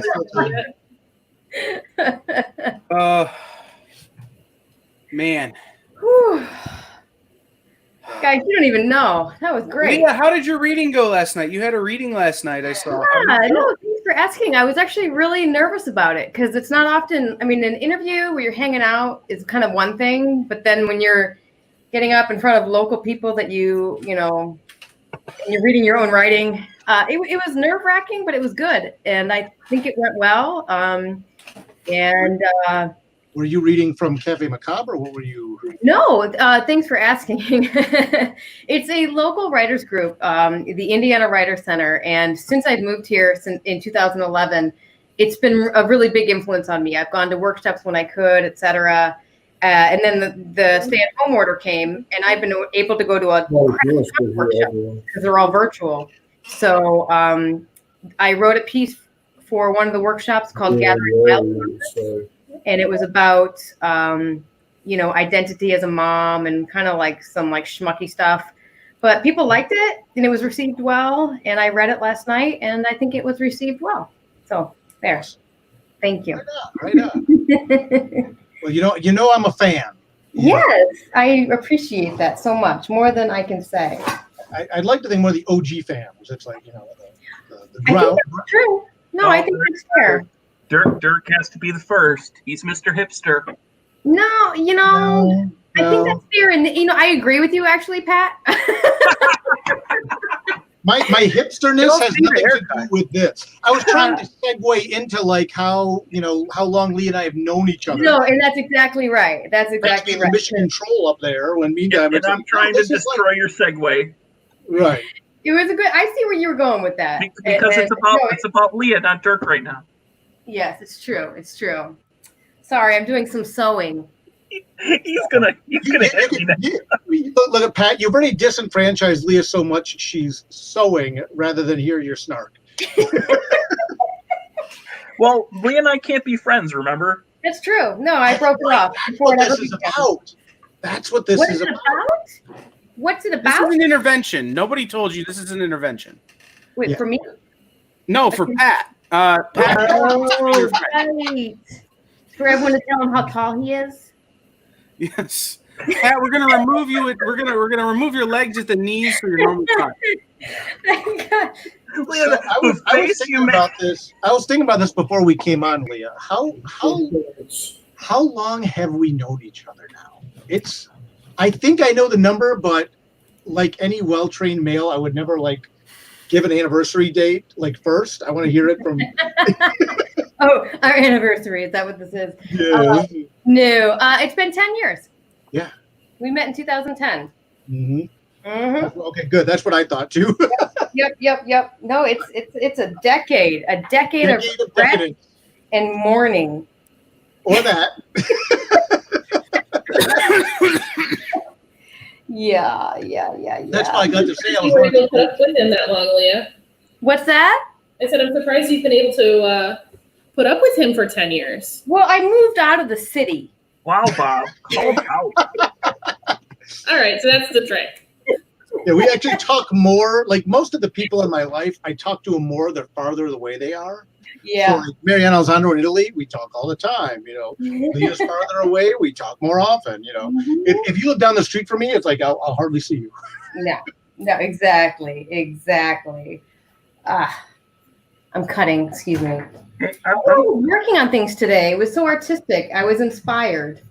I'm gonna defend myself to Bob. Bob, this is the spare bedroom. What would Bob say? Because my office space is under renovations right now. Oh yes, thank you, Bob. Exactly. Too spicy, and it was. I'm in the middle of an interview, honey. Do you want to talk to the people and tell them about my dinner that I screwed up? It wasn't screwed up. It was good, but It was too spicy? yeah. Okay, go eat something else. Bye-bye. I love you. Bye. Okay. Sorry. Was that Oliver? Or? Yeah, it was Oliver. And guys, I'm telling you, the last 15 minutes, and I know you guys have been going at it for like 24 hours and you're exhausted. For the last 15 minutes, I was like the Benny Hill show running around my house. Like I got dinner and I'm doing this and I got my beer and I got my sewing kit. But I just have to get 2 beers, so I'm good. We're here now. We can relax. We can enjoy each other's company. But I had to field a complaint from the minion about my dinner. It was too spicy. You know, I made homemade Crunchwrap Supremes. Okay, Homemade what? Crunchwrap Supremes. What's Hell that? yeah. If you don't know what it is, No. oh, Really? This interview is over. This interview is over. You know what? You have to go, and you have to go get one. He left. No, I took him off for not knowing what Crunchwrap Supreme is. And you know what? I still don't know what a Crunchwrap Supreme is. So It is magic. It's a Taco Bell delicacy. It's a burrito that you put the taco meat on, and then nacho cheese. Taco Bell. Yes. Yeah, never mind. I don't even care anymore. That's fine.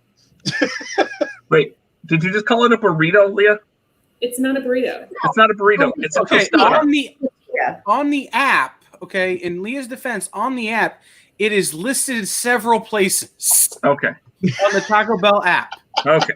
It is a It's just with tostada. the quesadillas It's not and a with the burritos and with the specialty It's items. a tostada wrapped in a No, because flour the shell. portion of the crunch wrap is in the middle of ingredients. In a tostada, they would all be on top of the that hard shell. So it's not a tostada. It is a tostada wrapped in a flour tortilla You grill. know what it is? It's amazing, and I made it, but I made it too spicy. You know what? The takeaway I've gotten from this is that Leah, you made some awesome food, and somebody had to disapprove in my household. It took us 3 days, but we've officially lost the plot. Leah, I will say my wife tends to love red pepper flakes, so like I understand your kid being like, "Oh, too spicy." Yeah. You know, like a palm full of red pepper flake is a little bit for her. Yeah. No, I think I might have rinsed the meat first for him, and it was too spicy.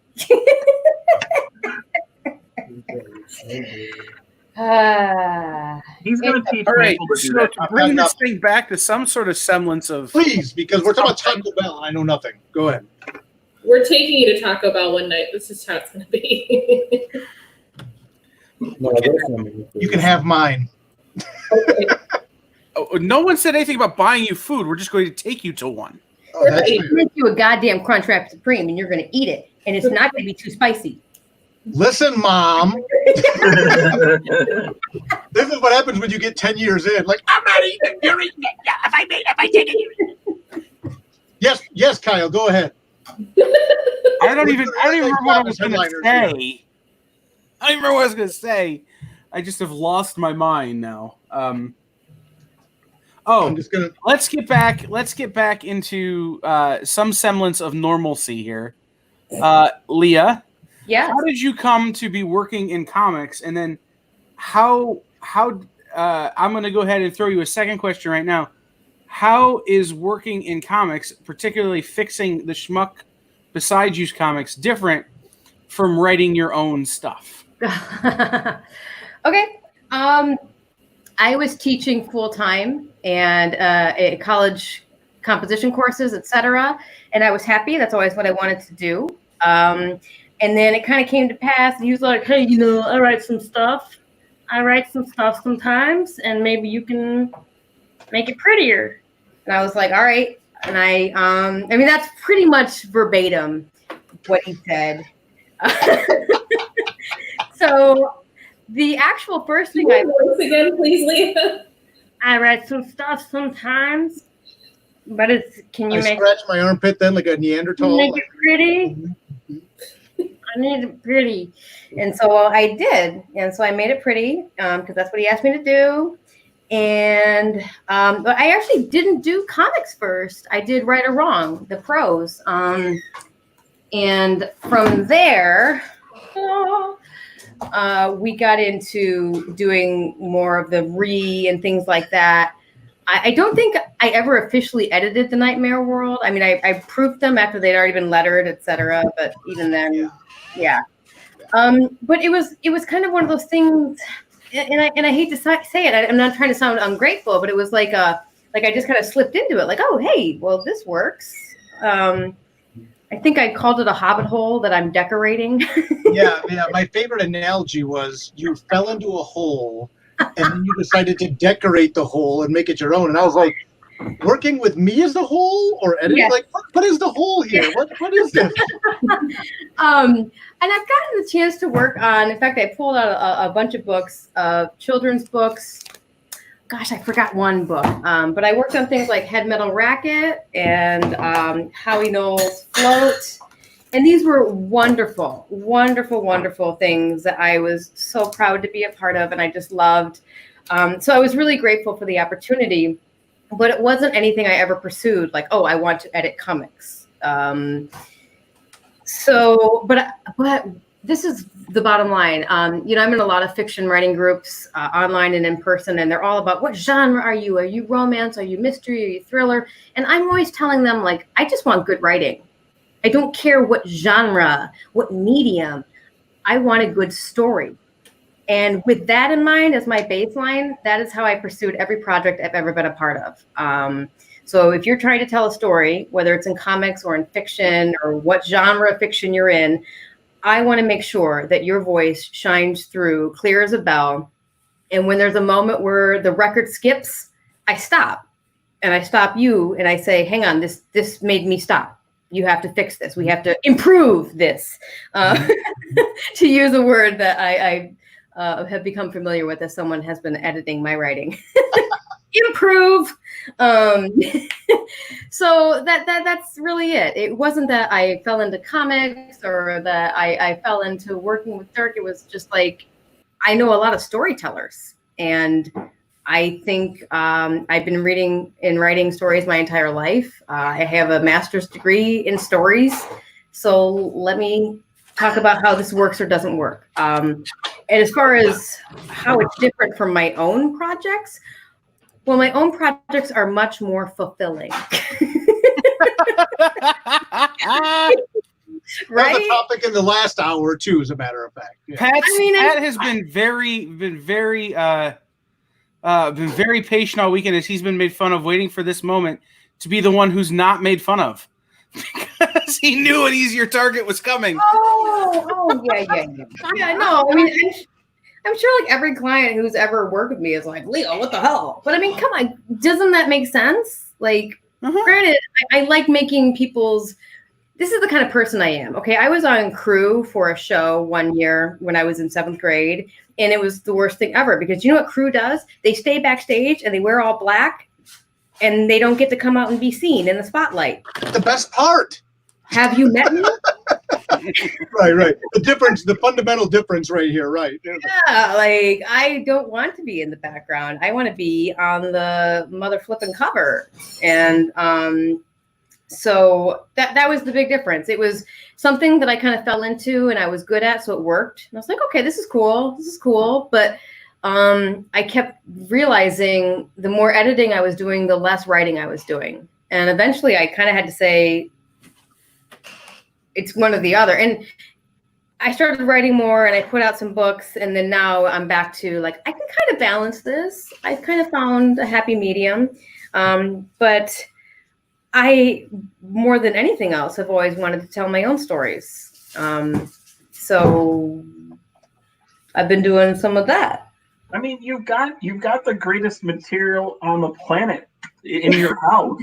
Yeah. I mean, I'm waiting for that coffee table book. Really, I have saved pretty much every comment status update that I've ever made about any of my children. I have saved, and it's in a file and it's backed up. As for what I do with it, like I'm still kind of. I think we need a New Yorker style comic, single panel comics, just of maple. Yes. Yeah. I think you could easily like washing the car. Well, think of shoot! I just forgot the gutters, not gutters. The one shot comics, the web comic that was going. Was it gutters? You're gonna have to be more specific. Gutters was multi-panel, I believe. Yeah, but it was still like one shots, random, like all sorts of different artists and all sorts. Yeah, that was Gutters. Yeah, I actually did a episode of Gutters. Yep. And of course, we find a way to make it about Dirk.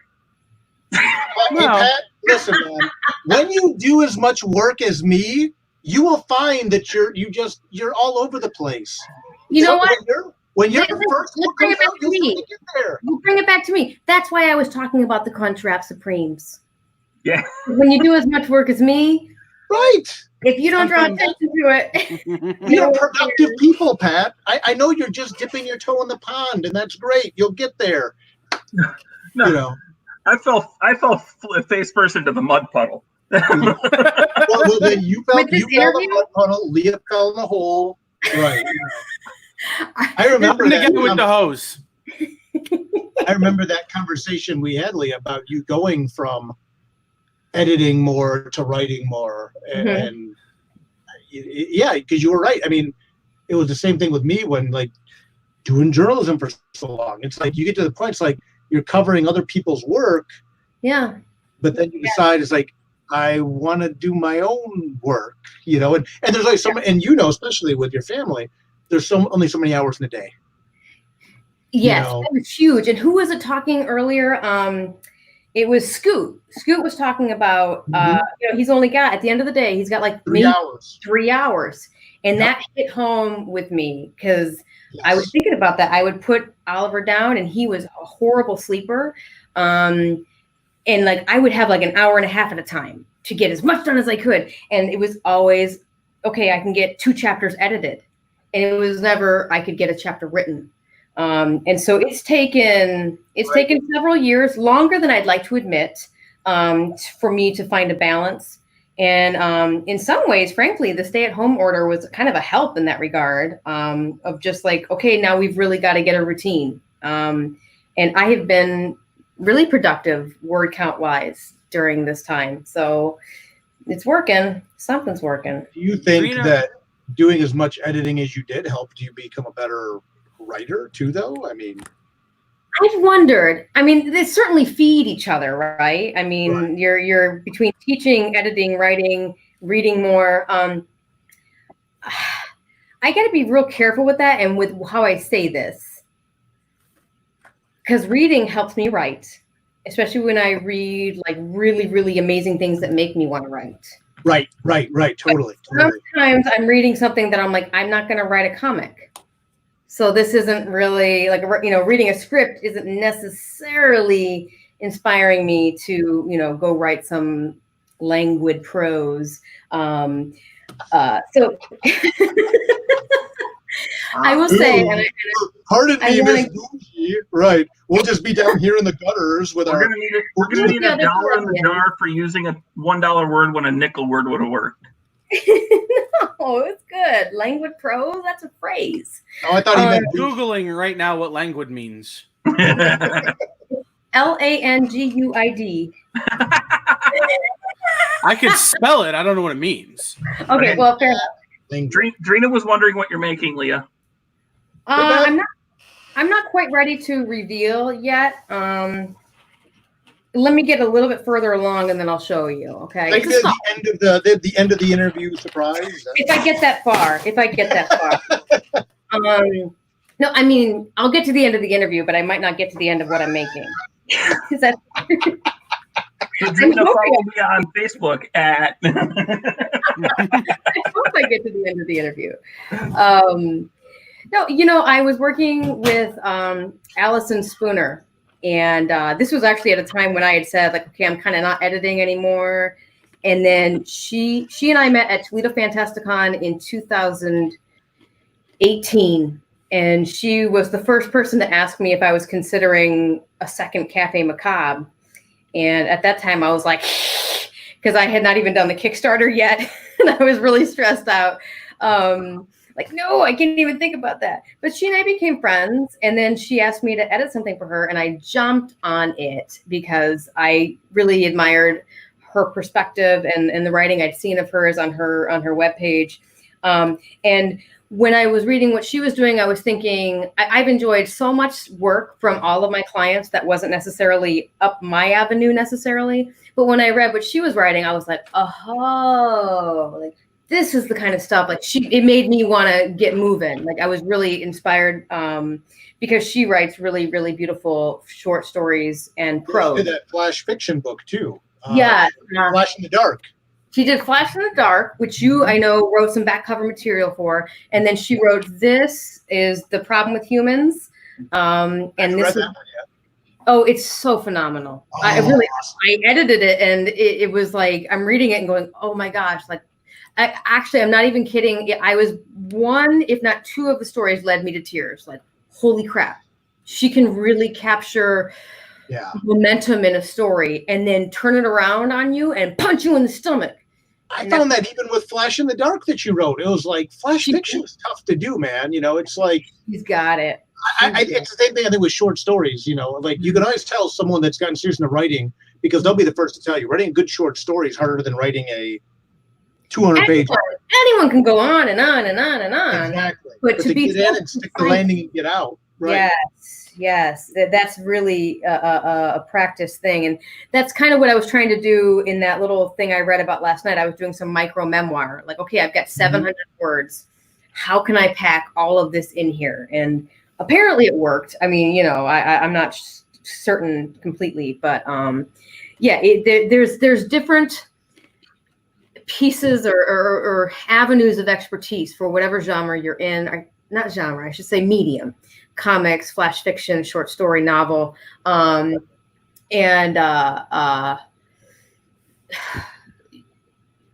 forgot where I was going with that, but the different tools and the different skill sets. Yeah, there's different skill sets, and I have written like 4 pages of a comic before. I've read a lot of comics, and I really appreciate the medium for, especially with the artistic. It's the two are inextricably intertwined. My favorite note to ever give a writer is let the artist tell this. Yes. And that's my favorite thing to say, because they're going on, and I'm like, no, you're writing a script here. No one cares about a script. We care about the story. Right. And so that's when I love working in comics, is to see how those two are married. And I think that it's really powerful when it's done well and correctly. So I try to do that for people. Well, and that brings me back around to something I've been asking everybody, because and Leah just touched on it, so I'm going to cut you off, Dirk, and I'm going to ask the question. Is one of the things that Imani and Victor brought up is how every part of your story should tell a story. So, like, Imani is doing the art and how he poses a character and how a character is moving tells as much about the story as any of the words the writer has written. Mm-hmm. And then Victor's talking about how writing a whole story in 6 sentences. Mm-hmm. Your whole narrative can be summed up as 6 sentences or put out in 6 sentences. Mm-hmm. And so the question I've been asking people is, how do you break a story? And Dirk, you're a writer. Leah, you're a writer. So when you come up with an idea for a story, how do you break it? Do you see it in your head first? Do you write it down? Like, how do you write it down? Do you just, Shauna says she journals a ton and just gets all the ideas in one place. Mm-hmm. What is your method for breaking a story? I always start with the end in mind. And it is a rare day I will start a story without knowing how it's going to end. And then I always say my obligation is to get there as quickly as possible. Work towards the end as fast as possible. From there, I'll kind of do like that. I basically like outline it, like the big beats. Like I just spent the last couple of days doing the hard outline on Hope Volume 2. So I know how Volume 2 is going to end. And then what I do is I do the big beats to get there. And then I kind of start, trickling in the details from there and things like that. So I'm trying to think if there's anything I've written where I haven't known how it's going to end it, but I don't think so, because to me, that's how you gauge your pacing, your character arcs, your character development, your theme. Everything is usually wrapped up in that end. How are you gonna stick that landing? Yeah, I agree with that. And I think I have written some stories that way, where I know the punchline, I know the ending before I even begin writing. However, I have done a lot of stories where I just have a character in mind and I just kind of put them on the page and see where they go. That's a painful way to do it. I don't know that I really recommend it, but I've certainly done that, because even right now I'm working on some memoir stuff, and it was really clear to me, and I've actually got it written on my wall by where I work, that is, let the writing lead you. Don't try to lead the words, let the words lead you. What are your words trying to show you? I had a professor in grad school who once told me, like, well, Leah, you think through writing, so you need to just start writing.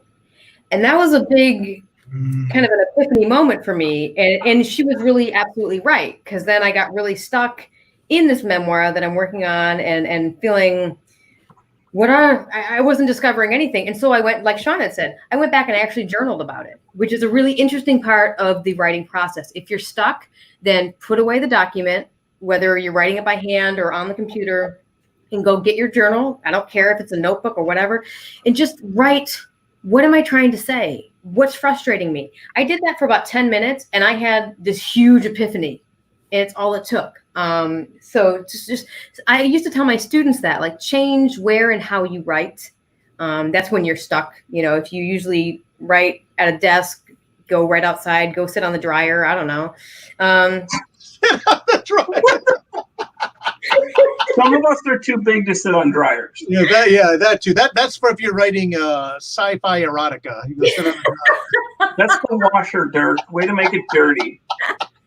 Well, no, in the dryer it's clean, Pat, because you already washed it. Then you put it in the Go dryer. find yourself a spin cycle. Yeah. Sit on it and spin. Did Kyle remove some dirt?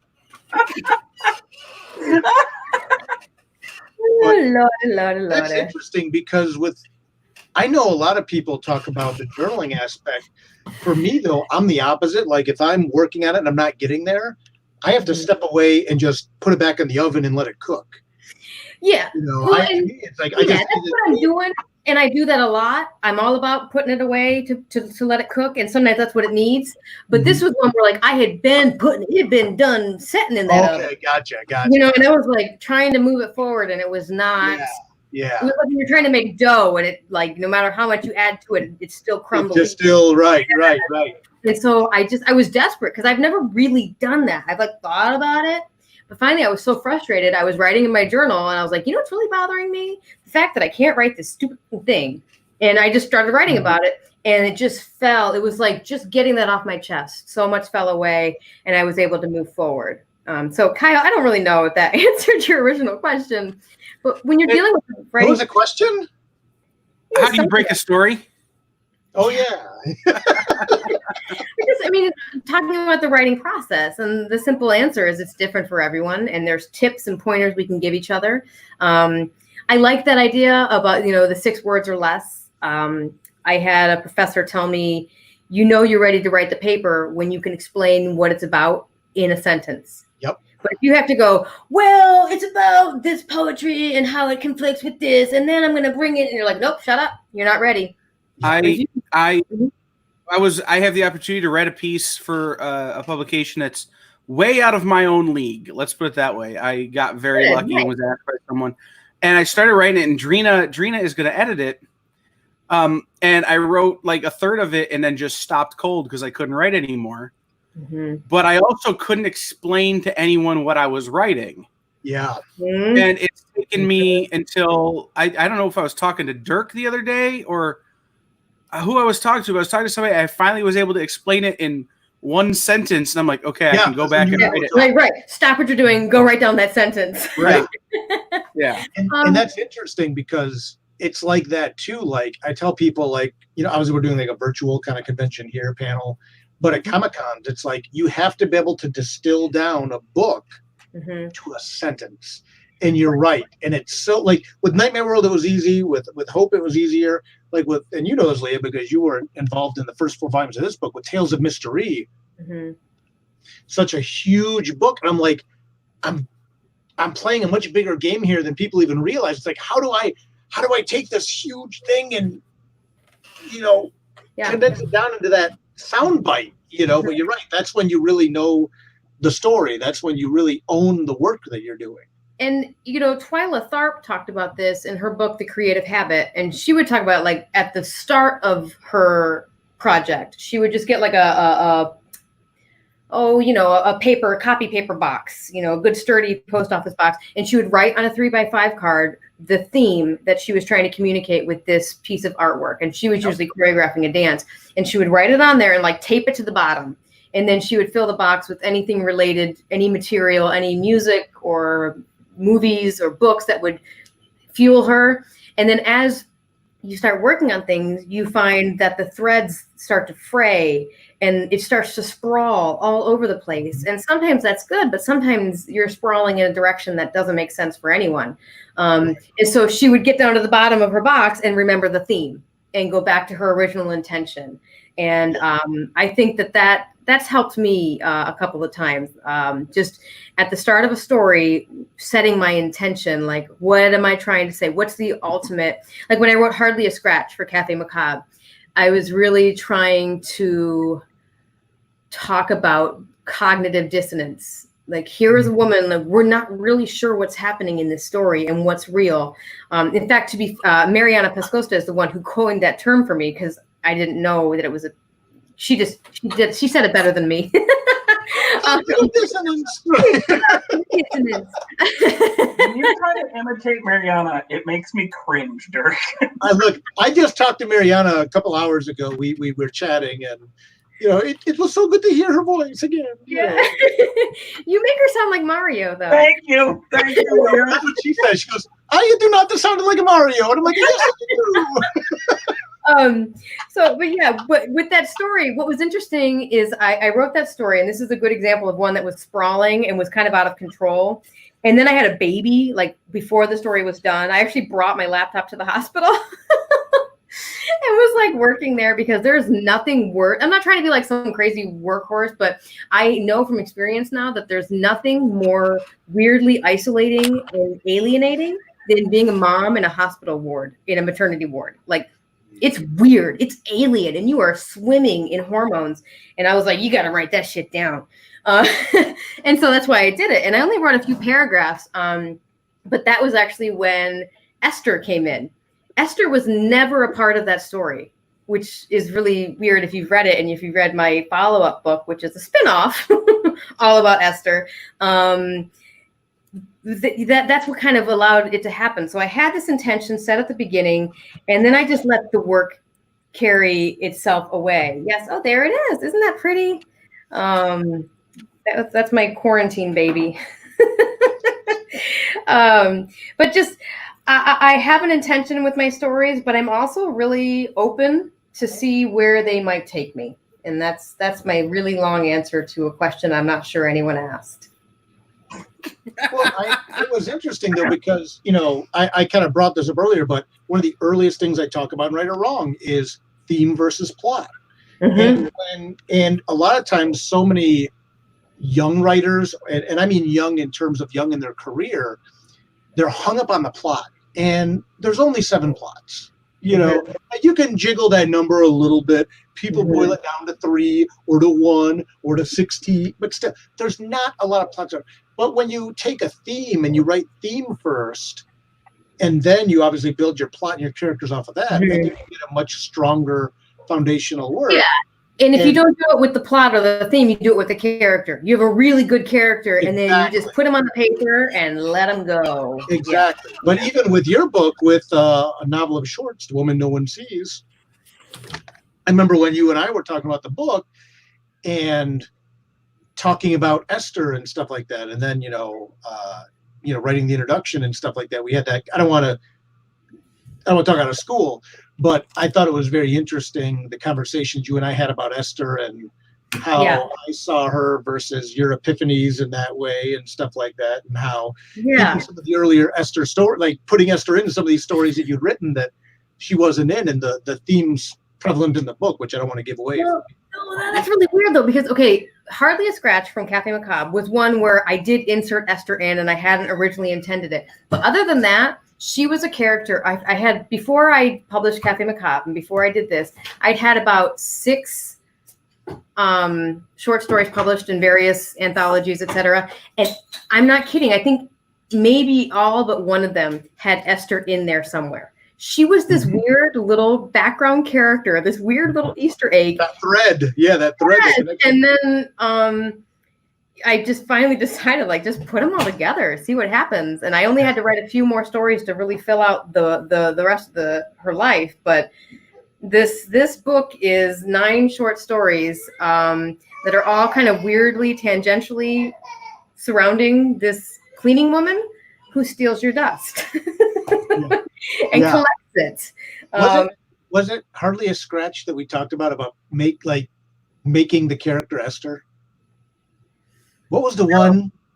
No, Esther was, I don't think I ever even talked about her.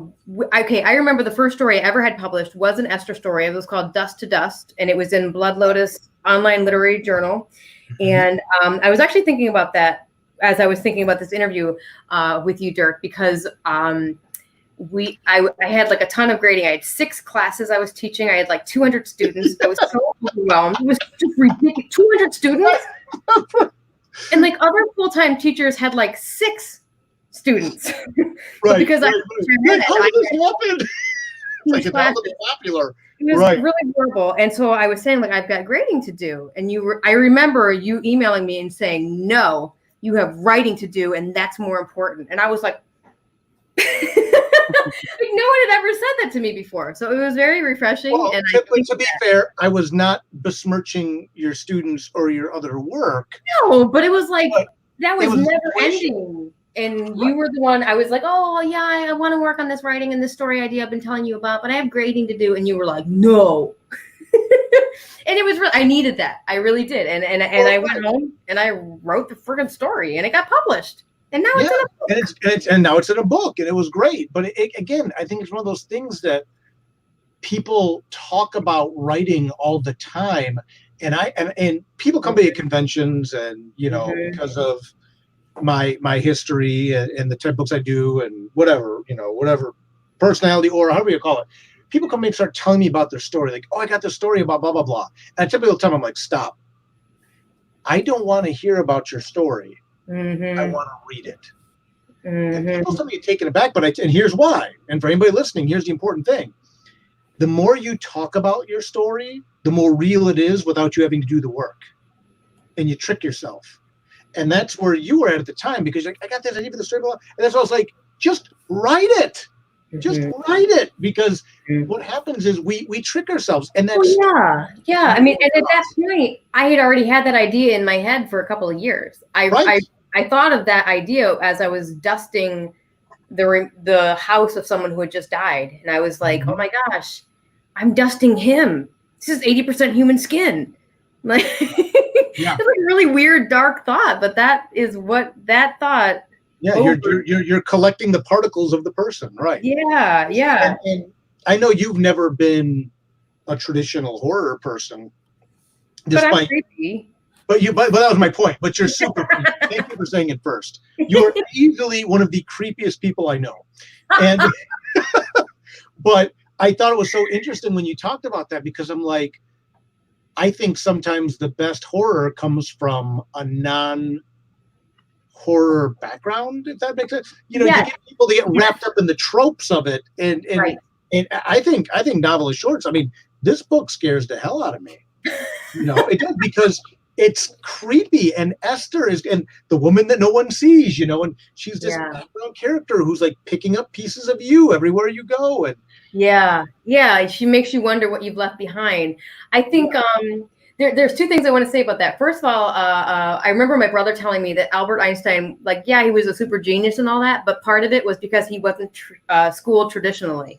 Right. So there's an argument for your homeschoolers out there. But the other one is Casey Pierce is like that. She said years ago in a conversation together, I think I asked her, like, how do you come up, you know, with these stories? They're so magnificent. That was Pieces of Madness.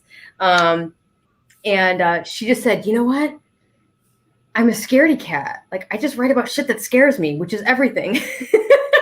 And I love that. I just love that answer so much, because I think that in a big way really freed me to try. Because like you said, Dirk, it was like there's tropes and there's like boundaries and there's things you have to do, and it's scary. I don't want to dip my toe in that, because Lord knows I watch DC and Marvel people talk about anything and they're like killing each other.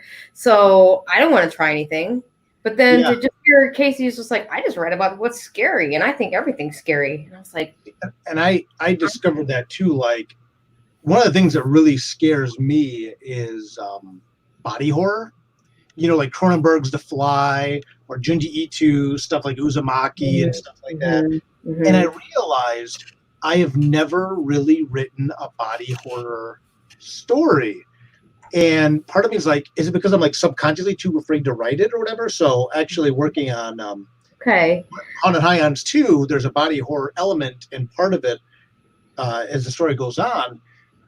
But I found it very challenging to write, because although I really enjoy watching that, even stuff like Heredity and stuff like that, these like really hardcore, you know, it's just not, it's not the place I come from to write. You know what I mean? I like watching it, but I've never been the person worried about like, oh, my teeth falling out of my head or you know, my body mortifying or something. I don't know. Whatever. Right, You know. right. Well, I mean, So some really amazing things come out when you know, to use the cliche, when you step out of your comfort zone. You're like, right. And that's the whole idea. I mean, this is in self-help. I used it in my classrooms, but I would tell my students, like, when something really, really makes you laugh, or really, really makes you angry, or really, really makes you sad, it's really worth investigating that moment. Right. What are you reacting to? What are you responding to? And the reason I said self-help is because Brené Brown writes about that in one of her books. And she talked about, like, you know, identifying where is the moment of dissonance? Where does it begin? I found that in math, the way I was able to learn math and do calculus when I was in high school and college, because I had really a great deal of difficulty with it, like weird mental blocks and anxiety stuff crap that, you know, Barbie told me. Numbers, right? Well, Barbie said I can't do math, and she's never steered me wrong. So I. That Ken guy's a little. You might want to question that. I'm interviewing with Ken right now. the Ken horror doll. But I remember if I could go through a problem and then identify the exact step where I had an issue, then I could unravel the rest of the problem. And the same goes for anything you're writing, anything you're thinking about, relationship issues. There, I've solved it all for you. You have to go through step by step. And then once you hit that snare, okay, stop there and try and figure that out. And that's what I do in editing. That's what I try to do in writing. And that's my life advice. No, but in the same way with me, it was always about, to me, the scariest stuff has never been the Stephen King or the Clive Barker or stuff. I mean, that stuff's cool. Or even, you know, to me, it's always like people like, who's the scariest writer you've ever read? And it's Franz Kafka. You know, people like, who? And I'm like, bro, you know, the nakedness of man when faced with the absurd. It's Sylvia Plath, the blood jet is poetry. Yeah, I'm just more thinking like Gregor Samsa, like waking up as like a cockroach in his bed, like, and they're like, dude, you ruined the story. I'm like, dude, that's the first line. Okay, he wakes up in his bed as a bug. Believe me, that's just the beginning of this nightmare hell story that will never eviscerate itself from my mind. Amazing. But yeah, sorry, Kyle. There was a question somewhere, Kyle. Sorry, we're just. Well, I sent Pat a text. I go, I love how you put Dirk and Leah in a room and say, talk about writing, and then you could take a nap. Well, you mean you guys can take a nap? I'm sure the viewers are enthralled. No, I don't know. At one point, I looked at the screen and they were both like, right. I think we were probably texting. Probably. But as an interviewer, it's great when you ask a question and then you're done. Yeah. I've always been what I've done in interviews. Trina's laughing. I love you, Trina. Pat, did you have a question? Because you gave me the finger. And are you holding a hand mirror? What is happening? Who's giving who the finger? Who's doing cocaine? What is happening? Who gave a finger? What? Nothing. No, Dirk would. Or Pat did one of these like he had a profound question. It's, okay, I get it. I get it. Time for everything. Go ahead, Pat. Be profound. This is your chance. Candy jar. That's his question. No, go ahead. No, I don't have a specific question right now. But okay, if Leah's picking up bottles to drink, I'm gonna pick up bottles to drink. Okay, now listen. The Sam Adams is not a Tullamore Dew, or what is that? Bourbon. Nice. Okay. I drank 3 liters of water today, so I think I'm cutting myself off. Yeah, no water poisoning. No. Hyperhidrosis. So I find it funny. I mean, they really kind of ran through all of the parts of this too. Like really, you think about it. Like, how do you get inspired for ideas? What do you do to get ideas? How do you deal with writer's block? Like, they hit all those points without ever needing a prompt. Nope. Because we're pros. So now we're down to 10 minutes left in the interview, and it's time. Leah, I'm gonna get the right side. Ready, Leah? Ready? Hold on. Ready? Oh. Right? Yeah. Hang on. I can't. Ow! All right. We did it. Just say we did it. I'm done. The drama slap. Now, yeah. but now we're to the point where it's time for commerce. So Leah, where can people go to buy a novel of shorts and all of the other wonderful things that have come out of your brain? I at this point they're on my Facebook page, my editing page. There is a store. That's facebook.com/Lederman Editing, which is LEDERMAN Editing. There's that. Really, you can just go to Amazon, or you can just message me, and I'll send you a book, and I'll wash my hands first. Yeah. You can find it on Amazon, or you can contact me directly. I want to read a novel of short story. I want to read the new one, but I'm having read Cafe Macabre, too scared, and will wait a while until I can not be a scaredy cat anymore. I'm kind of terrified of the whole, like, she's talking about, like, sweeping up a person and shit. Right, that's what I'm saying. I was just okay. My husband's grandfather passed, and you're supposed to cook for people. Like after someone they love dies, I can't cook. Well, I can now. The Crunchwrap Supreme. But 15 years ago, I couldn't cook, and so but I can clean. And I my first job ever was as a janitor, and I was always really struck when I was cleaning up after people. Quite literally, there was this strange sense of invisibility, but also. I'm trying not to use the word voyeurism, but it's like you could see into people's lives. I could see the pictures they put on their desk, and the one guy had really ugly kids. Creepy. So creepy. And I totally put Mr. Ugly Kids in the book. It was just I don't think of it as a book of horror necessarily. No. It's very tragic. It's really sad. It's like this. Well, I mean, that's the scary stuff to me. Yeah. I'm scared of sad things. Yeah. I stick to Parks and Rec in The Office, where everyone at the end is just happy. Yeah. I get it. No, this one I don't know is very happy. I can say it felt really good to put it to rest. And I had worked on it really hard because after Cafe Macabre came out, I was able to sign up to go to Fantasticon Toledo, and I actually thought, like, I can't just have one book. I need more than one book.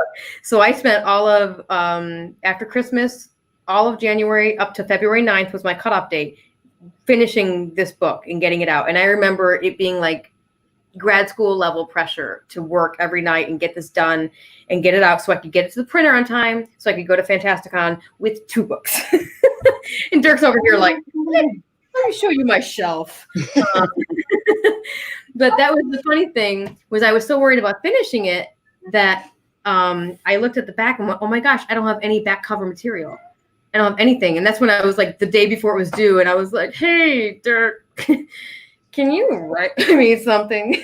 Yeah, you asked me to write you a pull quote, and I wrote a whole forward. I was like, just give me a pull quote. That's all I need. He's like, I could write you a forward, because he's been reading these stories as they've emerged over the last 10 years. So, like, he knows Esther very well. You're telling Pat that I am an OG. You are an Esther OG. And Esther is... Oh, I like what you did there with the spelling. I called him an ogre. Yeah. Yeah, no, this is not a novel of shorts. It's not a horror book. I like what I said in the forward. I remembered I had the line. I wanted to make sure I got it exactly right. And the line was, or maybe she's just some random weirdo with a dust fetish. But I think you hit it on the head. It's reflective voyeurism. You know, I guess it's so good. It's so good. It's one of my favorite books I've read this year. It's just, it was so cool to see all the stories come together like that. Like you said, reading them for 10 years and having that privilege, and then to see them like that. So, and I had long wanted to write a book about all of the different jobs I've worked, about pulling from my resume, which is exactly what this is. There's a front desk story. There's a medical assistant story.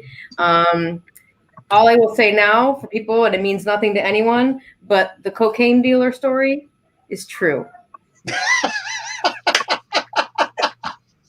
got impatient. Yep, I was the one. I said, just go, just go. Oh my goodness gracious. Yep. All right, Dirk, where can people you've got your stuff there. Let's show people your stuff. And where can people go? And I know you had put together some stuff. Some exclusives for this fanciness. This is a small smattering of my stuff. Obviously, I've not been on the road. We talked earlier about Right or Wrong. I have the 4 volumes of Nightmare World. I've got Hope Volume 1, which, again, the outline for this has been written. Little teaser for those of you who stuck around this long. Drina Joe is editing Volume 2 of Hope and said, based on the outline, it's going to top Volume 1. So I'm excited about that. That was my goal. Haunted Highlands, Volume 1, trade paperback, never in stores yet. I've got copies of this. Again, Volume 2 is fully written already. Love Stories to Die For. Oh, Leah, since you're on here, I can tell the story with you present. This, I think this book is, yeah, you got the original, the flip book, yeah, and then there's the whole trade. This book, I think, is probably the most criminally underlooked or overlooked book in my body of work. Because you say criminally if it's your work. If it's your work, it's criminal. There actually is a criminal story in here too, but because it's just a standalone book, it's just one and done, 5 full-length stories. But I did a short story at the back of this book called "If You Call, I Will Not Answer," and I'm working on this story. It's a pro story. It's all Mary Apostolska did one little illustration with it. And it was a gut-wrenching, soul-crushing story to write. And I finally got to the point where I sent the story at the back of this book to Leah to edit it. And I said to her, I emailed to her, I said, Leah, just make this pretty, make it pretty. Just, I literally in my heart, I can't mess with the story anymore. And do you remember what your one-word response was to the story in this? I think I remember where I was when I read it. I was at Fort Bend Pub in Indianapolis, Indiana, and I'd gotten some time away from the kids to go and get some work done. And I got your email, and I was like, "Oh, all right, let's check this out." And I read it, and I was all like, "Nailed it." I don't know if that was my word. No, you responded with the F word, and that was the only word. It was just and that was it. Nice. And then I emailed you back. I'm like, was that good or bad? And then you're like, nailed it. But yes, I got that, and I've got all 4 volumes Tales Mystery. And what I'm doing for GarageCon, any trade paperback in my library. So Nightmare World 1 through 4, Re 1 through 4, Love Stories, Hope, Twisted, Right or Wrong, any book, $13 in the continental United States, free shipping. I will not wash my hands, so you'll actually get crud on them. But I'm also you'll get his dust. Yeah, you will get my dust. You will get some dirt dust. Okay, I've got a great idea for a special. Okay, can I give one too? So, if you've made it to the end of this, I will send you a copy of Cafe Macabre or a novel of shorts, and you only have to pay $10, and it comes free shipping and with some of my dustpan dust. That's amazing. Okay. I'm going to order another copy. I'll send you a little bit of dust with it. I'll just empty out. I'll sweep the floor and be like, pepper it in. A little baggie, or is it just going to be sprinkled in the book? I'm going to sprinkle it. I'll give you a mirror. I'm ordering another copy as soon as we're done. I'm glad that my copy did not come with a little bag of dust. Like a Coke dealer, but with a little bag. Little. The worst. I'll put the little knot in it. The sandwich baggie. But yeah, any book I have, A-Trade paperback, $13 free shipping. Just message me here through the Facebook or through the Instagrams or DM me through the Twitters. $13 a book, free shipping, signed. A lot of these books go for $15-20, so least I can do. It's like calm prices without having to leave your house. And Nice. Since Leah's putting dust in the books, I will bleed on them. I'm kidding. No, not true. That was the joke with Nightmare with Bible. If I was going to put blood in the ink, and You've been trying to get your DNA in your books for way too long. And it's getting a little bit creepy. Well, no, I wasn't the one that wanted to put my blood in the Nightmare with Bible, but I will say, full disclosure, we did check if it was possible. Wait, are you redoing It the is Leah possible. leggings, or what's? Are you making Leah leggings or a Leah shirt? or Oh, what? it's a scarf. Oh. I'm making a scarf. With the Leah face on? How much for one of those? How much for a scarf with your face on it? You know, I look like a face mask.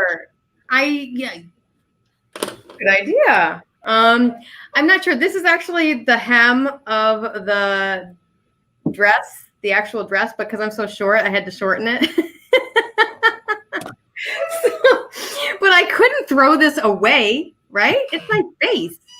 So I am making a scarf out of it. Do you have enough that I can get a Leah Letterman face mask? No.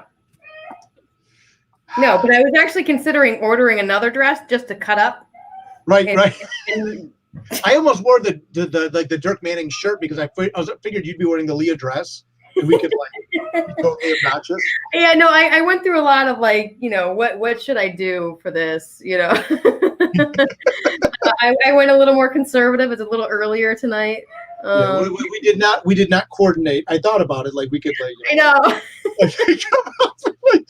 Both have like our mugs at the same time. Yes. Hmm. Oh my god! But yeah, Oh, Leah, people are Facebook- asking you how to order your books with or without dust, Leah. So just do the Facebooks or. Yeah, If, right now, just message me on Facebook. It's the easiest, simplest way. Well, I can make it even easier. If you go to GarageCon.live and scroll to the bottom, there's a link to Leah's Facebook and the notes of what to say to her so that she will give you her dust. Nice. I'll even make it non-kitty litter dust. Yeah, that doesn't count. That doesn't. That's not dust. That's toxic waste. You know, that's biohazardous. Where's the cat? What? Now, Yeah, which one is that? I don't know what his name is. It's just some animal who lives here. Free rent. Free rent mooch. Yeah, and same with me. People just message me through Facebook. If you want them signed to someone else, like if you want to do like birthday presents for the summer graduation, $13 a book. If there's Can I get them something- signed by somebody else? What's that? Can I get them signed by somebody else? Leah will sign them. Leah edited all the Nightmare World. She edited Right or Wrong. She edited the first 4 rebooks. So yeah, you know, Leah will. You know, I wrote the introduction to this book so that you know I could sign that. So then one. you can sign it? That's why you wrote that? That's the only reason. The only reason. I couldn't sign just the back cover. He acts like he's joking.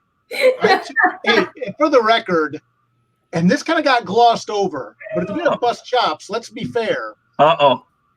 Bring it. You needed Leah a pull quote for that book in like 6 hours.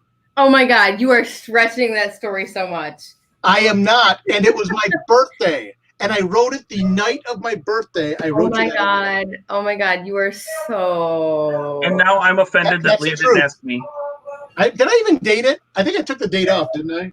I'm going to go back and I'm going to check that email because it was Yeah, nice. go look at it right now. Look at it right now. I'm Looking at it calling right you now. out. I'm looking at it right now. I didn't put the date in the book, but I wrote that forward for you on my birthday because your personal and professional friendship means so much to me. But she didn't need the forward in a crunch. She needed the pull quote. She needed something. She needed Hey, a lot. I could just say, as someone who's written pull quotes in the last 2 weeks, I wrote a pull quote with one eye open at 2 a.m. on my cell phone.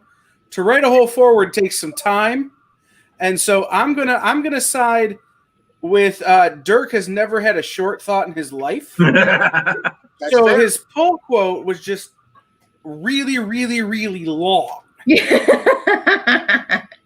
Right. It was like, how do I distill this down into into one thing. Well, living with the story, Dick said, I mean, having read all the stories for 10 years, it was like, I was like, I want to give you a full forward. I don't even want to just do a pull quote, because I'm such a fan of the work. Yeah. It hadn't occurred to me that you've been paying attention. Yeah, just like more. Yeah, you're like, oh yeah, another story.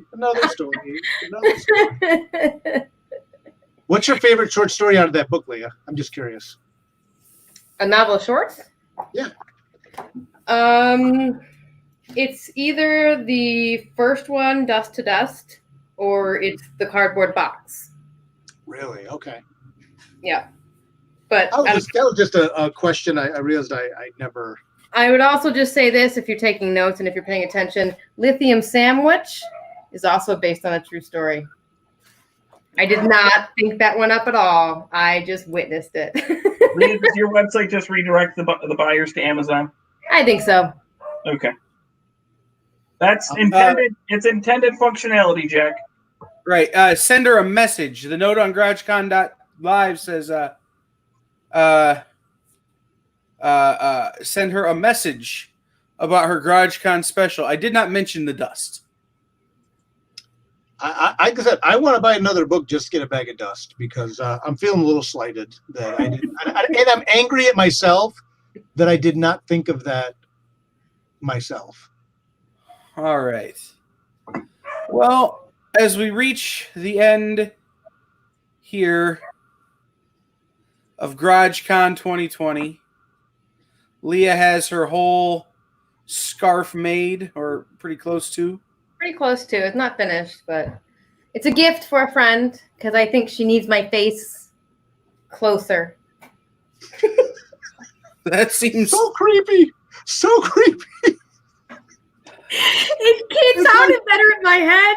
It's like, what kind of person am I that I'm giving someone a face scarf of me as a gift? This is another example of just, people think that I'm the scary one. People think I'm the egotistical one or whatever. In the meantime, this whole interview, Leah has been like sewing her own face to give to someone else so they can press her face against their flesh. And here's my thing. If you're not sending that to Eric Gutierrez, you failed. Well, he was here earlier. He shouted out his twin earlier when he was here. Oh, yeah, I did see him. Yeah. DJ, right on. Yeah, email me, man. We'll make that happen. So, So yeah, just message me to Facebook, $13 a book. And definitely check out Leah's stuff, with or without dust.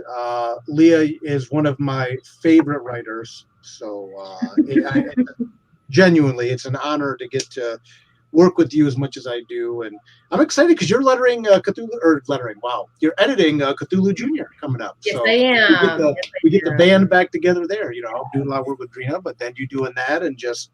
Mm-hmm. And do you got anything else coming out? Whether you get to. What's on the horizon for you? Kyle's tired. I'm doing his job for him. What's on the horizon? I mean, not anything official that I can really talk about. Can I be like that? I hate NDAs. Yes. We've let other people off the hook. The tease, Leah, the tease. Well, speaking of getting banned. Yes, but she can't talk about it, which means she's big time. So, I have an NDA. Well, I don't have an MBA. NDA. Oh, Non-disclosure agreement. Do you want an MBA? I know where you can get one. And she's definitely not in the NBA. I knew you were going to say that. You tall asshole. Speaking of getting the band back together, terrified of Leah and Drina. They're both tiny, but I don't want to piss them off. They'll take you out at the knees. If they stood on each other's shoulders, yes. Wow. You're way too close to her to make that joke. She doesn't know where I live. Hold on. She does now. Go ahead, Lee. I apologize. Go ahead. It's okay. It's really speaking of getting the band back together, I just happen to know that there are women that I know in love in my life that are writing stories right now. Interesting. And we might be thinking about putting those stories together again. I wonder what that's all about. With some really, really remarkable additions to the cast. So I'm pretty excited. All right. So You if I asked send you the a picture, question.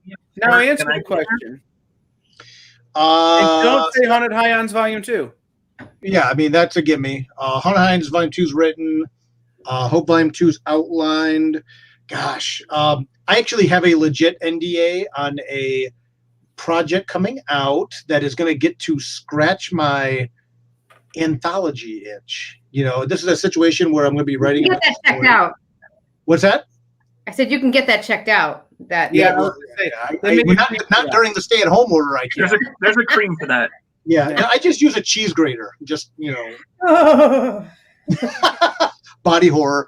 See, I'm going to that place, Leah. I'm still learning from you to this day. Yes. I have a really, really high-profile project we just signed a contract on that is going to get to scratch the anthology itch, and I'm super excited. It's going to turn a lot of heads. So I've got that coming out. Working with, if all goes according to plan, I'm going to be working with a bunch of new artists that work I've admired that I've never worked with before. So I'm really excited about that. Obviously, this was originally going to be the year of me running 3 different Kickstarters before everything went to hell with COVID-19. But on the horizon, Right or Wrong Volume 2, the Cthulhu Junior trade paperback, the Tales Mystery board game is still on the horizon. That will be coming out. Tales Mystery Volume 5 is fully written. Austin McKinley's halfway through illustrating it. So good. Austin is so amazing. And to get to do a long-form story with him is cool. And I think that's the major stuff. People have been really, a lot of people have been nudging me about Love Stories to Die For Volume 2. So I think maybe not 2021, but maybe 2022 we'll get to do Love Stories 2. So a lot of stuff on the horizon. I'm really excited. I've been using the quarantine as well, or not the quarantine, the stay at home to get work done and reassess the year and the next 2 years and just keep stuff coming out. Can you give us an update on Haunted Highlands development? Ooh, yes. How much can I say? I guess I can say this. There are weekly meetings at this point in regards to Haunted Highlands multimedia adaptations into like television or something.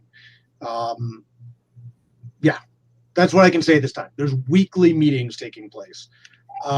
We're very excited about it. I was just talking to Mariana Alessandro and Drina Joe earlier today about it. I can see how people. Oh yeah, careful. See, yeah, there's Drina's like the boss. Careful. I'm being very careful. I promise. I'm just gonna leave that there to remind you. Yeah, but what Drina's saying is stop talking, Dirk, because you end up talking too much. Well, can I bring it back to me? Yes. You know what? Always. Thank you. Let me list these long successes. But then at one point he said reassess, and I thought he said reassess. And I think that I want to change that word now in all of our dealings. I think that can you reassess? It's going to write the Webster people. I think that's great. So from now on, I'm no longer your editor. I am your Leassessor. Leassessor. You know what, Leah? What I'll do is maybe not in Hope Volume 2, but in a future volume of Hope, I will have a villain called Leassessor. She'll be a pygmy. And she'll look like that little. She'll look like that doll from Terror. What was it? The Three Tales of Terror. The little the Zuni doll. Yeah. Will she have a? Here's the. I'm going to give this to you free of charge, Dirk. Her day job, her cover job, should be a tax assessor.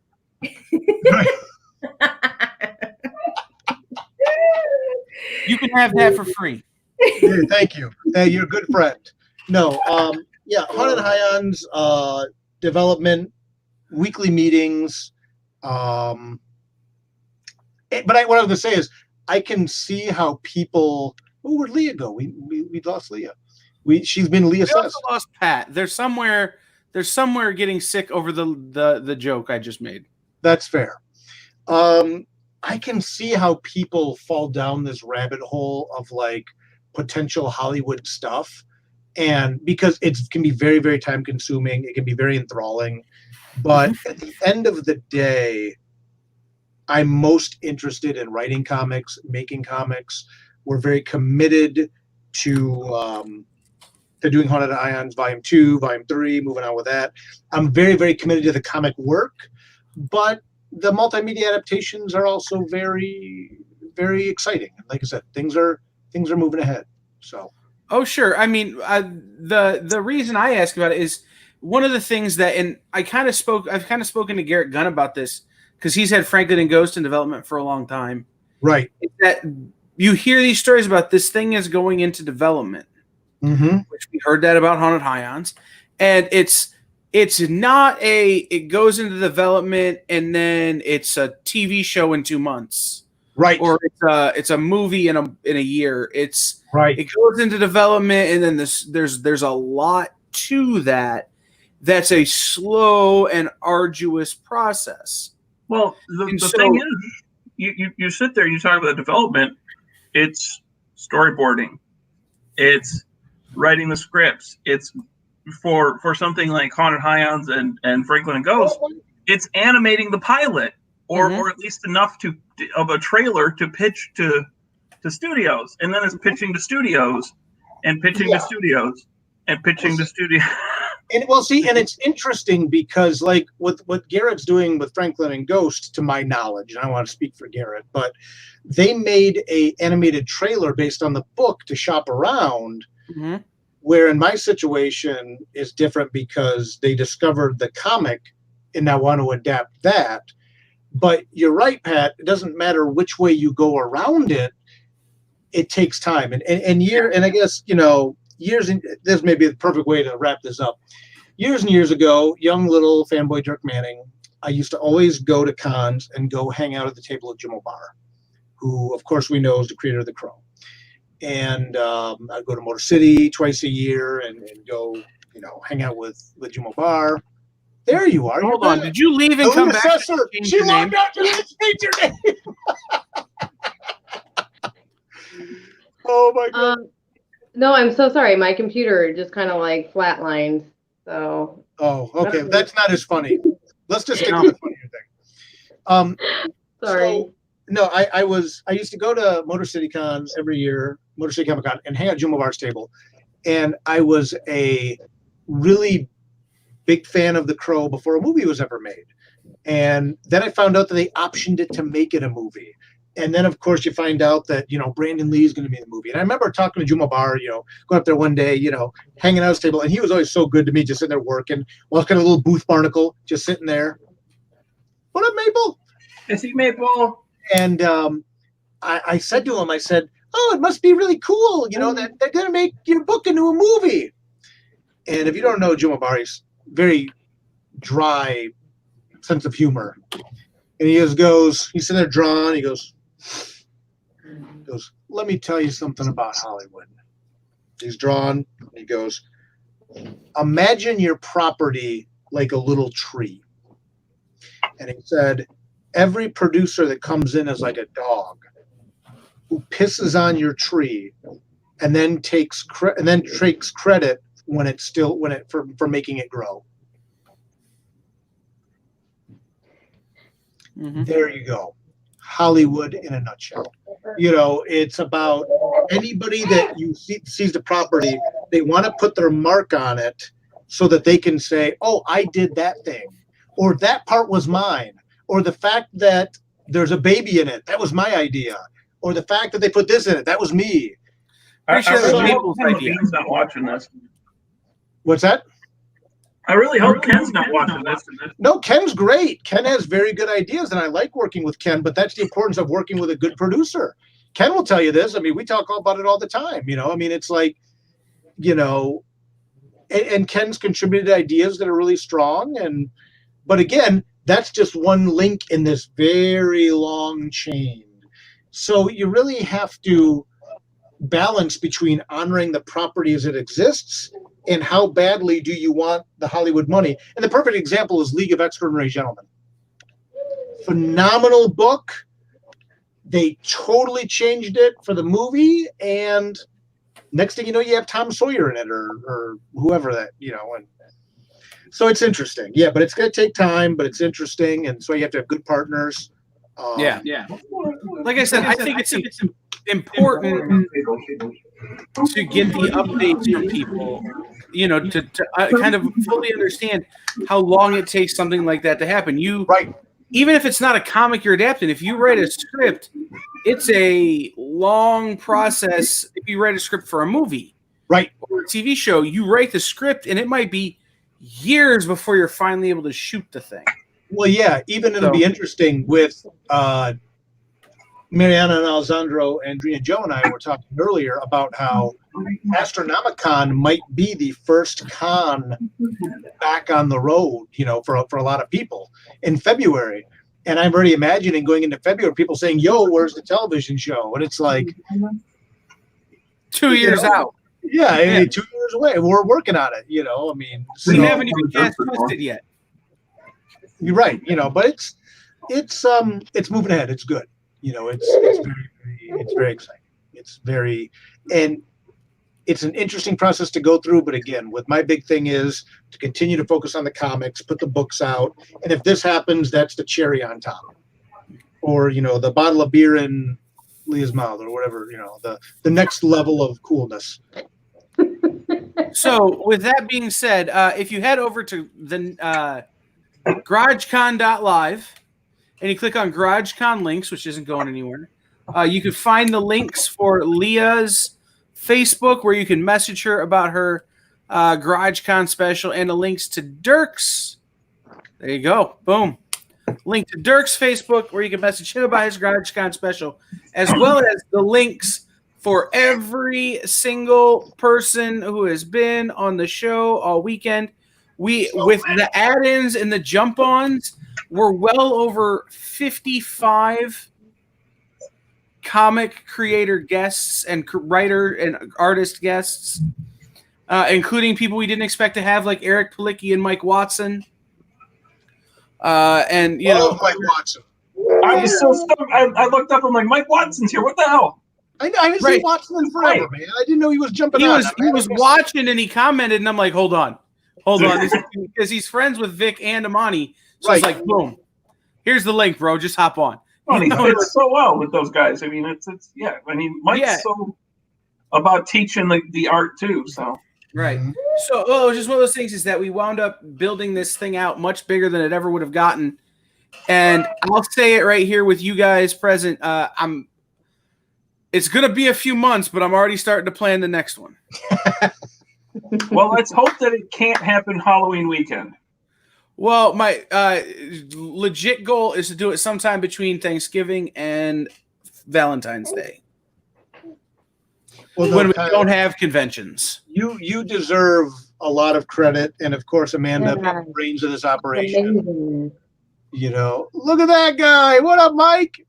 And Mike and Pat and everybody from Topps Comics and C4 and you at the Nexus for doing something like this for us. Thank you. You know, yeah, I wanted to shout out. I wanted to shout out Mike and Pat and Corey and everybody at C4 and up there. Hey, what up? It's John's birthday today, so Happy birthday, John! Happy birthday, John! We would Thank sing you. Happy Birthday, but that's one of the songs that get you kicked off Facebook. It's your 29th birthday, right? Yeah. We can, you know what? We can sing it backwards. We're 49. But I wanted to shout out everybody up there at C4 and Top Comics and everybody for helping us out. The new Top Comics, too. The new store, man, looks amazing. The new store. Make sure you go check out the new store. where the costume shop used to be in Traverse City, across from TC Games. I have no idea where any behind GT Games. Okay, by TC Games. GT Games. Look, all right? I'm making it up as I go along because I don't actually know where any of these places are. It's behind GT Games. It's on Geek Street, the corner of South Airport and Garfield. Did you say Geek Street? Geek Street. It is Geek Street. You've got Top Comics and GT Games right, literally like 20 feet from each other, and then about 250 feet across the intersection is the board game store. I'm gonna trademark Geek Street. Yeah, that needs to be a thing, Mike. You need to get on I that. think you should petition to have the street name changed. Yeah. Like, one of those needs to change. Yes. We have Nobo. We should at least have Geek Street. So, Right like I on. said, No, shout thank out you guys for doing this. What this you've been done, absolutely amazing. yeah, what you guys have all done for so many creators is very, very, very noble, very appreciated. Paying it forward is what we all need to be doing. So, We've been trying the whole time, Dirk. I mean, it's just one of those things. We're all in this together. So, amen, brother. That's the name of the game. So, thank you guys. Appreciate it. well, thank you for everything you do. Yes, Kyle thank- and Pat, so. It's all Maple. Maple's the star of the show. Let's be honest. Right, now- Maple has stolen the show from us, Yes. which is fine. I'm willing to accept that. Yes, but I want to thank Pat and Mike and Corey and everybody up there for helping us. I want to thank Amanda for putting in the hours she put in on this. We've had a tremendous weekend and a ton of people. One last time before we sign off, go to GarageCon.live, click on all the links for all the things. If you go to GarageCon links, that's where you can find everything from everybody. But there are also links to Top Comics, Cherry Capital Comic Con, the Nexus 419, Back the Comeback, our charity partner, and then everybody else that's been a part of this. You can find it all there. That site's not going anywhere. So I'm going to officially end this thing because I think if I sit here another minute, I'm going to burst. But thank you so much to everyone. Yeah, thank you guys. A wonderful weekend. There's no after party tonight? I don't think I could handle another after party. You can have. I'll give you my lot. I'll start a meeting for you, and you can put one together, Mike, if you want one. I don't know how it works. But. I think you're at the after party already, Mike. You've begun the after party, Mike. We're gonna hand it over to you, and you can just run the after party. I'm tired too. It's great to see you guys. I'm glad I popped on here for a second. Yeah, man, I it's good wanted to to see your see face. something. We should be having the orange cream sodas right now, and we're not. So I'm bummed out. Yeah, that's what I'm having. It's orange cream. Yeah, soda. yeah, exactly. I know because I'm 12, Mike. Because I'm 12. Totally be at Brain Brewery right now. Right, that's where we should all be hanging out. Agrees. There you go. There you go. Happy birthday, man. Leah Sessler, thank you for carrying this hour. The C4 enforcer. All right, I'm going to hit the video. We'll see everybody next time. Bye, guys. See you guys.